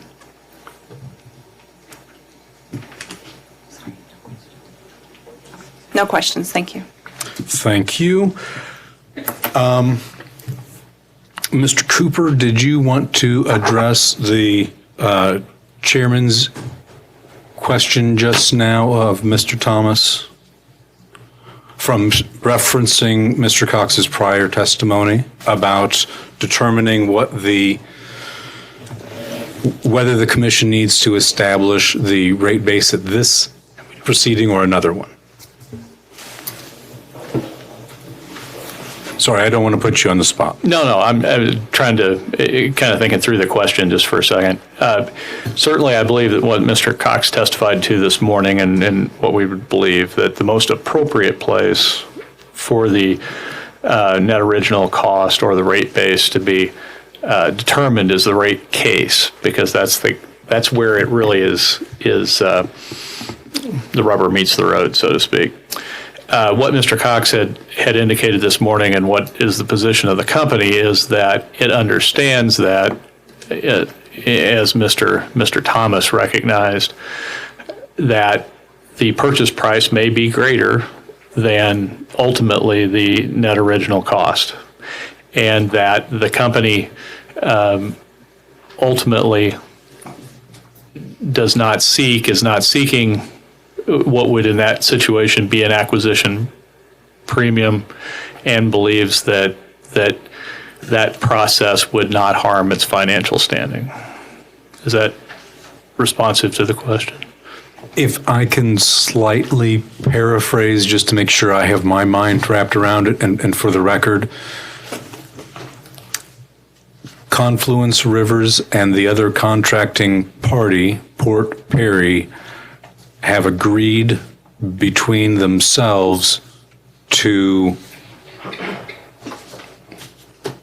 address the requirements of numbered paragraph 4 in your sales contract, outside of the PSC determining the rate base. Well, and I'm not sure it has to go that far. If the purchasing company pays a certain dollar amount, I think that's the end of the question as far as the asset purchase agreement. And then Confluence Rivers counsel with your client will determine how to move forward with recovering that cost or not. Or not. In fact, I think Mr. Cox has said in his rebuttal testimony that he would anticipate that in a rate case, the net original cost would be the measure of rate base.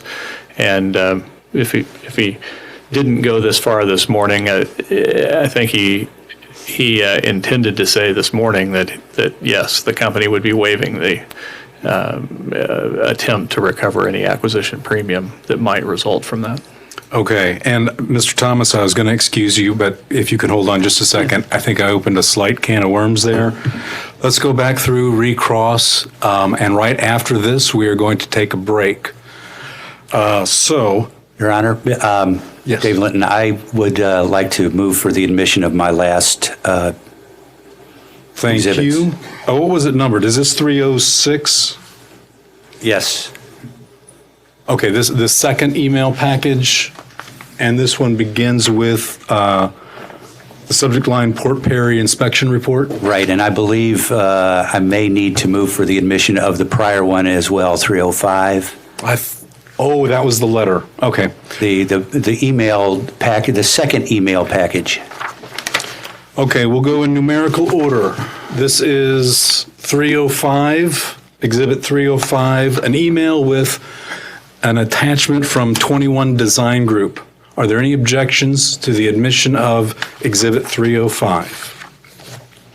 Hearing no objections, it is so admitted. And then 304, I'm not sure that I moved for the admission of 304 then. That was the second package of emails? I believe we got 304. These are the two. There's just one in as the 305. I think that this would be 306. 306? Yeah, Okay. That did not get marked? not yet. Well, it may have been marked. I don't think I didn't have that.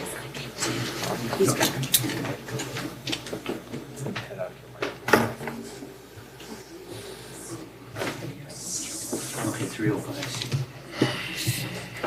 306 was the letter. 305C,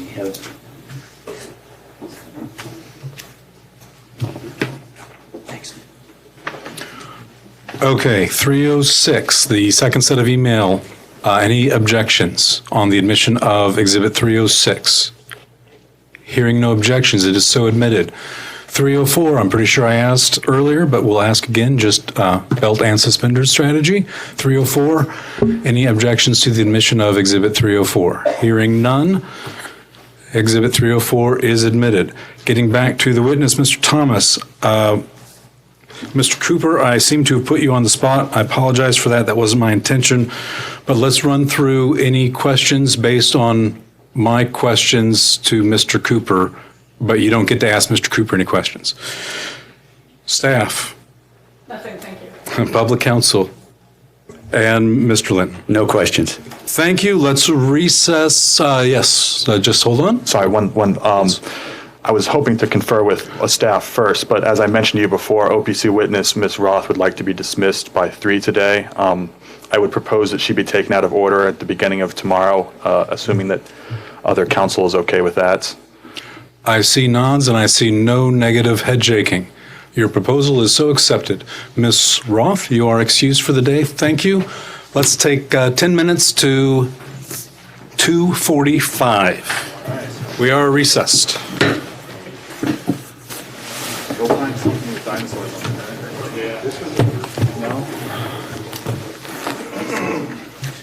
Can't go into labor tonight. Can't go into labor tonight. You're going to take this on as I want. It's you.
Let's go back on the record. We turn now to our next witness in our list, and the predetermined witness list is Natel Dietrich. Please come forward, Ms. Dietrich.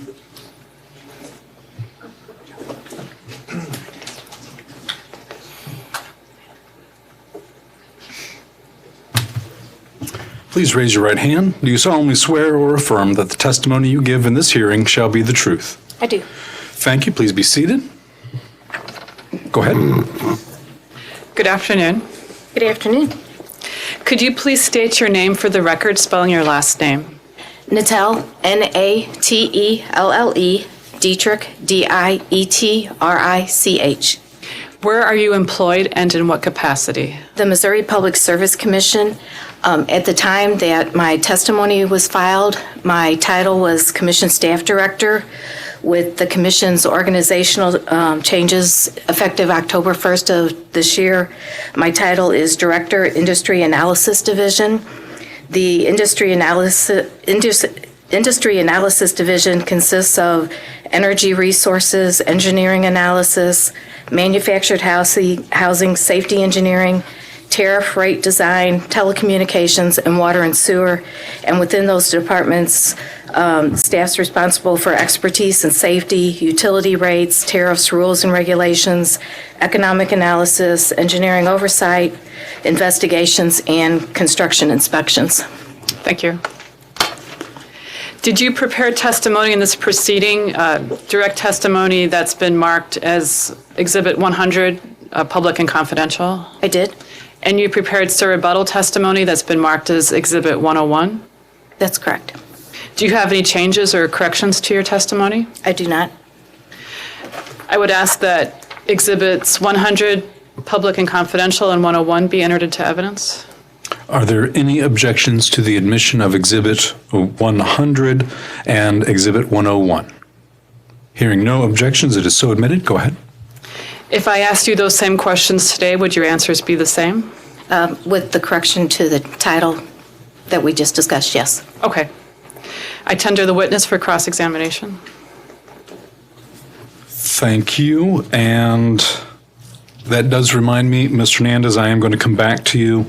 Cross-examination, we have a predetermined, agreed to order. Confluence Rivers, you'll be first. No questions. Thank you. And Office of the Public Counsel.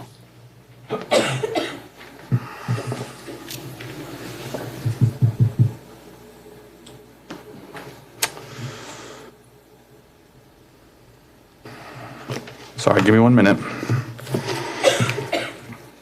want to make absolutely sure I have.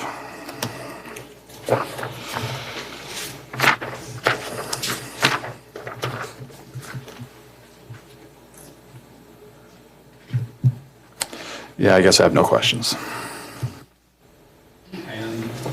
Thank you. And the lot owners. I have no questions, Your Honor. Thank you. The bench has no questions. Ms. Dietrich, you are dismissed. The next witness on our list is Mr. James Bush. Mr. Bush, please come on down.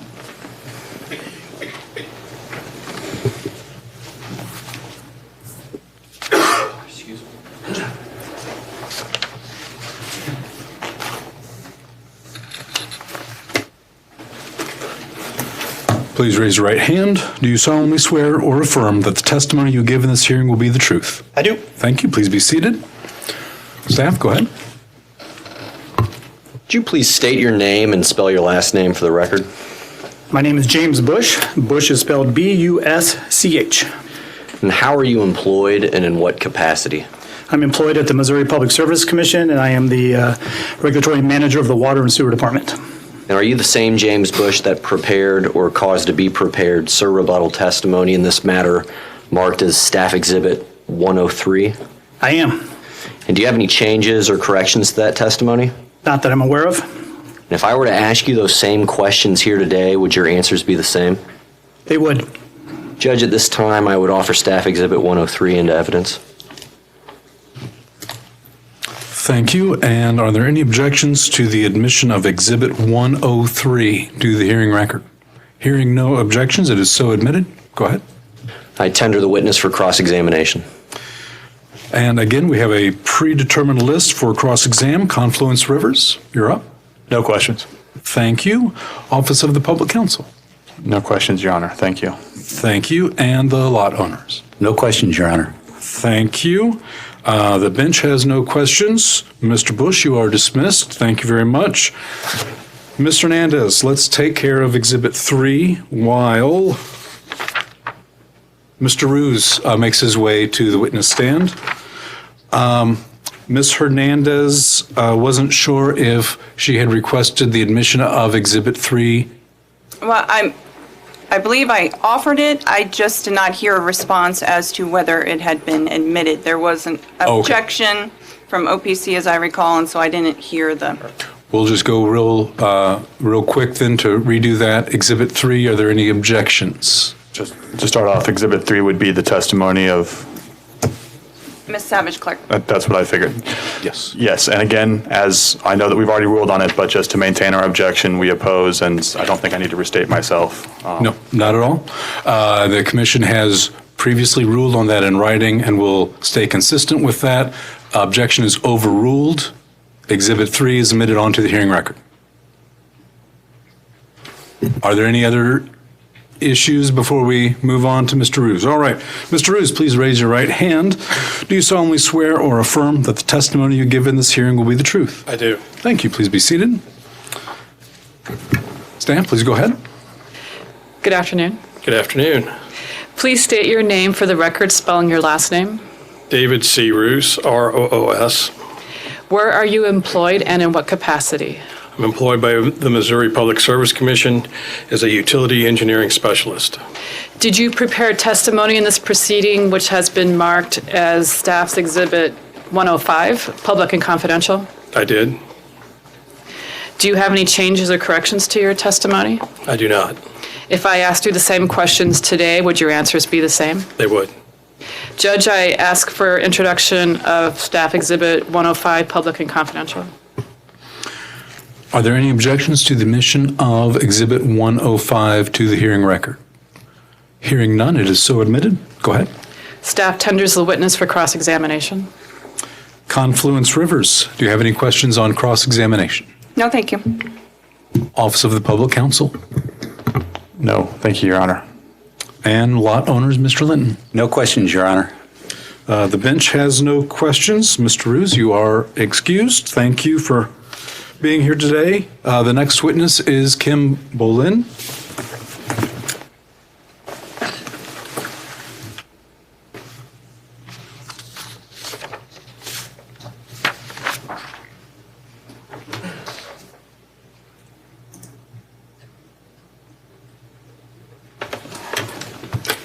Ms. Bolin, please raise your right hand. Do you solemnly swear or affirm that the testimony you give in this hearing will be the truth? I do. Thank you. Please be seated. Please go ahead. Could you please state your name and spell your last name for the record? My name is Kimberly Bolin, and Bolin is spelled B-O-L-I-N. And Ms. Bolin, how are you employed and in what capacity? I'm employed as a utility regulatory auditor with the Missouri Public Service Commission. And are you the same Kimberly Bolin that prepared or caused to be prepared surrebuttal testimony in this matter marked as Staff Exhibit 102? Yes, I am. And at this time, do you have any changes or corrections to that testimony? No, I do not. If I were to ask you those same questions here today, would your answers be the same? Yes. Judge, at this time, I would move to offer Staff Exhibit 102 into evidence. Are there any objections to the admission of Exhibit 102 to the hearing record?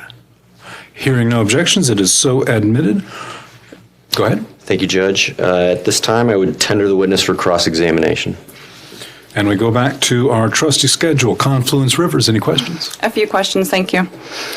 Ms. Bolin, would you agree that rate-based figures are estimates at the time of an acquisition case? In this case, they are, and it's very common for that to be occurrence. And the last rate-based determination by the Commission for Port Perry for the purposes of a rate case would have been around 2002? I believe that's correct. So theoretically, there are 17 years of records that need to be reviewed in order to update the net original cost rate base from where it was in the last rate case? Yes, there are many. If Confluence Rivers acquires the Port Perry assets, do you know what rates will be 2 years from now? No, I do not. And if Confluence Rivers was not to purchase the Port Perry assets, do you know what rates would be 2 years from now? Did you repeat that question? If Confluence Rivers did not purchase the Port Perry assets, do you have a way to know what rates would be 2 years from now? No, I don't. Nothing further, thank you. Thank you. Office of the Public Counsel. Any cross-examination? No, thank you, Your Honor. And to the lot owners? No questions. Thank you.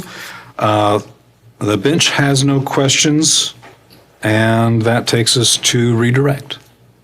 I have none. Thank you, Judge. Thank you. Ms. Bullen, you are excused. Thank you.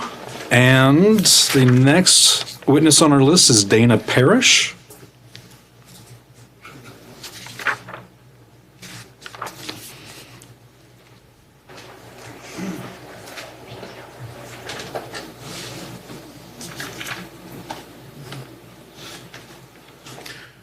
Ms. Parrish, please raise your right hand. Do you solemnly swear or affirm that the testimony you give in this hearing will be the truth? Yes. Thank you. Please be seated. Staff, your witness. Hi. Good afternoon. Good afternoon. Please state your name, spelling your last name for the record. Dana Parrish. Last name is Parish. Where are you employed and in what capacity? With the Missouri Public Service Commission as a utility policy analyst. Did you prepare rebuttal testimony in this proceeding, which has been marked as Staff Exhibit 104? Yes. Do you have any changes or corrections to your testimony? No, I do not. If I asked you the same questions today, would your answers be the same? Yes. I move to enter into evidence Staff Exhibit 104. Are there any objections to the admission of Exhibit 104 onto the hearing record?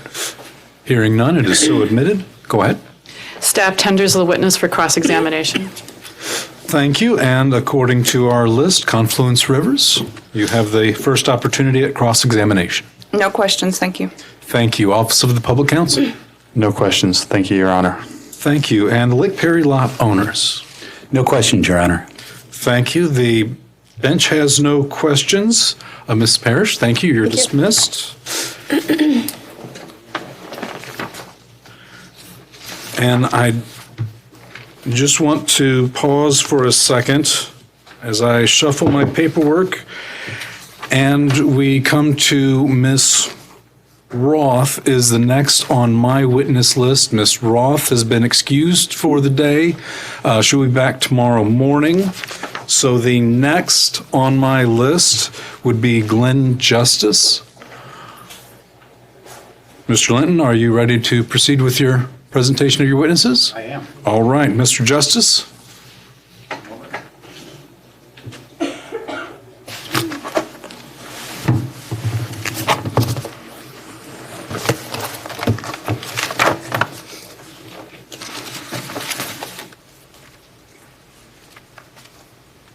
Please raise your right hand. Do you solemnly swear or affirm that the testimony you give in this hearing will be the truth? I do. Thank you. Please be seated. Mr. Linton. Please state your name for the record. Glenn Justice. And by whom are you employed? I'm a senior partner at Experience On Demand LLC. And who are you hearing in behalf of today? Lake Perry Lot Owners Association. Did you prepare or cause to be prepared? And I guess at this point I need to give the court reporter a copy of the exhibit.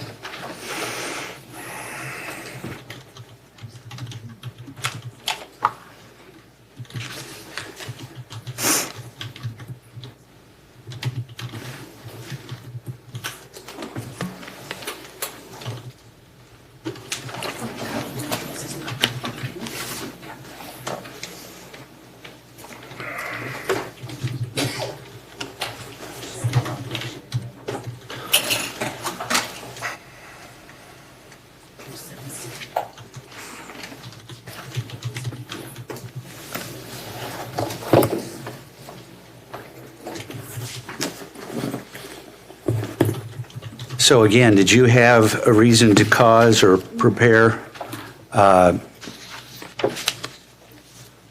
what has been marked as Exhibit 307 and 307C? Yes, Do you have any changes to make to those exhibits? I do. I have two corrections to make. Go ahead. On page 9 of my rebuttal testimony, starting on line 20, the words "Mr. DeWilde has" needs to be replaced by "that representatives of LPLOA have." Would you like me to read the entirety of the sentence? Please. So the sentence will now read, "Based on communications that representatives of LPLOA have had with banks." Okay. And the second? Second correction is on the following page, on page 10. Go ahead. This is on line 6, beginning with the word "exceeding the 300,000. That needs to now read, "Commitments of 252,000 have been received." Do you have any other changes? I do not. So if I were to ask you those questions today with those changes, would your answers be the same? Yes. Is the testimony and the exhibits attached to your exhibit true and accurate to the best of your information, knowledge, and belief? They are. I move for the admission of exhibits 307 and 307C into the record. Are there any objections to the admission of Exhibit 307 and 307C onto the hearing record? Hearing no objections, it is so admitted.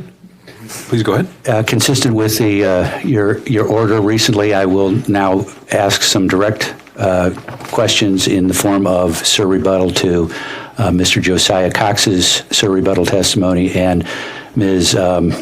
Christy Savage Clark's sir rebuttal testimony. Please go ahead. Mr. Justice, have you reviewed Christy Savage Clark's testimony? I have.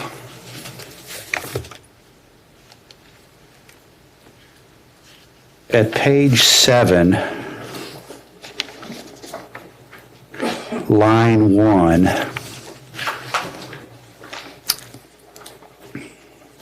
well, backing up,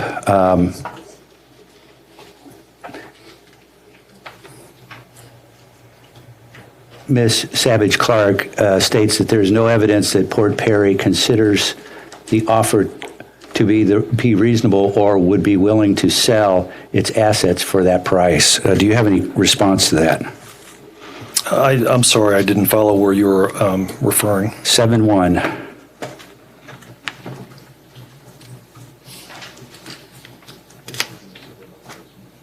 Oh, I apologize.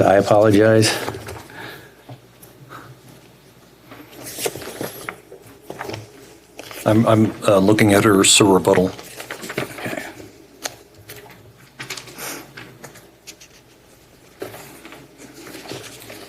Okay, 7-1.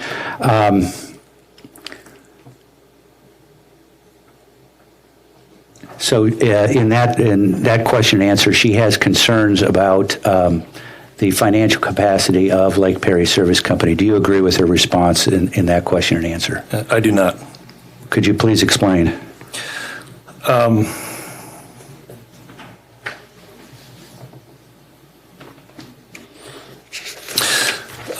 She makes the statement, and this is in lines 7 and 8, that Lake Perry Services Company does not have any funds available until 2024 to make any necessary repairs.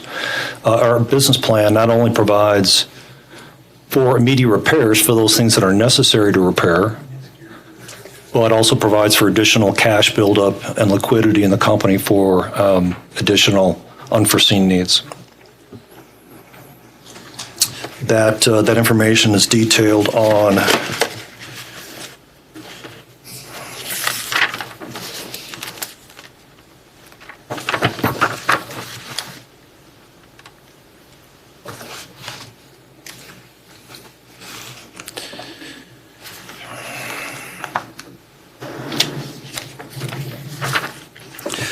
pages 6 through 8 of Schedule GJ01 in my original rebuttal testimony.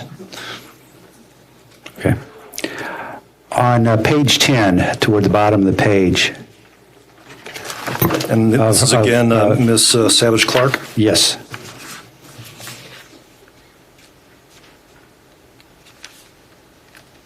She says there are most often lower-level continuing authorities such as property owners associations and not-profits do not have the resources to invest in system infrastructure to provide and maintain safe and adequate services. Do you agree with her testimony there?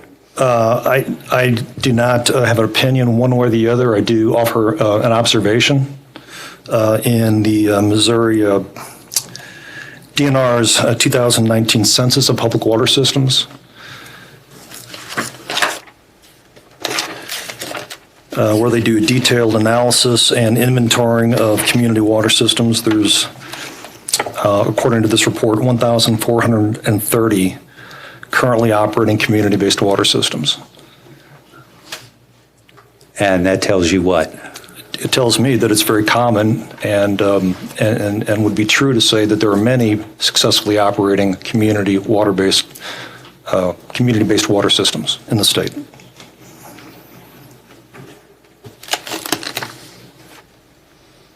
Take a look at, have you reviewed Mr. Cox's surrebuttal testimony? Yes, I have. Take a look at page 23 of his surrebuttal testimony.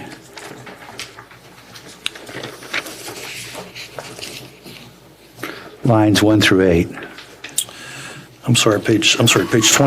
Page 23. Right.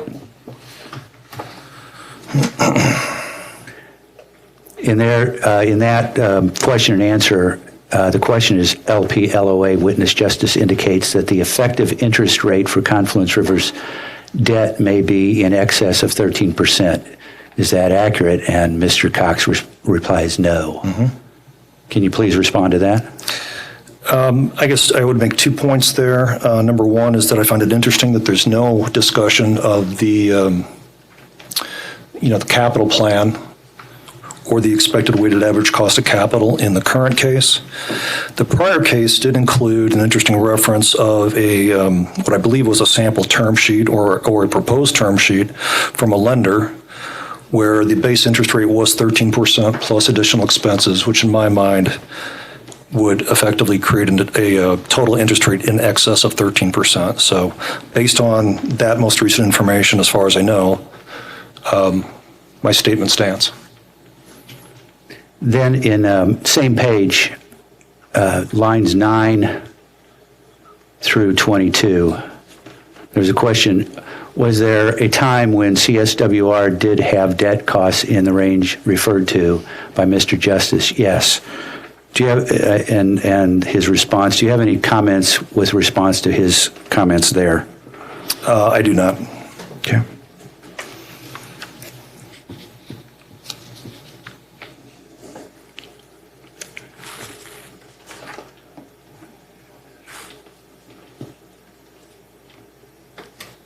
I have no further questions, and I tender the witness for cross-examination.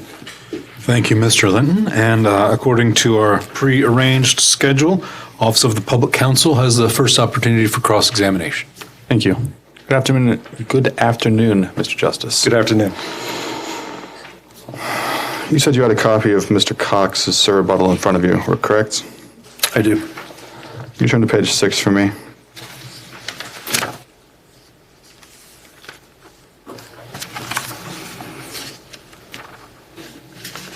Well, it might be better to start on page 5, to be honest, but on pages 5 through 6, there's a table that's been included here that compares Confluence Rivers to the LPLOA proposal. You would agree with me on that, right?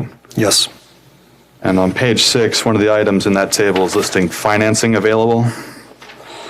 You would agree that Mr. Cox's table represents a fair and accurate representation of the financing available, or the financing that LPO, that the lot owners have available. So are you specifically referring to the third column on the last line? That would be the lot owners column, as I understand it, yes. Okay.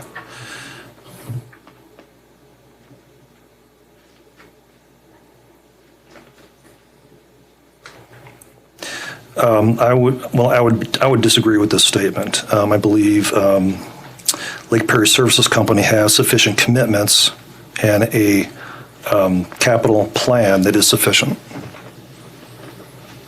But they do not currently have the cash in the bank. Moving down that table to existing financial resources, which is the last row, you would agree that the statement found in the third column, which again is the lot owners, is a fair and accurate representation? That was what I just referred to. My prior statements were referring to that statement. I'm sorry, existing financial resources or financing available? Existing financial resources. Okay. So I apologize, I misunderstood where you were directing me. Well, what about financing available then? Clearly, Lake Perry Services Company has financing available.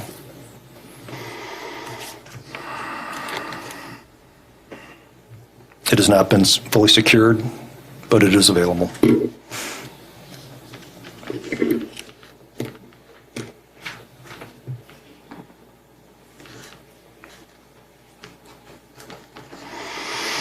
On pages 8 through 9 of Mr. Cox's rebuttal testimony, he discusses some of the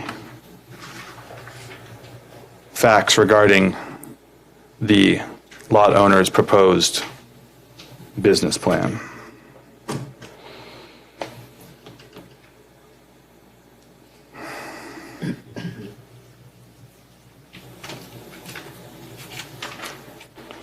In particular, on page 8, lines 20 through 22, he describes how the LPSC would need additional funds to make a balloon payment on its bank loan to repay or retire the CD that makes up the security for the loan. You would agree with that, correct?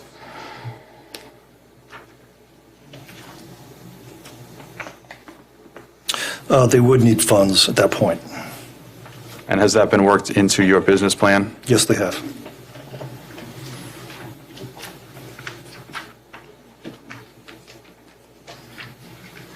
On page 9, generally lines 1 through 6, there's a discussion of the funds available to fund this balloon payment.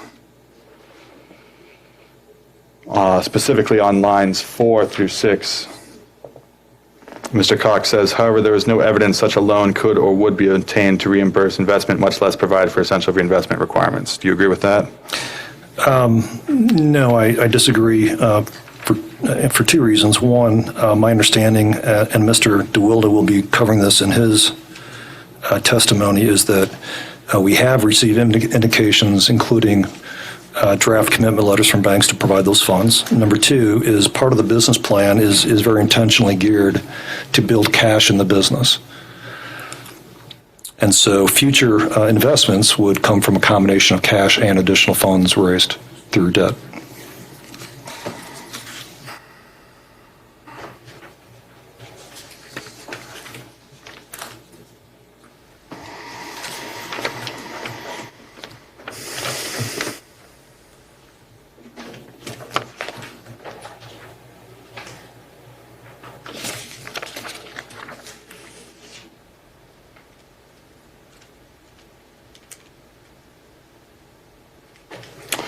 On pages 24 and 25 of Mr. Cox's rebuttal, and I'll give you a minute to go to those pages.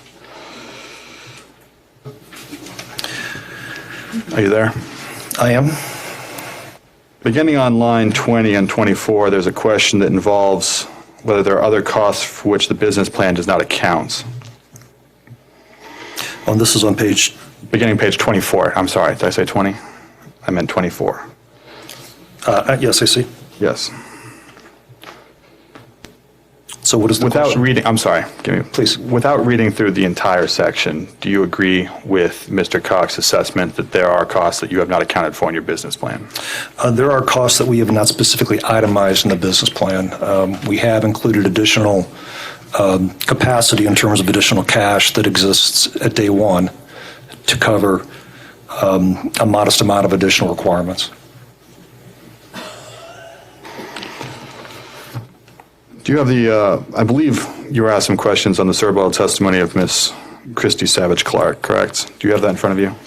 Yes. Can you go to page 7 of that testimony? Pardon me. Page 7? Correct.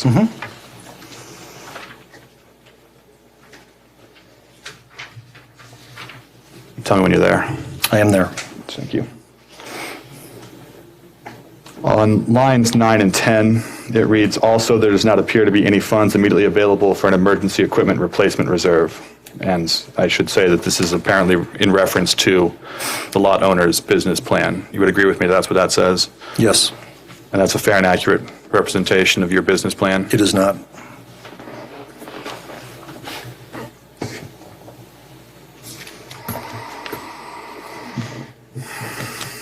You have a copy of your own testimony in front of you?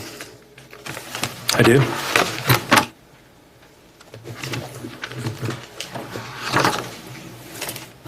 Can you turn to page 6 of Schedule GJ01?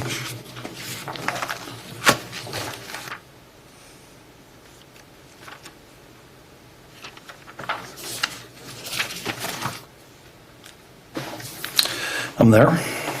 Counsel, is this schedule confidential? I don't have anything. Okay. Numbers are fine. My understanding is that these numbers are not confidential. Okay.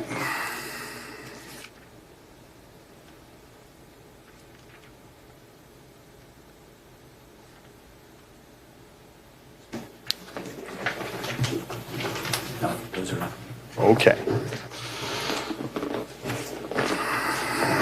On page 6 is a table laying out the capital investment plan as it exists in the Lake Perry business plan. Is that correct? Yes. And under the column for system acquisition in 2019, for the water system CapEx, I'm sorry, it lists 150,000, correct? Yes, it does. And for the sewer system CapEx in 2019, it lists 75,000 under a column labeled system acquisition. Yes, it does. That 75,000 therefore was for the acquisition of the system? Yes, so both those values were for the acquisition of the water and wastewater systems.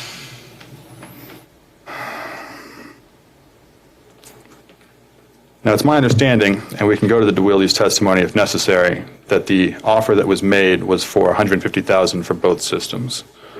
Is that your understanding? That's my recollection. Mr. DeWilde can confirm that. That being the case, that would mean that under your plan, there's an additional $75,000 available potentially for repairs. Is that correct? That's correct. I would direct you to the table on page 8, which maybe provides a more direct indication of the cash and liquidity position of the organization. So what this table provides, a projection of the minimum and maximum total cash that the company will hold in each year. So as you can see there, there's, based on your math, that's where the $75,000 is. All right. Thank you. I do not believe I have any further questions. Thank you. Any cross-examination from staff? Yes, just briefly, Judge. Thank you. Good afternoon, Mr. Justice. Good afternoon. Now, in your analysis of the application at issue, did you review any potential benefits that a sale to Confluence Rivers may create? I did not.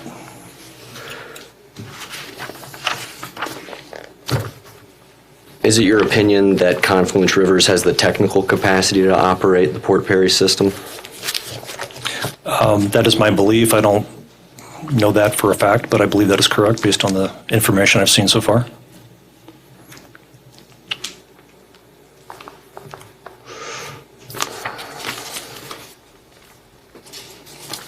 In your rebuttal testimony on page 13, you list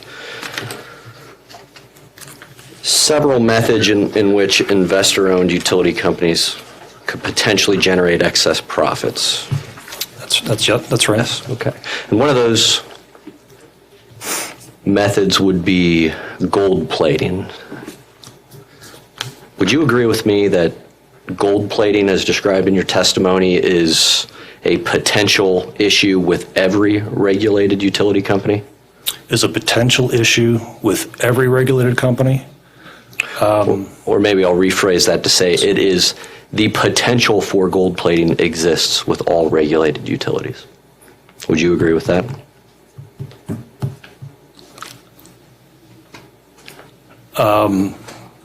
Well, all regulated utilities regulated by this commission. This institution, yes. Would you agree with me that the commission is responsible for setting just and reasonable rates? Absolutely.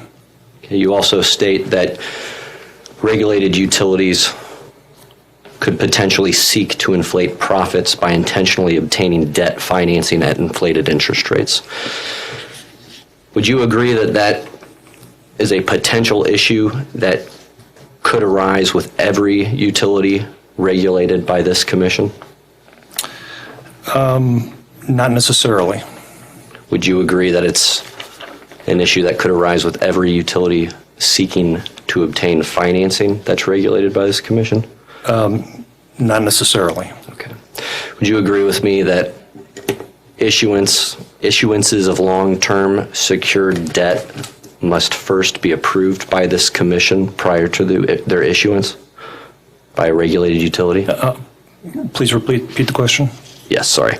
Would you agree with me that for a utility regulated by this commission, they must obtain approval from the commission to issue long-term secured debt? Yes.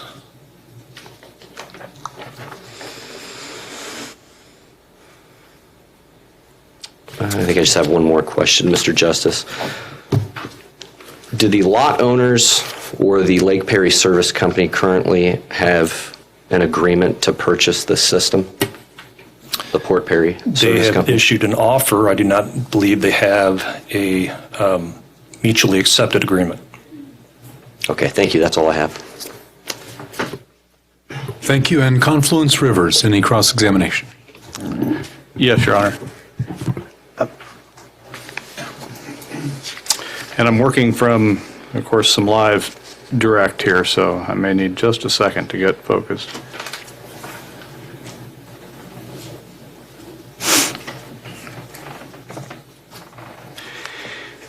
Mr. Linton referred you to Ms. Savage Clark's surrebuttal testimony, I think on page 7, and asked you about a statement she made about funds not being available until 2024 for repairs. Do you remember that? I believe so. And I'm not sure, if I look at page 7, and I think this was lines 7 and 8, again, and 9 of her testimony, I think the complete sentence was that it does not appear Lake Perry Service Company's business plan attached to your testimony includes funds until 2024 for necessary repairs to meet the minimum design standards for Missouri community water systems. Would you agree that that's what that statement says?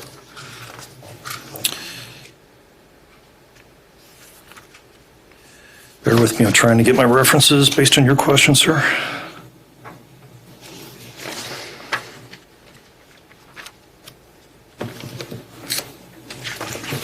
And I'm sorry, what page of Ms. Savage Clark's surrebuttal? Page 7.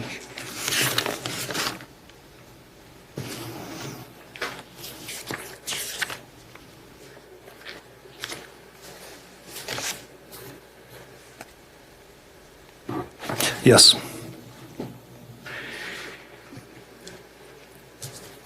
The business plan you put together calls for a substantial investment in 2024, correct? That's correct. If any of those repairs or if any of that construction that's called for in 2024 were deemed to be required to meet the minimum design standards for Missouri community water systems, would Ms. Savage Clark's statement be true in that case? No. So you have built in how much money is it? Tell me what the investment is that's So if we look at expected in 2024 and 2025. 2024 and 25, we have the $450,000 in the water system, $30,000 in the wastewater system. We then have future upgrades that are just undefined, but based on our engineer's advice, we believe are appropriate to accommodate. In 2025 for $100,000 for future upgrades if they should prove to be needed. And that was for water, $50,000 in 2025 for wastewater. And then we see in the third column over on that table on page 6, the expenditures, which I'm referring to in my response to Ms. Savage-Clark's rebuttal. Those are the monies that are immediately available to address any immediate remediation requirements, if any exist, to take care of the minor repair items. But there's no, if, again, let's say the $450,000 that you've identified in 2024, there's no provision for financing for that prior to 2024, correct? Not currently, no. And so if any of those between now and 2024 were deemed to be needed to meet minimum standards, sitting here today, there's no financing for those dollar amounts, right? Well, we would accelerate the financing plan and request the funds.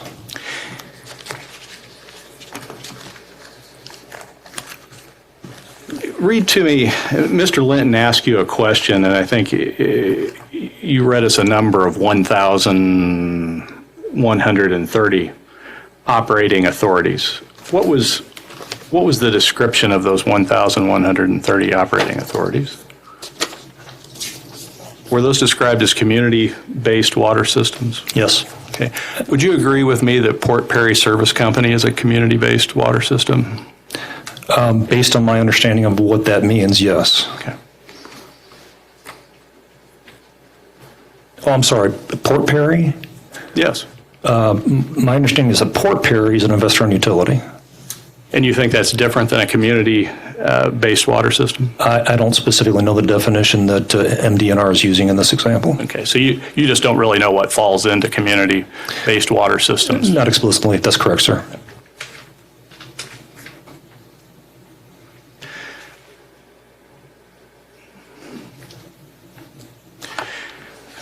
Mr. Kleiser asked you about this table that's in Mr. Cox's rebuttal testimony.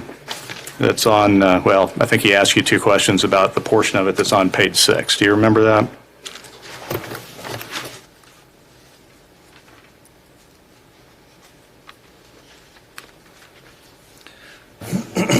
Yes, I do. And one of the items that he was asking you about was the row that's titled on the left side, financing available, correct? Mm-hmm. And the statement in regard to Lake Perry Service Company is that it has not provided any evidence of investment in Missouri water or sewer systems. Is that correct?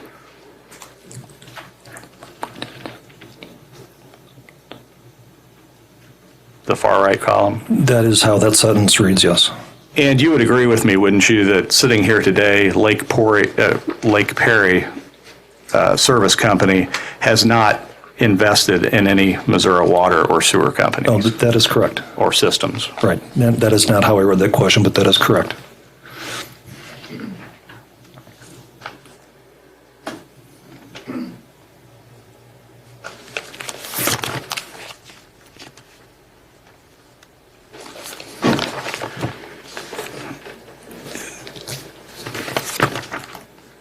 And you were also asked about a portion of Mr. Cox's rebuttal where he states that LPSC would need additional funds to make a balloon payment on its bank loan and to repay or retire the CD that makes up the security for that loan. Do you remember that? Yes. And I think on the following page, there's a statement that there's no evidence a loan could or would be obtained to reimburse investors at that 3-year period, correct?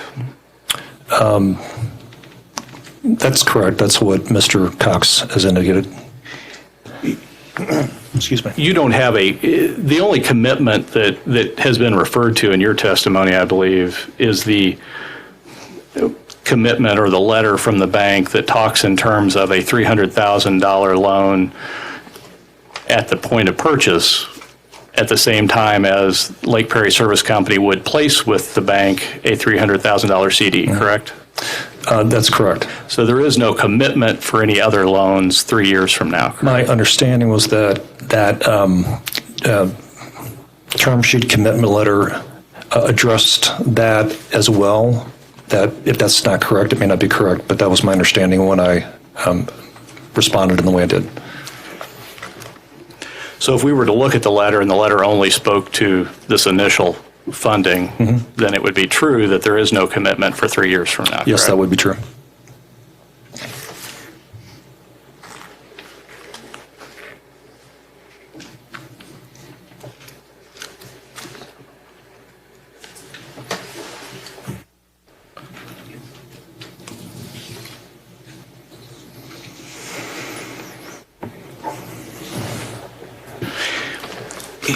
And when you, I think Mr. Kleiser took you through where your contingency comes from in those first years, or identified the, I think the $75,000 that you would have available in those the first year. That assumes, doesn't it, that the purchases, that Lake Perry Service Company could make the purchase for the $150,000, correct? That's correct. So anything above that would reduce that reserve, correct? It would, assuming you had the same amount of initial capital raised. That's all the questions I have here. Thank you. Are there any questions from the bench? Mr. Chairman? Thank you. Good afternoon. Good afternoon. On page 15 and 16 of your rebuttal testimony, you reference, there's some numbers here, so I'm going to be careful.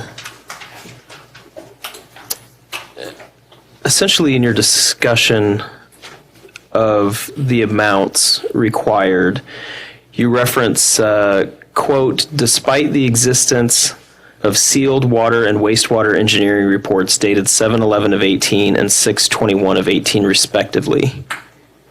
And then again on page 16, you reference, quote, multiple sealed and unsealed versions of the engineering reports exist, along with conflicting communication with staff and responses to LPLOA's data requests. What is a sealed water and wastewater report, and how is it different from an unsealed? Well, sealed one is physically sealed, stamped by the professional engineer. Okay. It indicates a final official report issued by them. And why is it important for the commission to consider if Confluence has a sealed engineering report to support their application? I think it adds greater weight and finality to the document. An unsealed report, in my profession and in my experience in these types of proceedings, indicates a preliminary, incomplete report. Okay. Have you had any discussions with anyone from Port Perry indicating that they would definitely sell their system to Lake Perry if the commission rejects the Confluence request? No. Okay. Thank you. Yes, good afternoon, just briefly. Yes, sir. Is there any, in case the Lake Perry Service Company was unable to get enough members to contribute the $300,000 loan, are there any other options that have been looked into? Not to my knowledge. Okay, so I guess if that doesn't happen, they don't buy this. They don't try to buy the system, And the system operates as is. or unless someone else comes to buy it, they're going to object to that again. I think it depends on the prospective buyer. All right, I just have one little question on your. I'm trying to understand your financial sheet. I think I do. Yes, sir. On page 9 my testimony or the business plan? of your schedule GJ01 in your server rebuttal.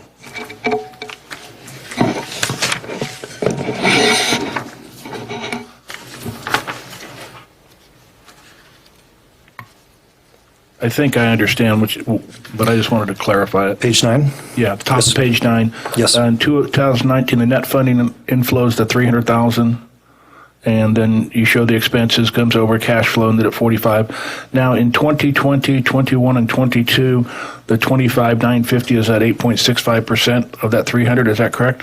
Did we repay that? Yes, interest of it? that's basically correct. The early years have a effective interest rate of 8.65. Okay, and then on 2023, when the principal payment, that's assuming that the bank loan of $300,000, even it's not characterized here, but a bank loan came in of $300,000 and paid off that $300,000 landowner loan? That's correct. Okay, thank you. Thank you. Now we'll go back to recross from any of the bench questions. First, we'll start with public counsel. Mr. Kleiser. I have hopefully just one. Chairman Sylvia asked you a question generally related to the idea of what happens if the system is not bots. I might be overly paraphrasing there, but Do you have an understanding of what happens if neither the Lot Owners Association or Confluence were to buy this system? Of what would happen? Yes. The system would continue to be operated by the current owners of Port Perry. Okay. And nope, I really have nothing. No further. Thank you. Next, return to staff. No questions. Thank you, Judge. And lastly, we turn to Confluence Rivers. Real briefly, Mr. Justice, you talked about the effective rate of 8.65% in that first 3-year period. Now, that's higher than what some of the council have talked about being the interest rate on the bank loan, correct? The interest rate on the bank loan, I don't recall that specifically. Okay. So to get to the 8.65%, there's more than one set of interest rates you've got to deal with, right? There's multiple components, yes. Right. So one component is the loan that maybe there's a commitment for, right? I think there was a timing issue with that too. This would be the bank loan. This would be the bank loan, and that is 3-point-some-odd%, correct? 3.65. I don't recall the exact numbers. I just recall the structure. But yes, I'll assume that's correct. Well, let me see if I can help. Sure. Just a second.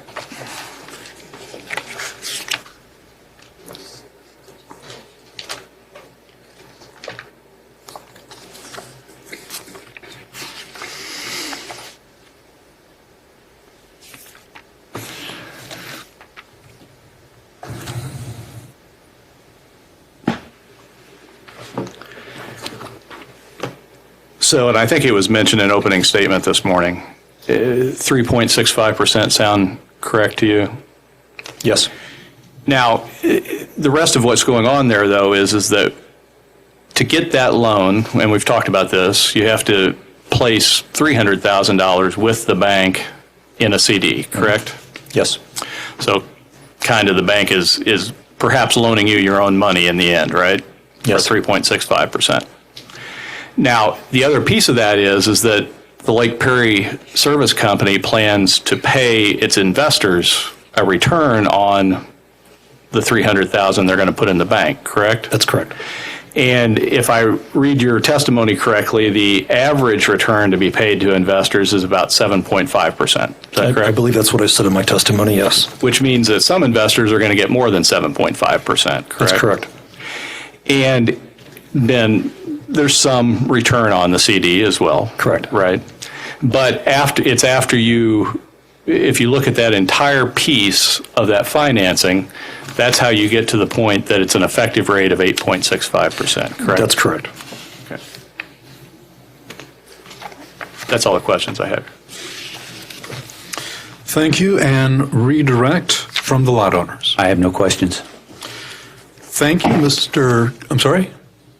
Okay, Mr. Justice, you are excused, and I just want to make sure that I am following along with the witnesses. The next witness on my schedule, Mr. Litton, is Rick Francis.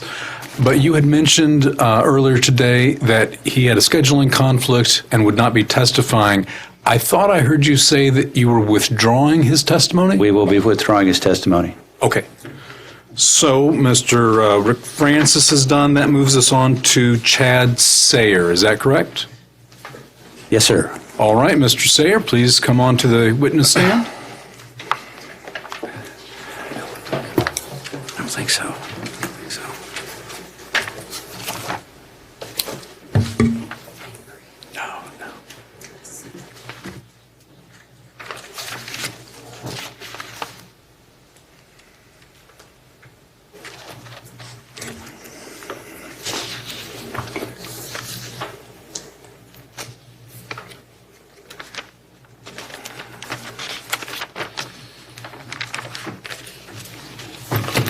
Please raise your right hand. Do you solemnly swear or affirm that the testimony you give in this hearing will be the truth? Yes. Thank you. Please be seated. And lot owners, Mr. Linton, your witness. Please state your name for the record. Chad Warren Sayer. By whom are you employed and in what capacity? I'm employed by Allstate Consultants, LLC, and I am a principal and vice president. And who are you here appearing in behalf of here today? The Lake Perry Lot Owners Association. Did you prepare or cause to be prepared an exhibit for introduction in this case today? Yes.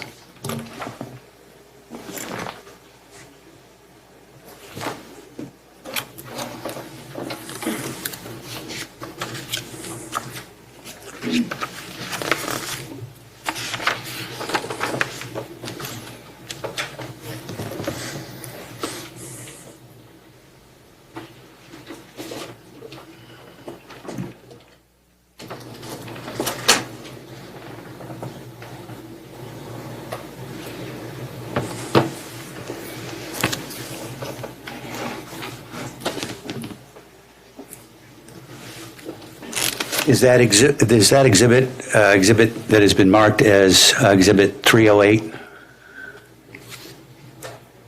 Yes. Do you have any changes to make to that testimony? Not that I know of. Okay. If I were to ask you those questions today, would your answers be the same? Yes. Do you believe that the questions and answers, as well as the schedules attached thereto, are true and accurate to the best of your information and belief? Yes.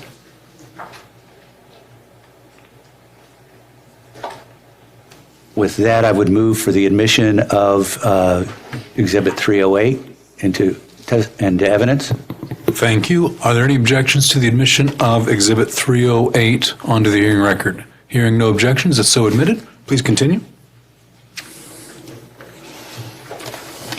I will have some additional questions for Mr. Sayer.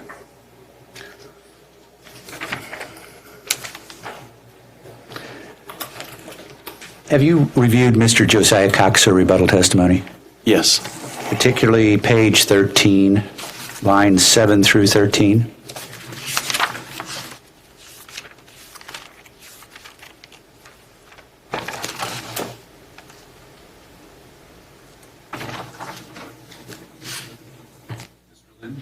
That was his rebuttal testimony? Yes, sir. And what page again? Page 13, lines 7 through 13. Yes. Do you have any response to Mr. Josiah Cox's comments there?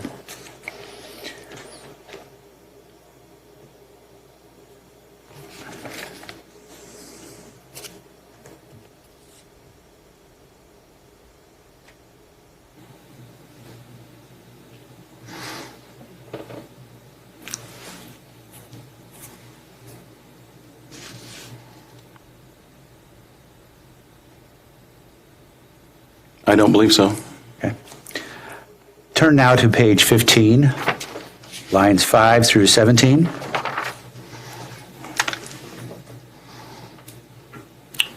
In that question and answer, Mr. Cox says there are a couple of major issues that could present serious liability issues and are currently currently not in compliance with MDNR minimum standards. Do you agree with that question and answer? No. Could you please explain? Yes, the systems are in compliance, and there aren't any serious liability issues as far as MDNR design standards are concerned. He also says that they don't have minimum security to protect the community. I disagree with that. The Lake Perry Lot Owners Association is quite rare in my comparison of many institutions and entities like theirs. They actually have security gates for entrance and exit. They have, before you ever get in the subdivision, then they have video cameras and a video surveillance system that they maintain on each of the entrances to the subdivision. That in itself puts them in a category that, frankly, of all the probably literally hundreds of systems that my company has reviewed, that I don't know that I've ever encountered that situation. So the fencing that's around the lagoons and storage facilities also, while looked at, there's minor repairs that were needed that I noted. It also meets the current MDNR standards, design standards for such facilities. So to summarize, I totally disagree with statements like that, not just this statement, but other statements in Mr. Cox's rebuttal about this fear of liability and environmental compliance and environmental damage. Turn then to page 17, starting at line 3. He makes the comment, until Confluence Rivers can operate the existing wastewater system and determine that wastewater is not currently leaking into nearby water bodies, an AOC is necessary to prevent future MDNR citations, potential fines, and potential stream remediation costs caused by existing wastewater operations. Do you agree with that? No. Could you please explain? Yes. First of all, I don't believe that an abatement order and consent was ever justified in my past experience in working with the Department of Natural Resources in any way with this system. It's an interesting tactic, and I say interesting because I saw where this system was included with numerous other systems where there may be concerns that I haven't reviewed, but in this system there was nothing that I saw that would have justified any abatement because it's in compliance. So what would we be abating? It has security that more than exceeds DNR requirements, and there hasn't been any samples. This is something that this system even chlorinates its effluent prior to irrigating it on the ground. So whenever you say to prevent future MDNR citations, potential fines, and potential stream remediation costs caused by the existing wastewater operation, I totally disagree. I talked to two individuals on our tour, site tour that we took, and one worked for the Lake Perry Lot Owners Association and one worked for the Port Perry operations group, and I saw no evidence of any leakage or anything that bothered me from a perspective of serious liability or especially about stream remediation costs caused by the existing wastewater facility. Take a look at the picture on that page 17. Yes. What does that picture tell you about the situation of the facility? Looks like it was very cold when that picture was taken. That's a picture, it appears, across the berm, the lower berm of the facility. You'll see some of the tree growth that's there up the banks. That's one of the things that I'd mentioned and has been something that there was piles of brush there, but it still needs to be worked on. I haven't been there for a little while.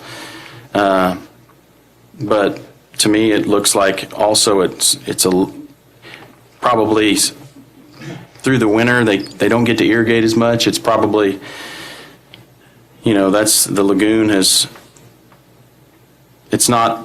it looks like it's just estimating. Look at the size of the manhole, 3 to 4 feet from the top of the berm.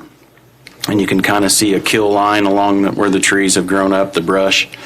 So to me, it just looks like a fairly normal picture. It's frozen of a land application system.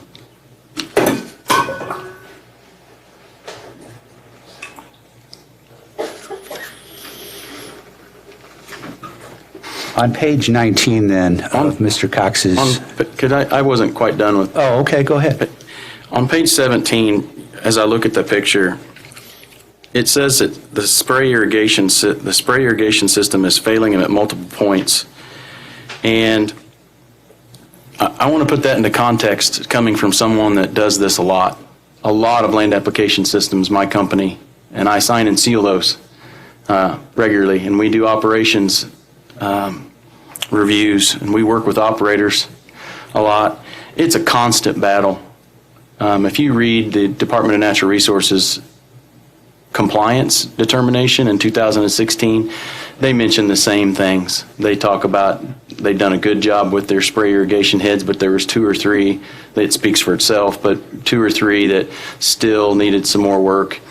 Whenever these systems, it's a very economic system, but they pump out of a lagoon. There's algae in that lagoon, and I'm sure the operators battle. That's a constant thing, are these little irrigation heads, but there's multiple irrigation heads. And the other thing that's not been said is this system has the ability and is chlorinated before it's irrigating according to Department of Natural Resources compliance letter.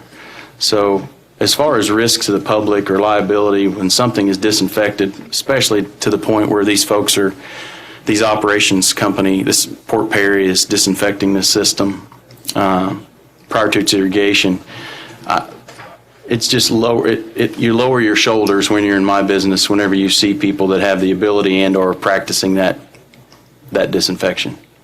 Are there any visible signs of leakage that you saw from this facility? I saw no visible signs of leakage from any of the berms. We got a really nice tour. It's well mowed, well maintained. I believe somebody was mowing it the day I was there, even in the fall. I was there last fall late and actually met with the Confluence team briefly, either before or after our tour.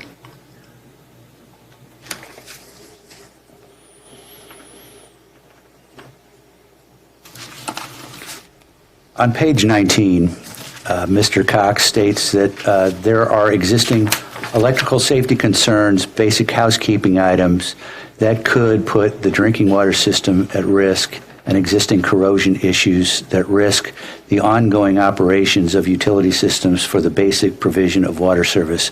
Can you respond to that and that question and answer?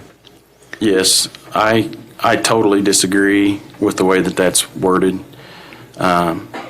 It says there are existing electrical safety concerns.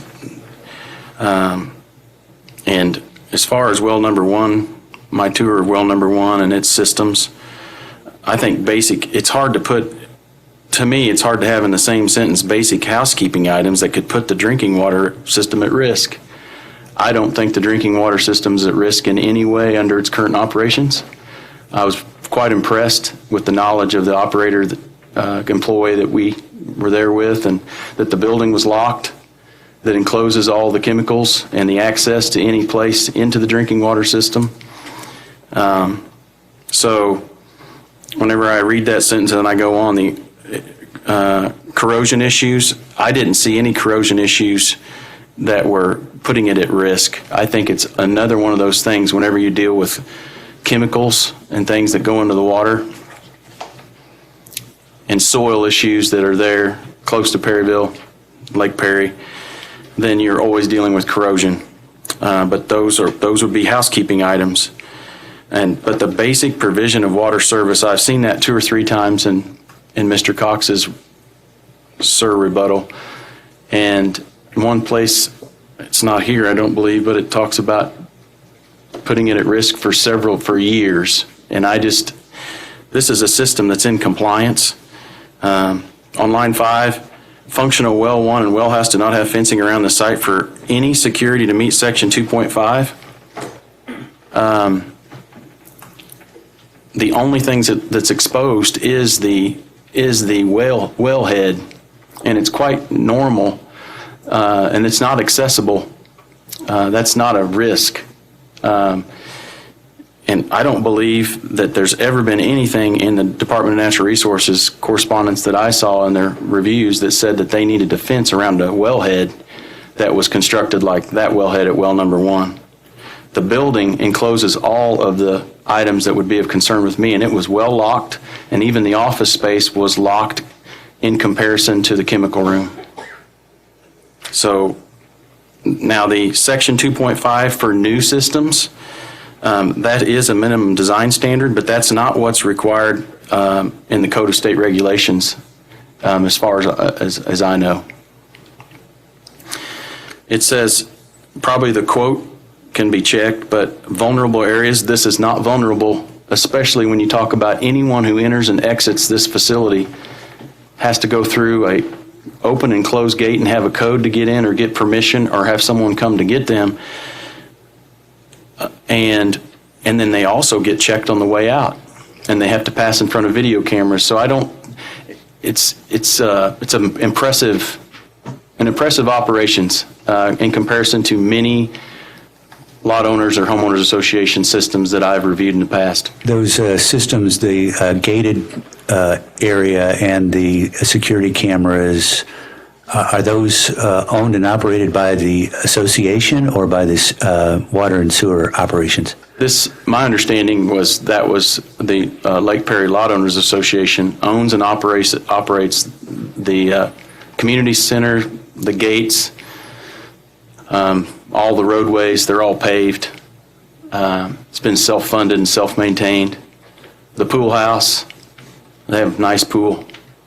They actually own a building that they also own and lease as a restaurant. These are all important things to me. Beaches are hard to keep maintained, and they were immaculate. Docks, they have their own docking system, and from what I recall and what they charged a fair amount of monthly fees to make sure that they were well capitalized to continue to maintain and improve their systems. Further on down, Mr. Cox makes reference to well number 2 and including the existence of water hammer and the impact of water hammer. Could you speak to that issue? Yes, and Mr. Cox and Mr. Kinzel and I probably agree on some points on well number 2. It's a large well, and according to the Department of Natural Resources website, has a significant rated capacity. So his concern about starting that well across the line without continual operation, would be a concern for causing problems. It's whenever you turn it on, you have the potential with the velocities that you would see to have some water hammer issues. I'd say potential, but I also know that this is a backup well, and and it's a backup well that in my report speaks for itself, but I also think that there's some things that could be done to mitigate those concerns. But as a backup well, I'm first of all tickled that they not only have a backup well, but they have I believe is an excess of 200,000 gallon storage tank for their drinking water system. Both. That's not normal. Explain the tank capacity and what do you mean by not normal? Many community water systems struggle to get 1 day of their rated capacity in storage. Very few, frankly, with this size would probably have 2 days. If you take the average daily flow of what has been published, they have in excess of 2 days of storage of finished drinking water, and actually a person can make the argument that they have 3 days of storage available to them on site. Port Perry does.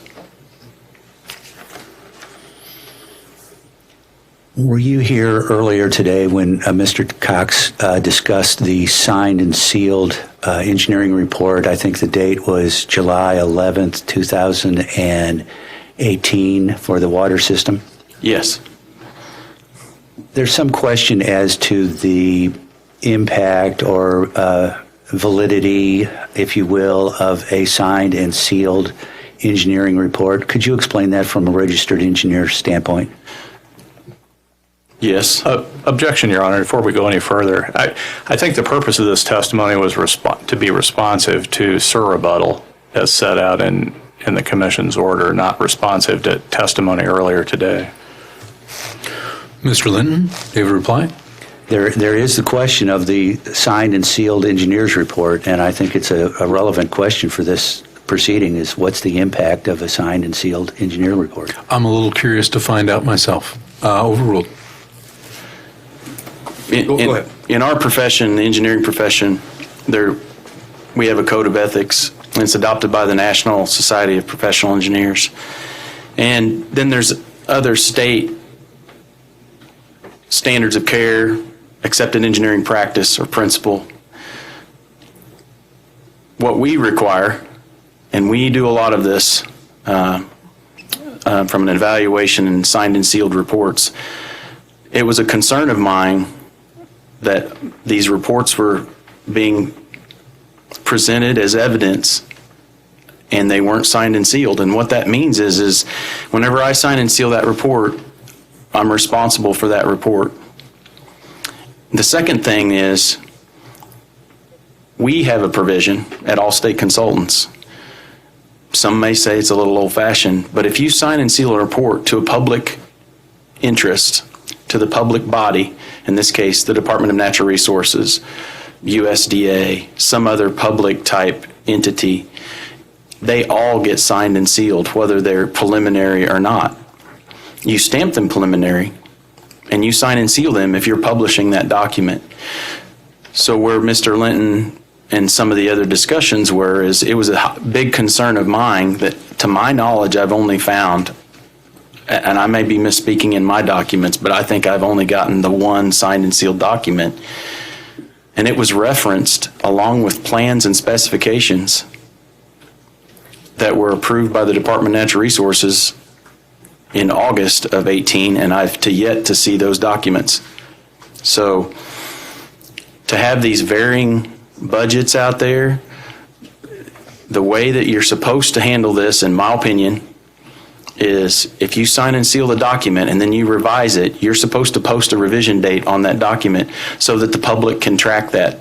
That's why we do these reports. We do them for the public. And public health, and Mr. Cox made that clear. That was one of their goals. Well, that's our requirement, is our interests have to be in the public health.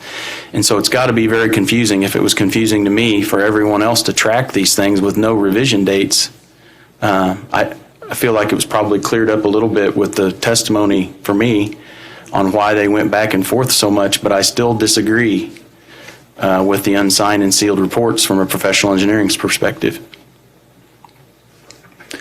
So if a signed, sealed engineering report was to be changed, how would that occur?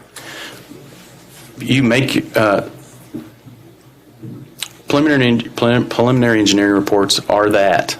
So to be clear, they're preliminary engineering reports. So to change one, you don't send them out for the public's consumption without having a seal on it. There's requirements for that. You're supposed to sign and seal those documents. Whenever you change it, you simply make your revision, you post the revision date, you reseal a new report. It depends on the items that were changed. If they were major, many firms have an addenda sheet that they publish so that it can be referenced back, so that you have this chain or this waterfall in this case of the numerous reports back and forth, so that people at the Department of Natural Resources and people of the public, and once they're submitted there, they're public documents, so that they can track those. Have you reviewed the rebuttal testimony of Christy Savage Clark? Yes.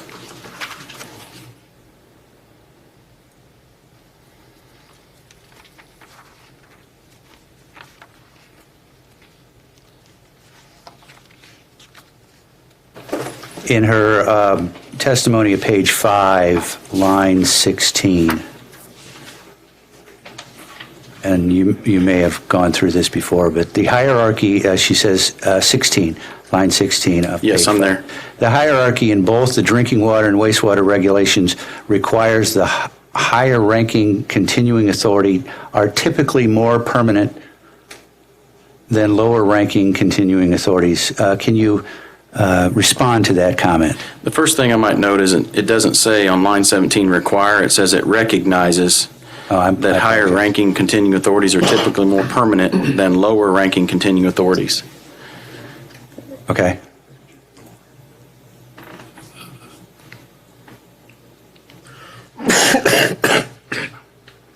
I think the wording of it speaks for itself. It's typically, I don't really know what she's referencing there as far as being more permanent.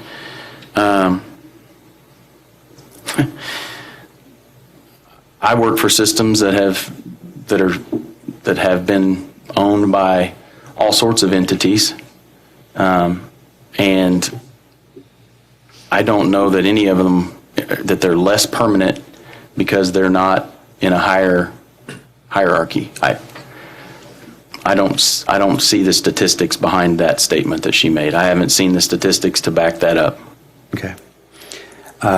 In following on in that, and I'm going to try to read it correctly this time, in my experience, higher ranked continuing authorities typically have a greater technical, managerial, and financial capacity than lower ranking continuing authorities. Can you respond to that comment?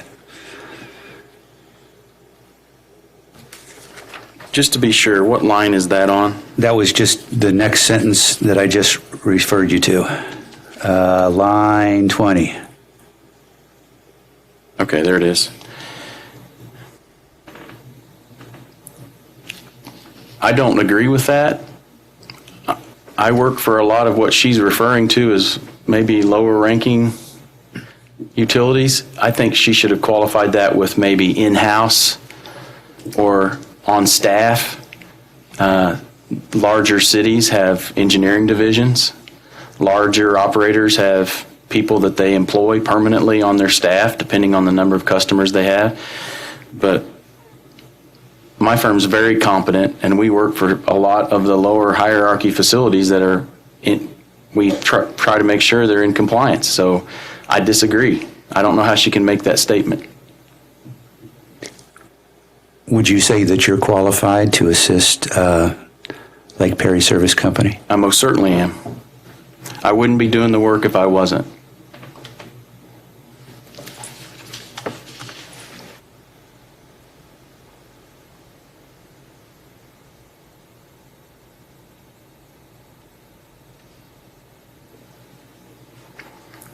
Turn to page 8, line 1.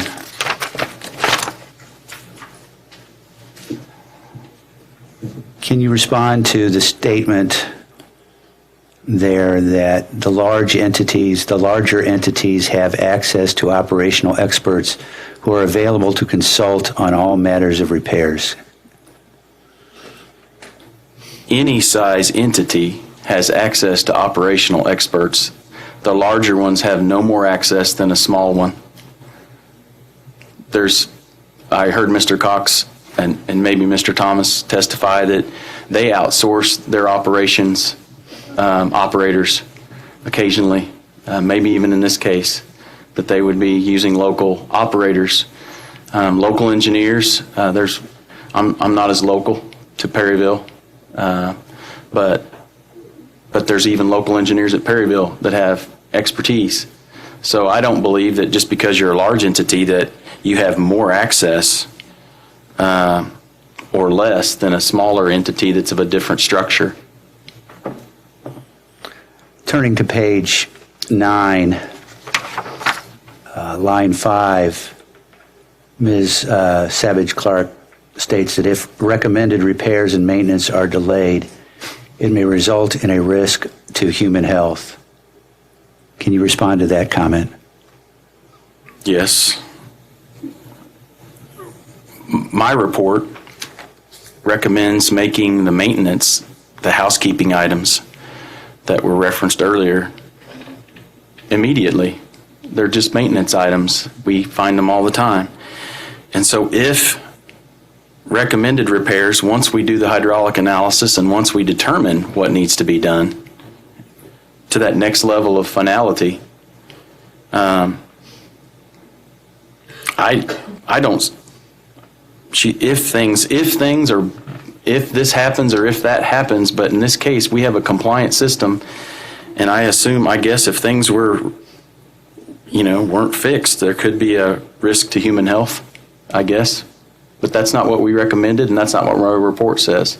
You make reference to a hydraulic analysis. Yes. What is your proposal on the hydraulic analysis? Well, it's required by the department. And so what I recommended was to fix the few heads. If the fence needs some more repairs, most recent pictures, it'd be very minor repairs to fence. I had some pictures taken just a few days ago just to see if they'd made some of the repairs, and they had. So from the perspective of, making those repairs and all those things, that's one step that we need to go ahead and do, or Mr. Yamet's Port Perry needs to go ahead and continue making progress on those. And I noted from DNR in their letters that were a letter of compliance that they had made progress back in even those few years back. So from the perspective of hydraulic analysis, before we would recommend any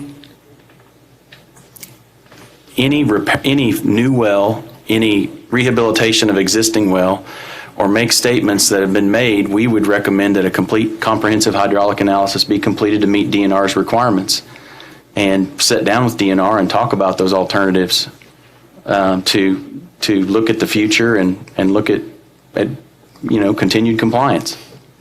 So would you then put your initial report in a context? How would you characterize your estimates in your engineering report? Well, they weren't very pleasing to Mr. DeWilde at first. But after I explained to him that how we recommend to do things, I tried to be very conservative, which means I estimated high. And my report makes it clear, I think it's even in bold, my estimates have a probability to be high. I don't want to be the low bidder as an engineer. So from that perspective, I said my recommendation is to continue with maintenance items that needed to be done as usual, get the hydraulic analysis completed, and then I recommended even looking at a 5-year supervised plan with DNR where we could kind of do small things at different times. After the hydraulic analysis is completed, then we would determine what's the highest priority and the most economic, sustainable solution for the improvements if they need to be done. You made reference to the fence around the lagoon, or you've referred to it as something else. You made reference to the fence, and you say it has been improved? Well, there was a gate laying down the day I was there, and the gate's not laying down. And also, I wanted to make my point as far as security. It's really talking about security. And fencing, I was here for Ms. Savage Clark's testimony, and there was this, you need to protect, the CSRs speak for themselves on what's required in the Code of State Regulations.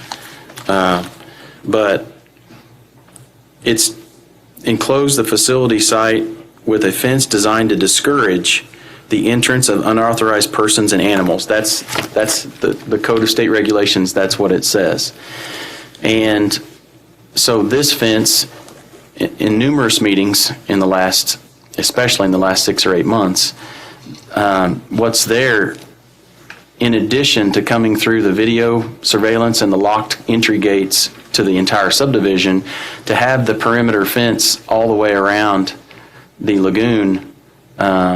Yes, there's some wires that need to be pulled up and there's some brush that needs to be cut over time, but I don't think DNR has ever given a notice of violation for the same fence that's there now.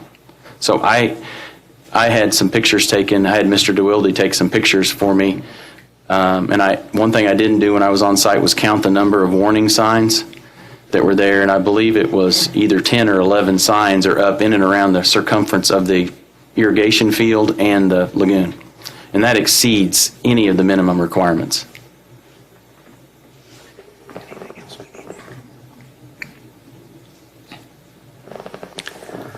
I have no further questions, and I tender the witness for cross-examination.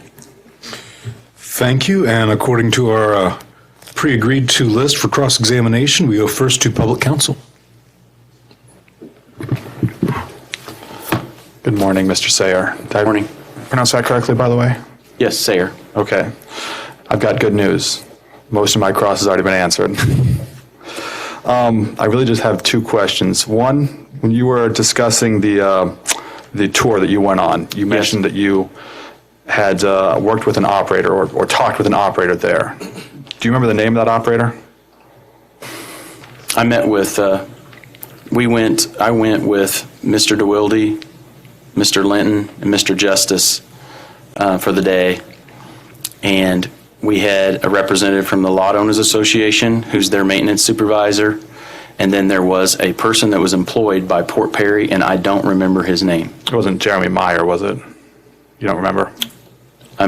No, that wasn't it. Fair enough. Some discussion on well 2. And by well 2, I mean the backup well. I think there's an understanding between all the parties as to that. If I remember correctly, I think I read the well was built sometime in 1986. Does that sound about right? I believe it's a more modern facility, yeah. Okay, so it's been there for about, let's say, 30 years, roughly. Do you have an idea how many times that backup well has been used? From what I gathered from my questions to the fellow with Port Perry, not very often. I'm not sure, if I recall correctly, he ever had seen it operated.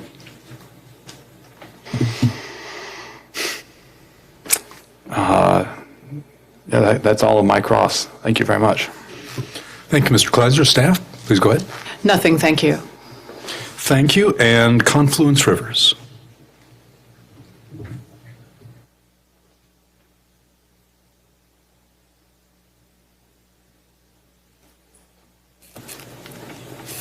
Before we do this, Your Honor, I guess, and this is going to ask about your level of curiosity that you referred to earlier, I think.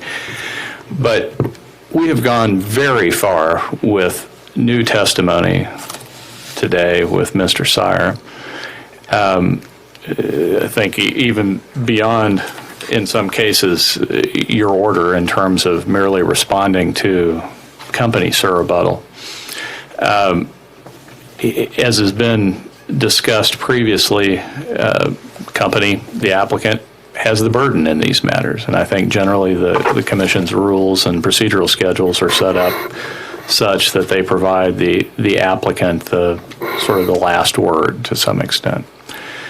And given that, I guess what we would like to ask or request is that we be provided the opportunity to recall either Mr. Thomas or Mr. Cox to discuss their visit as recently as last Friday to the site in order to provide some additional information as to the condition.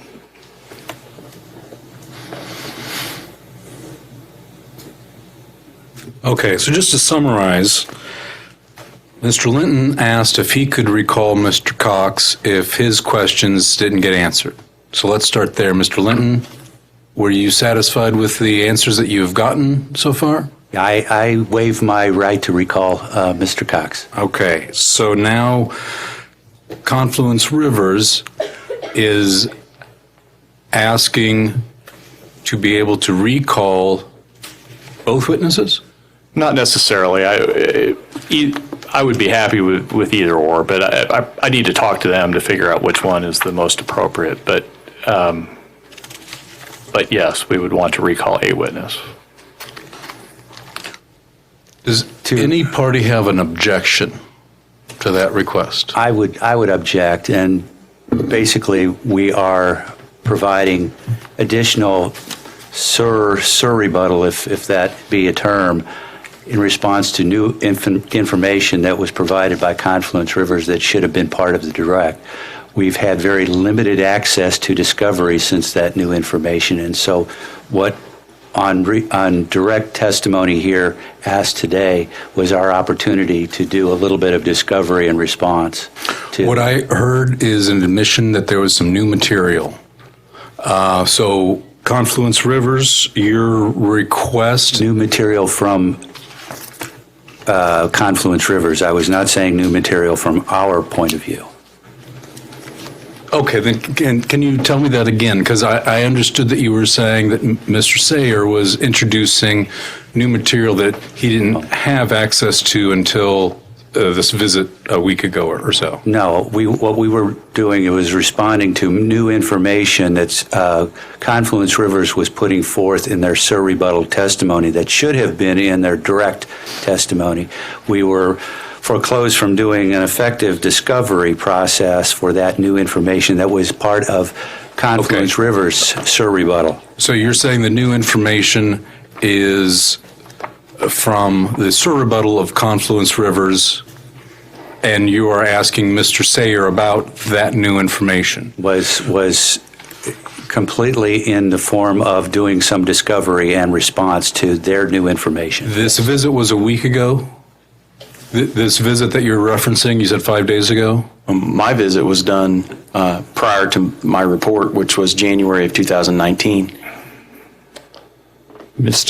No, I think I suggested that if we were to recall Mr. Cox or Mr. Thomas, that they would testify as to the results of their visit from last Friday.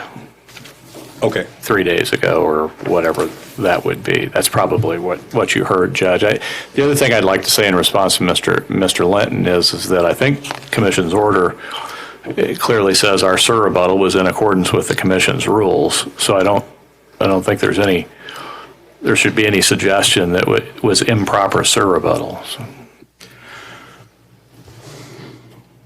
Judge, I know that you're in the process of making a decision on this. I would also like to say that I would object, echoing in many ways what Mr. Linton has already said, but just I don't know where this ends.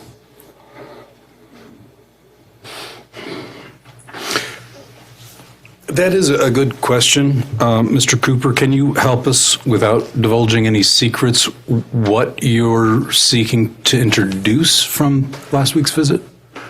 Well, there were comments made about the pictures that were in rebuttal. There were comments made about the existing condition of the systems. Essentially, we have pictures as of 3 days ago that would support what was in our rebuttal and would, I suppose, be counter to what Mr. Sayer has said in some instances. Mr. Sayer also has photographs and would be willing to introduce those in response to Mr. Cox as well.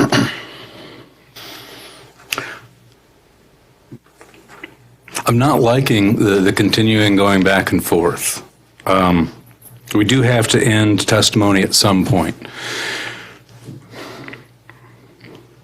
This testimony by Mr. Sayer has been allowed by the Commission due to the properly admitted, but still a little surprising with your witness, rebuttal testimony.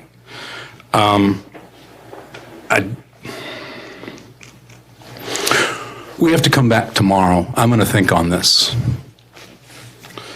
So where we're at now is I'm going to consider Mr. Cooper's motion overnight, and Mr. Sayer is done with his, no, he's still cross-examination. We may have cross-examination now that we've crossed that, we've discussed this issue. Okay. You give us just a moment.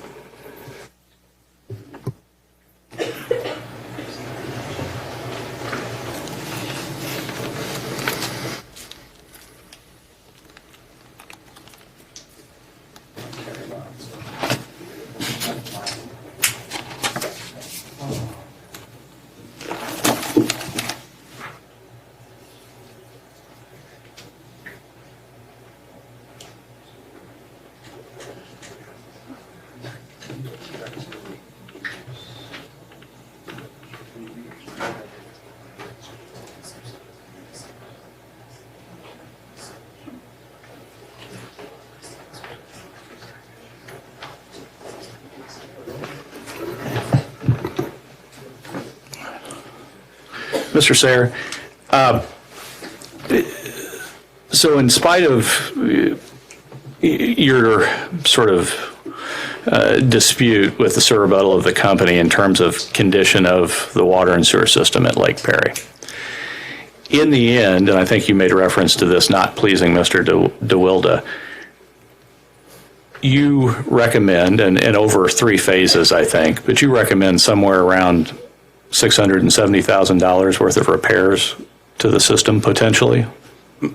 My report speaks for itself, but yes, in that range, immediate items, a hydraulic analysis, and then a determination of the final improvements for long-term investment. Right. And that's considerably more than the estimate that the company has put forth in its testimony in this case, correct? I believe that's correct. I've seen a large range. I think it helped me today to see some of the testimony. The previous case, their estimate was quite a bit higher, and now it's lower. But you made a statement. I don't know if I can do this. I'm not a public service Well, hold on. I think you answered that question. You said in spite of the argument, if you will, of the condition of the existing system, I don't know that I disagree with many of the statements that were made that fence needs to be done and brush needs to be removed. But in the SIR rebuttal, there were these large, fearful terms used about the threat to public health and basic water provision for years in the SIR rebuttal. And all of these doomsday things, like that's how I looked at it. And so it was, for me, that's why I wanted to make it clear that with fencing that needs to be repaired, sprinkler heads that I put in my report, it speaks for itself that they need to be maintained and replaced almost annually. But the system is in compliance. So, but in the end, what you recommend to be done to the system is considerably more in cost than what's estimated here by the company, correct? That's not correct. It's very, very important, and that the commission understands this. Prior to any money, besides the maintenance items, the fence and the brush and the sprinkler heads, and I even mentioned that there's some minor things that could be done to well number 2 to make it manually operable, more manageable.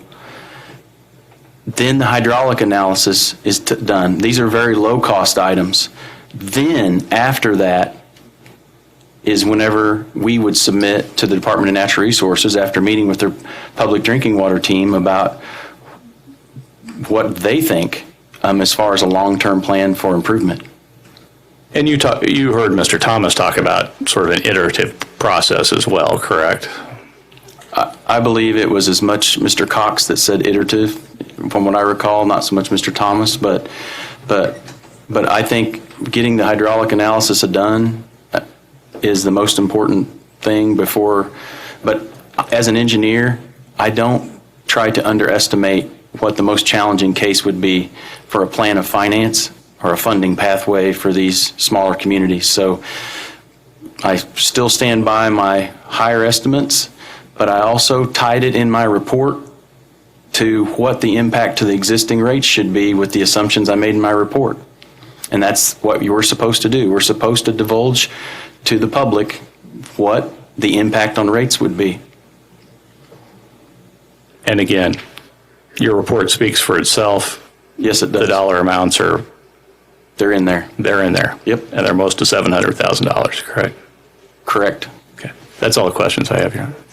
Thank you. Questions from the bench, Mr. Chairman. Thank you. I just want to briefly explore or revisit this idea of sealed versus unsealed. So help me understand this. Is it common for an engineer to produce both sealed and unsealed reports? Or is it indicative of the qualifications of the person producing the report, whether it's sealed or unsealed? If I may, just a little bit of background about my profession. Please. You have to graduate from an accredited school. In Missouri, there's very few options for that. After you graduate and get your Bachelor of Science in Engineering, then you have to work 4 years under a registered professional engineer and document that, and then you're eligible to take an exam. And if you are blessed enough to pass that exam, then you are able to have a professional engineering license. Once you have a professional engineering license, there's always opinions and people that interpret it. If you publish a draft report and you don't seal it, it should be an internal document. It should not be published to something that could impact the public. We're supposed to be a profession that's in the public's interest. That's what it says in our code of ethics. So in this case, I asked Mr. Kinzel at a meeting that Mr. Cox was nice enough to have with us last fall of 18 is whenever I did my site review, and I published my report in January of 19, I believe it is. So I asked Mr. Kinzel then, when will I get a signed sealed report? And he said, I will get you one. And that was just a matter of respect for me to him to say, hey, I'm getting ready to act upon this in the public's interest, meaning I'm going to publish a report to a public body. And so I published my report without ever seeing a signed sealed report that at that day that I felt like was current. The signed sealed report that was just done in the summer of 18 was not produced, to me in that following that meeting. And that's the impact of having a signed sealed report is responsibility. And you don't have to sign and seal every time you do a draft report. But if you publish that report to the Department of Natural Resources or to a public entity's use, then in my opinion, you're supposed to sign and seal it so they know that you're the responsible professional for that data that's in that report. Maybe TMI, but... No, I'm trying to truly understand this process. So it's not as if there are engineers producing reports that have a higher qualification than other engineers, and that's what results in the signing and the sealing? That's correct. No, that's not how it works. Once you're supposed to be competent at what you do. You're not supposed to do work that you're not competent to do. And I feel like Mr. Kinzel's work, what I read in the draft reports and the other report was competent. I think we agreed on many items. So you're supposed to be competent on the work that you undertake, and the fact that somebody might be younger or older or anything else doesn't have a score sheet of whether one seal is more important than another seal. Once you sign and seal it, it shows the public that you are and your client that you're responsible for that work. But if I understand your testimony from just a moment ago, not having a signed, sealed document, in your opinion, is something that is not necessarily appropriate for public consumption or to be basing decisions on. That is correct. Okay. Thank you. Mr. Chairman, any other questions from the bench? Something is just nagging at me about the signed and the sealed. Is there any requirement that when engineers produce a report that it needs to be sealed?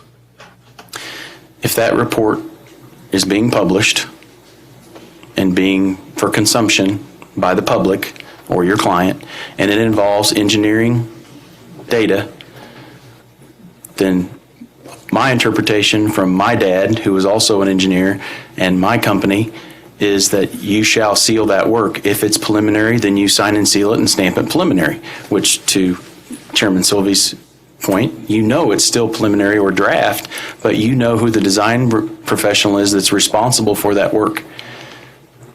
Once you revise that work, then it's important that you document the revisions for the public and or your client so that they can track what's current. Can you succinctly tell me then what was wrong with the reports that weren't prepared, as I understand them, for public consumption, but were prepared just for Confluence River's consumption? My opinion, full respect for Mr. Kinzel, my company would not do that in it whenever something's being prepared for the use by the client. And most clients would require it be signed and sealed. Okay. Yeah, thank you. I didn't know that you answered his question. Is there, I know your company, I understand that. Is there any violation or ethics rule that's broken when they don't seal it? Is there any law that was broken? I'm not a lawyer. Oh, but you know, you're a licensed engineer, right? In my opinion, again, I don't want your opinion. If we read, I'm not asking for your opinion. I'm just asking for whether if it's a violation of any law. It's a violation of a standard for the Missouri Society of Professional Engineers. So it is a standard for the Missouri Society of Professional Engineers. And they adopt the National Society of Professional Engineers. Okay, then you answered my question there. Because I know a lot of times I've gotten documents in my role as a developer and a builder that aren't stamped yet. And I reviewed them and we go off of them. In fact, cities, when you build houses like Lee Summit, you could take a set of plans and then go redline them and build the house. And they don't allow that anymore. It has to be stamped and certified now, but they did that for years. Many residential structures don't require, they have exemptions. No, well, yeah, but most cities now require engineered plans. They do, and they do because they want someone to be responsible. Oh, yeah, I understand. Yeah. Okay, thank you. Mr. Chairman? So then just a quick follow-up to help me understand. The purpose of having the signed in the ceiling is so that you know specifically which individuals responsible for that work, as opposed to just engineering firm X produced a report. That's correct. It's a personal seal from a registered professional engineer. So like a notary. That's correct. But in a different setting. That's right. A lot more school. Okay. Okay. Thank you. And a lot of engineering firms, isn't there a lot of engineering work where the person that prepares documents and it's reviewed by someone else and the other person stamps it? That's correct. Okay, it's by you or under your direct supervision. Okay, those are the questions from the bench. According to our predetermined recross, public counsel. No recross. Thank you, Your Honor. Thank you. Staff, you're up next. Nothing, Your Honor, thanks. And Confluence Rivers. A couple of things. Thank you, Your Honor. You talked a lot about publishing of reports. Is providing copies of draft reports in response to discovery requests publishing? In my opinion, yes, definitely. Okay. So you have a pretty broad view of publishing, right? Yes, I do. Okay. Now, would you agree with me that the estimates being used by the company in this case tie to the signed and sealed engineering reports? I've only seen one signed and sealed report that I can recall. Well, there's two attached to, One for water and one for wastewater. exactly, for On different- Mr. Justice. Summer of 18. Correct. Yes, I believe that those are the numbers that are being used. Yeah, so their estimates tie to those signed, sealed engineering reports, correct? That's correct. Okay, thank you. Thank you. And Mr. Linton, any redirect? Just one question. You may have already answered this, but if you have, I just want to verify.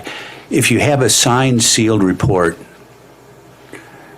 would it be appropriate to submit information at odds with that signed, sealed report and represent it as accurate information?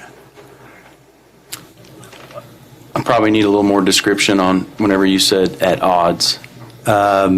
With an estimate of a cost of a project being significantly higher than what was in the signed, sealed report. If your estimate is different than what was in your signed sealed report and you didn't do a revision, Yes. then you should do a revision. Or that, back to my opinion, as a professional engineer, that's an issue. Thank you. No further questions. Thank you. And let's go ahead and excuse Mr. Sayer. Thank you. We are going to end the day here. Mr. DeWilde, you will be first up tomorrow.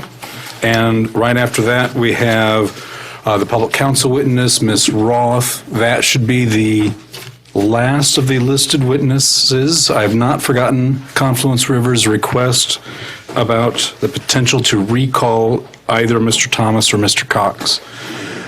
Are there any questions or issues before we wrap up for today? What time tomorrow, Judge? 9 a.m.? Any other suggestions? 9 a.m. it is. With that, we are off the record and adjourned for the day. Mr. Linton, he got off the record. They said 306. No, 307 and 307. Let's go ahead and do that.